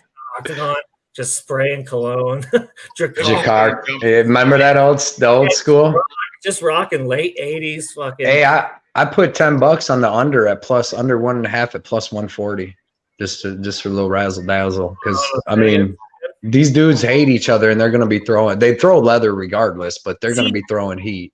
I'm coming in this part probably the less cool and the less homework I've done, the least homework I've done since maybe October. So I'm really putting value on, what you guys say, what other people I say that I respect, the limited knowledge I have on some of the fighters on the card. So this one's kind of fun for me because I'm not taking hard stances. Right. That's what you got to do. Like I said on 2 of these, I thought I was going to bet that Caio guy, and I thought I was going to bet Rafa Garcia. And then after I really watched the tape, it swayed me. I mean, I actually didn't end up even betting them fights in the end. I'm like, but I bet Godzi, but I didn't bet the other guy. So you guys both do your you're the epitome of doing your homework from what I can tell. Dude, this is literally, I got a notebook. I don't even got a computer. I got a notebook and every one of my things. I'm a pen and paper guy. You know that. That's when you're really doing some work right there, dude. If you write it, you're going to memorize. You're going to keep it in your head. That's what I got to do, dude. Even when I get a computer. Is it color-coded? Color-coded. OCD, dude. Back up. You don't need to, it's a critical. Dude, color-coded, OCD, and not only that, but I gotta write everything the same, like my money, my height and reach is in green. No, bro, yeah, I stay with the pens, man, and it makes it go in my brain. And when I look at it when I'm doing my breakdown, separates it easy for me. You know what I mean? To the green and go. I got. And then the next point. Yeah, man, I did that when I went back to school because, like I said, I missed a lot of school when I was in high school because I was always a troublemaker and dumb. I never used my smarts for what I could have actually did. But when I went back to school, like I was doing that in one of my psychology classes, and my teacher said, she was like, why? She's like, why do you do that? I'm like, I don't know. It's just so I can see the difference. Plus, then it goes in my brain. She was like, she said smart people do that. I was like, all right, I'll take that. Yeah, dude, list making, right? Like, I don't believe anyone has ever said that list making is bad. Yeah, right. That's the best thing. You're right about that because you got to make a plan. Make a plan. What do they say? Plan to succeed or something, or plan for failure or something. Fail to plan. Plan to fail. Yeah. There you go. Something like that. That's a good saying. If you fail to plan, you might as well plan to fail. Plan to fail. There you go. Yeah. I hear Ranj. I hear 8.5 by 11. It's fucking sweet. Patricio Pitbull. Here we go. Very nice. Oh, getting booed too. Is he? Oh. Yeah, I'm about to try to reset this and see if I get on your guys' level. My stream's down, but who's win? Hey, Ranj, who's winning the Luque fight? Motherfucker. Oh, for real, Vicente Luque is. Yeah. Mr. in the future over here. Is this or did we go over this? Yeah, we I think McKee will probably win. Before you came on. I put a little on the side of Luque. You wanted to come out during this, but you were slow on the tap. Correct. But yeah, I think Luque is gonna edge him out. Yeah. Luque is gonna finish him. Right. Yeah. Okay. He's better everywhere. Do you agree with striking, wrestling, cardio, everything? All right, so it's all the top fight IQ. Well, all the top categories. He's got, dude. The thing that Bilal's got is wrestling, and then it's in a small freaking cage. That's what's killed me. That's what made me mad. My mistake against Stephen Thompson is because performance and a small cage. But the thing is, though, is Stephen Thompson needs way more of a cage to work. Like he's more bouncing everywhere. Luque don't need. Luque wants to be right up on you, but it does help Muhammad having that wrestling like that. Luque doesn't need 17 feet to throw a side. But you seen what Luque knocked him out with a little baby hook, dude. Little punch. So I'm hoping he gives him a little bit more of that treatment this time. You guys are both going. Are you guys propping it? Are you going Luque by finish? I just put 200. I put 2 units, 200. My units are 100. I put 200 on Luque to win like 120 because there wasn't. There was some big favorites. I liked all them, and then I like Boudet and them. But then Luque, I think he gets the win for sure. I didn't even need to parlay him. I just threw the money on him. I put him in a parlay. I'm not propping it, and I'm not going to play it straight. But I got Luque in a bunch of parlays. And because it's the main event, I got him like as the final leg of a lot of parlays. So I took a hedge on Belal Muhammad. I always hedge out the guy that I don't have parlayed just in case shit, especially if he's the underdog. Right. So you took Luque in several props. Interesting. Yet you didn't bet him? Not straight. I took him. I don't straight bet except for, I told you, when they're out. If they're a big favorite or something. When they're out getting ready to come into the ring, that's when I decide if I'm going to make a prop bet. Like, you know what I'm saying? When I see him backstage, when I see him hitting the bags and getting ready backstage, that's when I. That's what I was speaking to earlier. It's like you're a guy you're like a old school Colbert from the Colbert Report. Like you speak from the gut. Yeah. Truthy. You speak from the gut. And so on the kind of has that vibe, but look at AJ McKee came out throwing money. He's throwing dollars everywhere. Amazing. And his walkout, he just threw a whole bunch of. He said he wants $1 million a fight. He said he wants $1 million a fight after this. He said he threw a whole, and the crowd is trying to pick it all up off. They're all picking up all the bills off the floor. He's made. So I got I put 36.56 on Patricky at plus 240, and he even went up more. But I got 35 because, like I said, this was free money, so I got 35 on him to win 87. And then 35 to win. Oh, dude, that's good. That's okay. Wait, 36 to win 87. Yeah. 87, Patricky. Yeah, just because I think he's got a chance as a dog to be a 2.5 to 1 underdog, man. I think. Yeah, like 2.5 to 1. After seeing what I've seen from both of them, put me right dude, to where Patricky's a beast. He's got a knockout win over Chandler. This dude, I mean, he's knocking everybody. Like, if AJ McKee, man, and then I had that. I guess so. I got an extra 15 on him too, actually, because I have that parlay with him and Corey Anderson. And then I get my 50 back from the Corey Anderson. That's terrible, man. Corey Anderson was on his way too. I know. I felt the same way. Right. Once you saw, it did prove to your point, to what you mentioned before the fight started. Once we saw, like, first round didn't go well, but once you saw Anderson in the half guard position. Yeah. Overtime Anderson, dude, he don't get tired either, man. When you see a really good wrestler struggle in the first half of the first round or the first round, but then achieve half guard, it seems like in the last 7-8 years, achieve half guard quickly in the next round. Right. It feels like that is a solid gear shift. Other dude's starting to gas it. Yeah. You're getting I'm just getting to the money blowing part, man. Wish I was there getting me. What do you think they are? $1? They are $1. I'd be pissed. I get your stripper money off me, bro. I want your dollar bill. But look at the fans just grabbing at all of it. You see them? I mean, but you would take it though as like a souvenir. You'd be like, you would keep it. You know what I mean? It'd be like, oh yeah, I got some of AJ McKee's money. Yeah. You're like, yeah, grab some. So I probably put them in a cool envelope or something like that. He should have threw out at least 20s. You know what I mean? He did like 2,000. He makes a lot of money. Military money. He's spraying dollar bills on me. Because my stream froze. Like, how many bills? Not money wise, not currency value. How many bills did he toss out? I don't know, a couple stacks, so 100 or 200, 300. Yeah, probably. If they're all ones, I could do that. I mean, they're ones. I didn't. Ranj, give me one more parlay. I could do that. I'll give me high. It would be kind of cool if you embraced it, right? I almost did it with the eight fight parlay I hit earlier, man. There were some people in the chat, like right before I jumped on, they were like, "I haven't heard. Did he hit it? Did he hit it?" They were wondering if you hit it. Yeah. I ended up hitting that, and a couple of them was a little greasy, but you gotta have a little grease to cook sometimes. So I know I'm about to hit a wall. Since December, I was on a bad streak, and since December, it's just been one of those ones where you're like, you've got to keep your head above water because it's going so well that tragedy is on the forefront.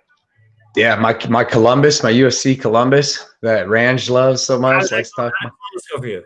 Oh, I got dusted, dude. I had the worst night. It just busted your I ass. was 1-7, man. And I mean, I made smart bets, but sometimes it's the judges. Sometimes it was my worst betting week night of any betting ever, dude. And I was live. I was at the show for it, and but I still had a good time, though. To be honest, though, you know what I mean. It wasn't too bad, but yeah, man, it kind of sighed. But it also, like, it's almost what I was thinking about it. I'm like, it's almost better to go 1-7 and lose 9 units than to go like 3-5 or something and lose like 4 units, because then that kind of looks like I don't know what I'm doing. The other way is just like everything went wrong, dude. Everything that could go wrong went wrong. Right. All of a sudden, I think that's kind of something that maybe people who don't wager even the smallest amounts don't kind of understand or acknowledge that you, like you said, 1-7, but it's about how many units or how much money did you lose when you're speaking in that. It's just 1-7. Yeah, when you're speaking through that lens, it's 1-7. But you can go 2-4, yet lose an exponential amount more money than you do 7 loss. Right. I seen one of the breakdown guys I was watching. MMA fortune teller, and he had 8 units on the big 3 parlay, and like he was like almost even money going into that last fight because he only had like 2 other bets in, and then Jan lost, so he said he lost 8 units on just that one. That hurts, man. It's almost like I was thinking about it. It's almost like there was no way that they could let that parlay hit, because like, wouldn't that bankrupt the bookies? Everybody had that parlay, right? and times 10. That's probably the most bet thing that's been bet in 5 years. I can't imagine something. I think what my price was here. Actually, DraftKings is up right now. I lost that, so I'll pull up the lost. The number I got on the Hamzat Jan Volkanovski parlay was a little. I was wondering why they would give that to me. Like a good plus money sign when you're like, this is free money. No, Everybody I never got those three at a plus, but I got them at plus 142. Or no, excuse me, minus 142. Hamzat Jan Volkanovski. That to me is like a really value. Yeah. And sure as shit, to speak to your point, everybody thought that was money. I didn't end up getting it in. I had a Volkanovski Jan parlay, and then I had a Kamzat on another parlay with a Mavov, which he fell off. So I actually made money on Kamzat, and then lost the other one, lost the Volkanovski Jan one. But I should have went 5-0 and won $620, to be honest. But instead I went 4-1. I won 220. I'm not complaining by any means, but it's like, dude, that's solid, dude. That's solid. Yeah, but it's like that's why it kind of sucks. Like on my channel, it's like because there's different kind of bettors, so different channels. But like, because I'll probably never win like 14 units in 1 week. But the way I bet is like I bet a lot of money, so I only need to win 2 to win like $200. You know what I mean? And that's all I aim for, to win 1 or 2 units a week. And like I put in 5 bets. Really, and I want to go 3 out of 5. I plan on losing 2, and then if I go 3 out of 5, I usually win $100, and then the extra ones are just gravy. If I go 4-1 like last week, or 5-0, but I really just like when I came into this to do these shows, I'm like, I just want to win $100 a week, because if you do that over 10 years, you're having fun at it, you're gonna have a lot of money, and eventually you can build up to betting bigger and bigger. So I love that each wager that now handicapper like Ranj or you that I respect has their version of what I feel is what I need to achieve. Like in my mind, my version of what you said is, if I can put a 60% chance that somebody that I believe will win my own picks, and I add the information that Ranj, you, or others provide, and then if I can get that margin within the odds themselves, I love the plus 110, minus 110 bets. Yeah. And that's shit. That'll show you your skill. Just go look at your cap. One of those fighters, a 60% chance. That's a reasonable 60%. Then that's all I feel like I need to do. If I can wager over a year, to speak to what you said when you mentioned the annual aspect of wagering, then I feel comfortable in, if I'm betting if I'm winning 57% annual. That's good. You're winning. Most people, I think the good ones do like 56. I mean, it's hard to even be a winner one. So like, but yeah, man, it is about picking. Like this week, my two picks like that are Trey Ogden and Godzi, and them are the close fights. Like you say, that them are the ones that you can make your money on. That's what I like to pick. Like that's why I don't put in many parlays. I like to do, if I even do 5, I might have 1 parlay and 4 straight bets, or just 5 straight bets. That's gotta make it feel so much better when you hit an 8 leg. Yeah, because when you hit it, because I never do this, dude. I got a 4 fight when I never, because I'm stingy with mine. Because like I said, I used to, when I first started betting, I would do a bunch of crazy bets. I would only do parlays. Like I never bet straight. I would just do like a 4 fight parlay, and I'm trying to bet $100 to win 700 and stuff. And sometimes you hit, but dude, there's so many times I'd have the 3 fights, win 2, lose 1. And then finally I'm like, you know what, dude, I'm just going to bet straight bets. I'm just going to bet, even if I don't win as much. If I've got to put 180 on this dude to win 100, I'm going to win 100. Like after doing research and all that. And once I started doing that, I swear to God, dude, because I used to do nothing but parlays. And once I started doing that, my bankroll's just grown. Like, I mean, since I started these videos, I'll tell you right now, since I started just doing my YouTube videos to help other people out and stuff, what the hell is it? I think Pitbull won that first round, by the way. Yeah, he was putting. I was wondering what you thought. And there's another guy in the chat, Cody, saying Kroom looked like a skeleton in the way. Yeah, but he's gonna bulk back up. But he didn't look dead. He looked skinny, but he didn't look deflated. But yeah, again, like last week, I've kind of over time I've stopped. I've made a conscious decision to stop. Factoring in weigh-ins and just see how literally stop. Arce should have showed you that. Yeah. I'm not saying it's right or wrong, but I do feel personally, I'm vulnerable to the emotional reaction I can get. I just want to see who's bigger. I don't even care about like how they look or nothing. I just want to see the attribute difference, you know, on the face-offs. I don't even watch the weigh-ins. Not on the scales. I watch the face-offs, and I just want to see who's like intimidation and fear. Yeah, and this is only in the last stuff. I've watched them my whole entire. So this is like a trial. I'm just trying to not watch them to try to not factor it in. Yeah. I don't. Yeah. Because like there's this value sometimes some crazy shit. Well, stuff's changed. Just think like so at the beginning of time, say a couple years ago, when people would miss weight, right? God created MMA. Right. Well, people back in the old days, I don't remember Matt Hughes ever missing weight. I don't remember anybody ever missing weight. Well, when they started doing this recently and giving up some of their purse, we thought it was a big disadvantage. We're like, oh, they're hurt or this or that. And now that years have gone on and you've lost so many you're figuring out that they're just not cutting weight as much because they want an advantage a lot of the times. You know what I mean? Like Kay Hansen, you can't tell me she didn't want a grappling advantage, so she came in 3 pounds overweight. And once you hit that event horizon, that catalyst of like, let's give her the benefit of the doubt that she was always trying to make weight. I think that's fair, right? Weigh-ins were different. She's also human. There's a Japanese fighter that died trying to make weight. Like he died. Literally, he died. I forgot his name, but that's when catch weight was formed. Like now, Simple Man's right. What? Oh, sorry. Go ahead. No, go ahead. No, but that's when like catch weight was formed, and the whole like you just got to give up part of your purse because they don't want yourself. Yeah. They don't want you killing yourself to make the weight, and that's right. You know, and then it's up to the opponent if they want to still fight. Like when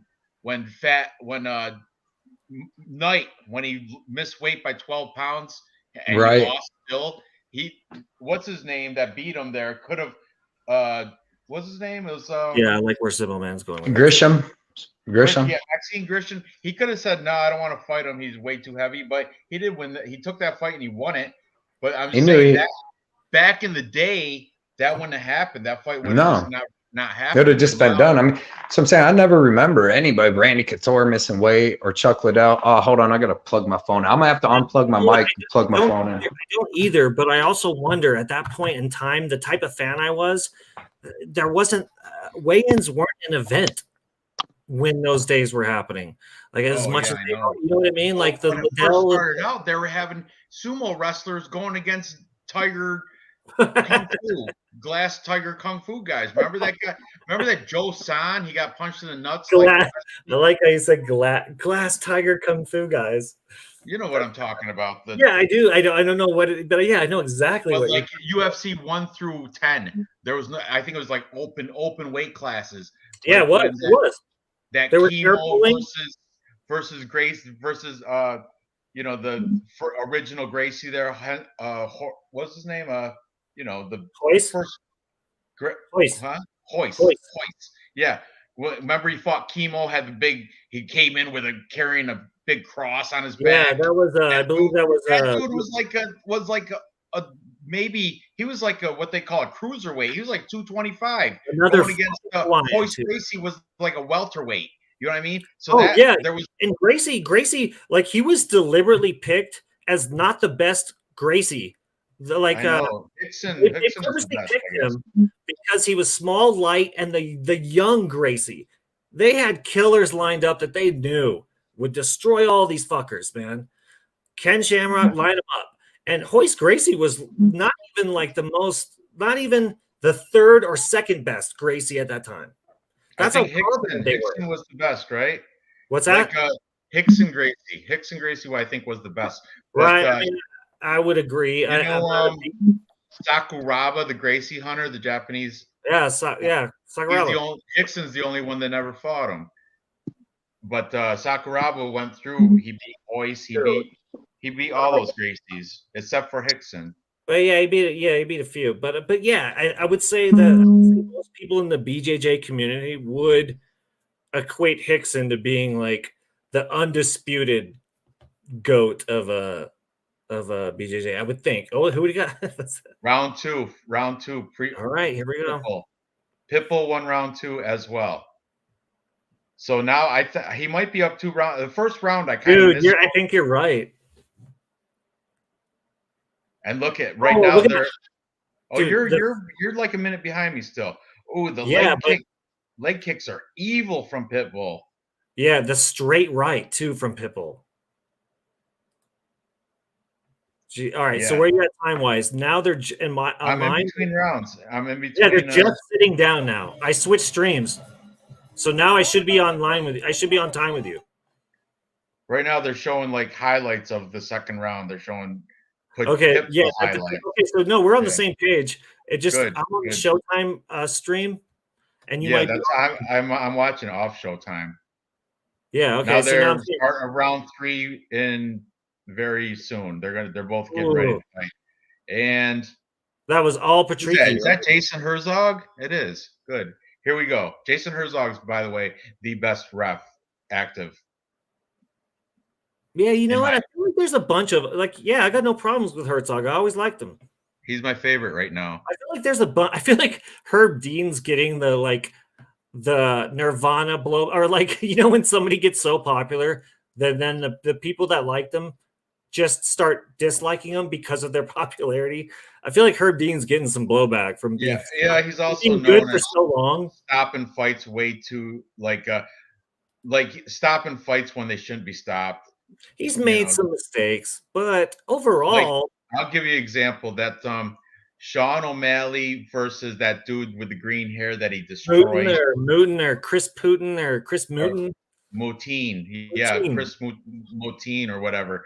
With that fight, I had it going the distance, and Moutin was 30 seconds, and he was still marching forward, even though but you cannot factor the time in as a ref. That's like number one no-no. I know, but it just seems like Herb Dean had a bet that it wasn't going to go to decision. No, I mean, come on. It wasn't like it was like abrupt or sudden. He was getting lit up from everything. But he stopped it as he was up. Shane, what was it? Sean O'Malley was on his back foot. He was still throwing, but he was getting backed up, and they stopped. All right. See, I don't you might be right, but I do not remember. I do not remember O'Malley. That's just one example. There's other. Yeah. Look, look right here. Herb Dean let Luke Rockhold damage that. Okay. Look, there are examples. Okay, 100%. I'm not, but I would argue that maybe the one you just brought up wouldn't be one of the better examples to bring up about Herb Dean mistakes. I would argue that a lot of people were fine with that. That kid was getting pieced up in his UFC debut, and it was a classic too tough for your own good. And I don't believe O'Malley was going backwards when the fight was stopped, but you might be right.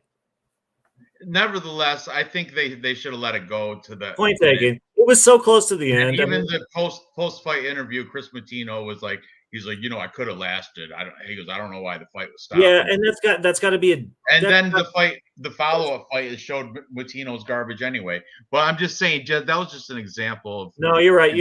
Like Herb's shown, but I just feel like he's getting a little too much shit. Because he's like the hot guy, he's the top guy now. Well, remember this guy, Yamaguchi? Remember that guy? I mean, what happened to him? He let some girls beat the shit out of each other, and then he gets fired. So I'm just saying, whatever. Well, he didn't get fired. Like, people have he didn't get fired. The athletic commission determines who refs where. So I think it's more like a if you're in the Russian military or any military and you fuck up and they send you to the Alaskan outpost. What minute are you on? What's your time on your? All right, I'm at exactly 2. By the time I finish this sentence, exactly 2 minutes, round 3 of 5. Oh, I'm 30 seconds ahead of you then. Okay, so you're at 1:30? Yes. All right.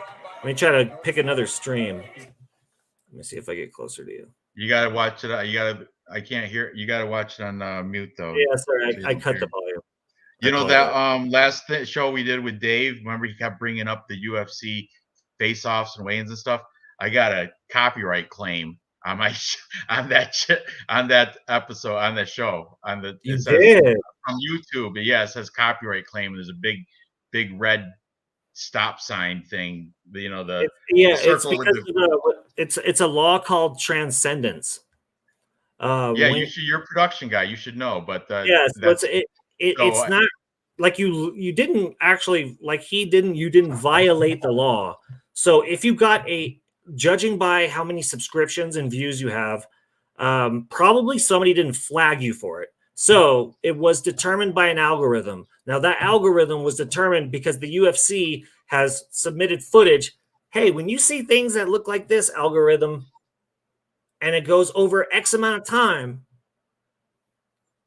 you have a legitimate beef for fair use. Now we were talking over those weigh-ins. right. We were literally defining what fair use is by talking and critiquing over the very clips that we were using. Now, the only thing I can think they might have a leg to stand on, do we maybe play one in an obnoxious length ever? I'm not sure. I know he replayed some shit. Okay, yeah, but but to speak to the point, the UFC is very, very like hard. Like nothing would have come from it, but you're not wrong to pay attention to it. But it's about fair use and transcendence. So if anybody ever fucks with you, make sure that you keep those two terms in your mind, because those are the two mitigating factors that will stop YouTube from A, striking your channel too much to where it gets deleted, or B, preventing. Can I just like put a link in my description? Then it takes care of it. Like I got these clips from whatever. Like how do other people do like other YouTubers do their like how's MMA Junkie do his stuff where he's got he can show the whole damn thing. Yeah, like how's John Morgan or fucking okay. So it all depends on those two things. But the third factor is how aggressive the UFC. So UFC could be lenient and liberal with somebody like a MMA Junkie, right? John Morgan gets the first question every fucking time. Right. Since That's why I like got banished. When Covington says, "Do your push-ups first." I love that. Yeah, you're right. I was there, dude. I was there. But yeah, and then you see Ariel using UFC footage? No. Not that he can't, but because the UFC would aggressively go for him. And it wouldn't go anywhere. What you did, what happened last week, 100% under fair use, because you transcended just showing someone else's content by the very fact of critiquing and commenting over it by law. Does that make sense? Or feel like I get you. So Blood Money's phone died, so he's not going to be. But that's all right. We're just going to finish off until the rest of this fight anyway. Sure. So we'll open discussion on whatever, but we might as well. We're in round 4 or 5. Yeah, right. Screw it. Might as well. Yeah, and thank you, Blood Money. Cody, thank you. You're always welcome on the show. Thank you for filling in today. Very much enjoyed his the way he spoke. Cody's one of the best. He's great. Yeah, his passion, the way he spoke, his knowledge. He just seemed like a solid guy that just enjoys fighting very much, and somebody that I would watch. The obsession with it is great. Right, I know, right? See, like the way you guys do notebooks. I've been like for weeks and weeks, months. I have to keep it all organized in my head. Otherwise, I get the shit confused. Like, what fighter was that? You write it down. Just for clarification.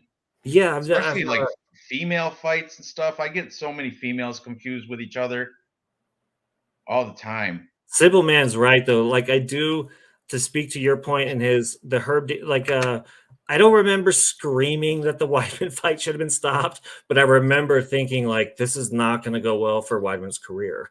Like, this type of beating. Oh, I hear you. I know. That was just a random example of if you're going to let it go, that might as well just let it finish out.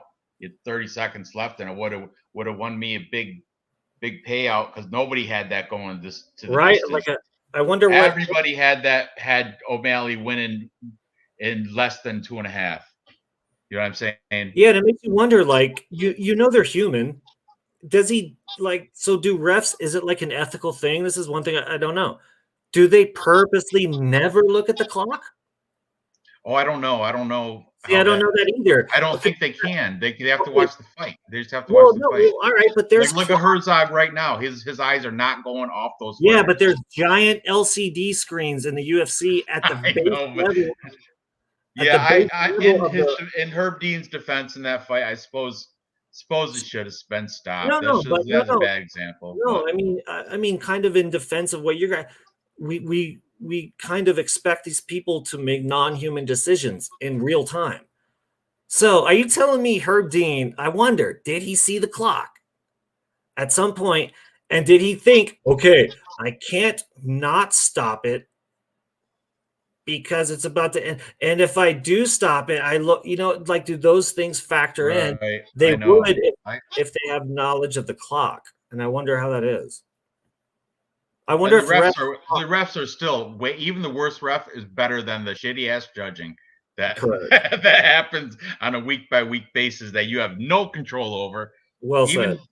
yeah, nothing. Even you can't blame. You can only blame so much on a ref for stopping a fight too late or too early. But the judging, when it's a clear robbery, that's the worst. You know what I mean? Yeah, I wonder if refs is that an ethical boundary that they discuss, kind of like lawyers. Like I wonder, do they purposely, deliberately avoid ever seeing the clock to make sure that they don't, in their mind. Probably, because like, look at this is my favorite ref, Herzog, and he is Yeah, not Herzog's took. good. He's been focused on these fighters, and he hasn't his head hasn't turned away from them, and that's how it should be. Dude, if this last bullshit didn't happen, Blood Money would have hit a pretty solid parlay if this keeps going the same way. Ooh, dude, the straight right by And Patricky, right and there, then end of round 4, right there. the right body kick by Patricky when AJ McKee dips left when and Patricky throws the right body kick and it ends up being I think I got Patricky winning on the scorecards right now. I think he's up. I maybe every round, but I know I got at least Patricky having 2 rounds. I would say 3 rounds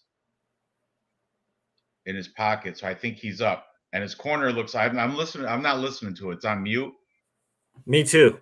But I think his corner is like saying, "Keep up the good job." Now they're showing highlights though of McKee this last fight, this last round. Look at like you're a little ahead of me, but I'm seeing McKee now, and what I'm seeing from a guy that was just shouting out yesterday and day before how he's coming for fucking Volkanovski.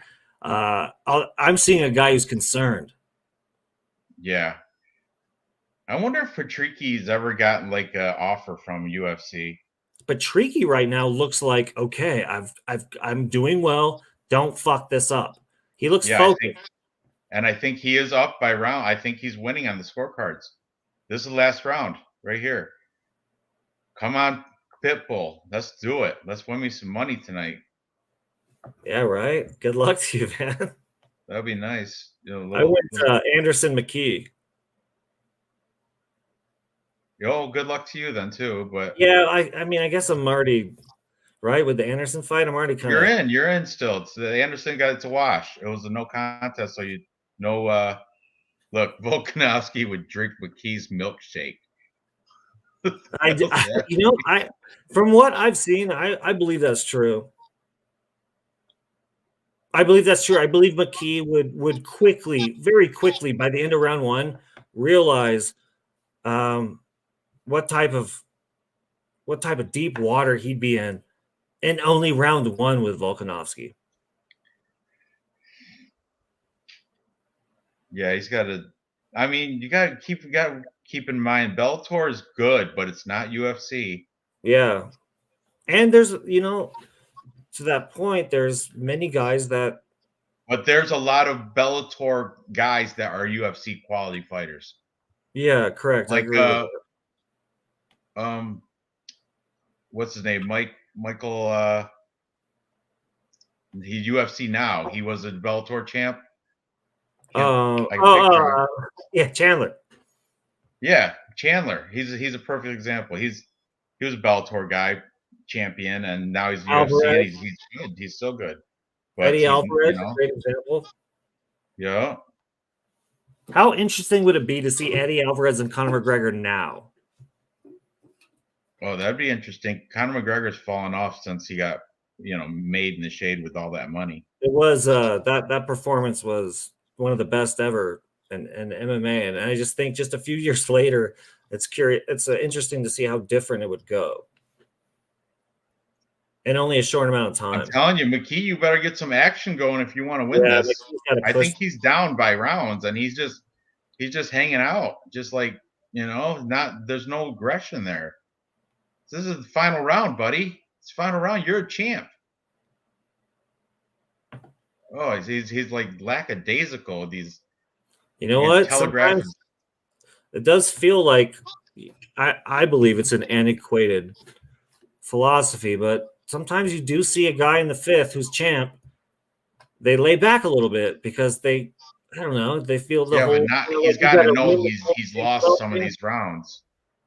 You got to if you're up with rounds in your pocket. But I think Pitbull's won more rounds than coming into this fifth round. I think Pitbull's up on him. It's going to be very interesting decision. Yeah, I would say it's a little column A, little column B. Gilbert Burns gets the Conor fight as a thanks from Dana for being the only guy who would fight him.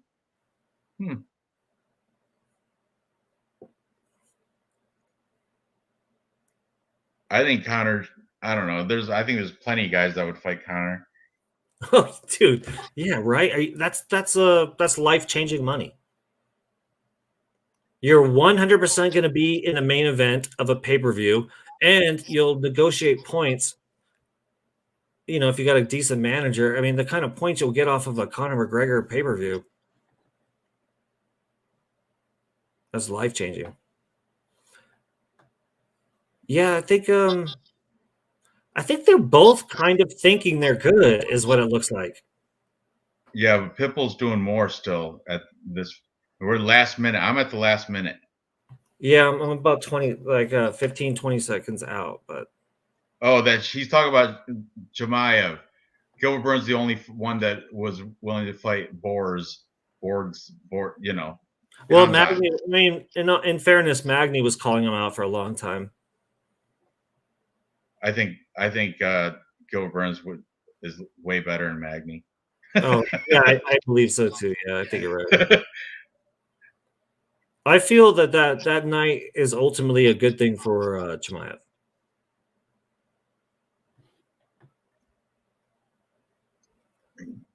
Damn. Get up. They are they're throwing bones now. That's a 10-second sound. And the fight's over. I'm thinking Patricio for the decision. That's what I'm thinking. I'll take your word for it. I watched a few rounds, or a couple rounds, and then we were talking. I wasn't. Yeah, I know. I wasn't focused in on it, but I saw, I feel like you were more than me, and I could, you had a good knowledge of how the second round went. Yeah, I'm going Pitbull. I think we'll find out though. They both raise after the end of the fight. They both raise their arms like they win, but they always, even if you're a clear loser, you still do that. You have to. Dude, Chimaev's corner was just like who was last week? Who was not Aspen Ladd? Who was the other girl? Who's the girl that? Aspen Ladd. She knew she lost, but when it comes to the decision, who'd she fight? When she Raquel. Yeah, when they raised Raquel's arm, Aspen Ladd was acting like she was surprised, like that's crazy. But I'm like, what are you talking? You're crazy. Are you out of your mind? Yeah, that's probably her corner. Maybe You know, her corner, they have history of She being. doesn't want to get yelled at by her coach boyfriend. Oh yeah, that's her boyfriend too, right? Yeah. What's up with the BC Dave tonight? He had plans with his son. He's like a temporary custody thing going on. Oh yeah. So family first, you know, obviously. Best type of custody. Temporary, from what I hear. Now we got this middle of the ring. They're both raising their hands like they both, you know, they're both right now pulling for that last hope. I can definitely see, at least from my.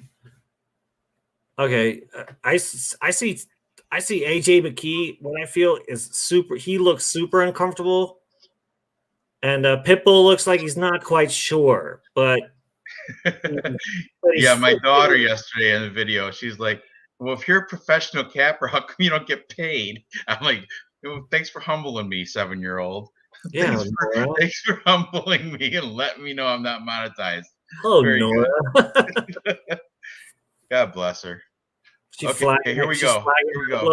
I won't spoil it from you're like 20 seconds behind me. Yeah, but it's okay. You know what? I'm already at I'm waiting to see. So you're gonna see my woo. You already know. So Patricia. And yes, and look at AJ. Watch when you see it. Look at AJ's face. Okay, it's coming up. It's coming up right now. It's about to come up. Here we go. AJ's pounding his chest. What's up with the little hat that Patricio's little Indiana Jones hat's pretty dope. Okay. I was wondering that. Yeah. AJ got cocksucker's cramp. He's all.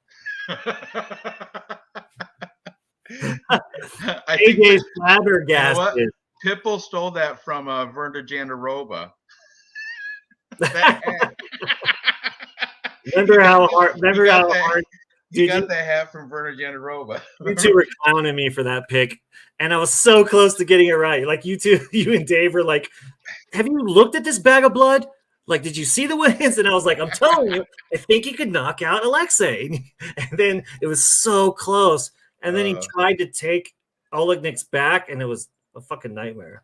Awesome. Well, that well was done on the pick. Well done on the pick. Well done to. I think tomorrow I think I'm gonna do a watch along because it's on it's a fight night card, so it's not pay-per-view. So I might do a watch along. What time's it start? That's a good question. 5:30 p.m. Eastern time. So that'll be all right for me. That's 5:30. It'll probably end at like midnight or something, but yeah. So thanks for coming on Fashion Cold War. Oh hey, no, I appreciate you having me, man. It's pretty cool. And everybody in the chat, I appreciate you sticking around for the finish of the Bellator. We did go through every fight on the card. We threw out some 3-leg parlays. We didn't make an official one, but I know all three of us like the Ogden Boudet as 2 of those legs. Then the 3rd leg, we replaced it with a whole bunch of different. You can replace. We can throw Nunes in there. That comes out to be like plus 240 something. You can throw in. I threw in Lusa that came out at plus 480 something. He threw in Fialho that came out almost plus 500. Plus 500 if you want that. But we're building that around Ogden, Trey Ogden, and Martin Boudet as our confident 2 of the 3 legs. That 3rd leg, throw in anybody. And pick somebody that you feels like get somebody that's maybe 50-50 and you get some value to add to the Boudet and the add a little value. Maybe I don't know, maybe a Jesse Ronson, maybe a Kyle Burrell. Throw in Vicente Luque that pays out plus 3 something.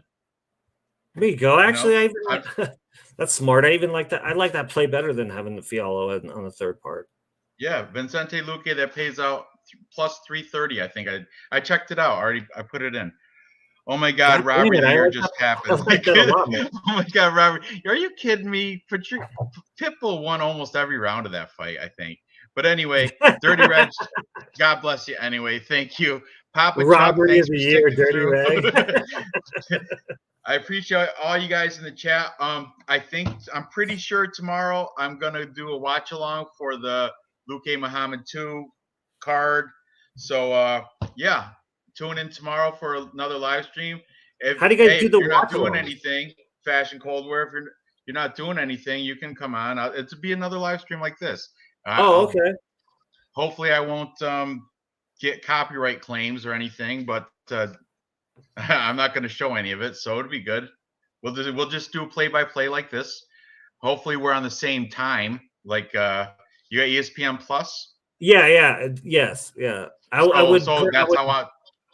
That's how I'm watching it too. So it should be the same, at least close to the Yeah, same. I would definitely bow out if I wasn't, time wise, it wouldn't work out. It would fuck up your whole show. So for both using ESPN Plus, we should be pretty close, right? Yeah, absolutely. And you guys, otherwise, if I don't see it tomorrow, everybody have a happy Easter.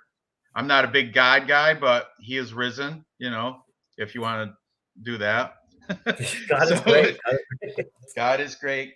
Isn't it kind of funny, right? Like all the fighters that we love, they all love religion. Yet a lot of the fans who love the very fighters who love religion, we kind of often, displace it. Whatever. We don't value it. I don't like it. I don't like to bring political talk or religion talk into my channel because everybody's got their own opinion. I don't want people to unsubscribe just because he doesn't agree with my views on Jesus or very fair, Allah, or that's why I can't say anything too negative about our buddy the Kung Fu Monkey. I don't want to say any, because you do. Yeah, I know where you want to go. I know from knowing you where you want to go. I'm just saying, hey, everybody, good on you. Whatever you like to do. You definitely dipped in some adjectives earlier that alludes to your feelings. So I understand what you're saying. Point taken.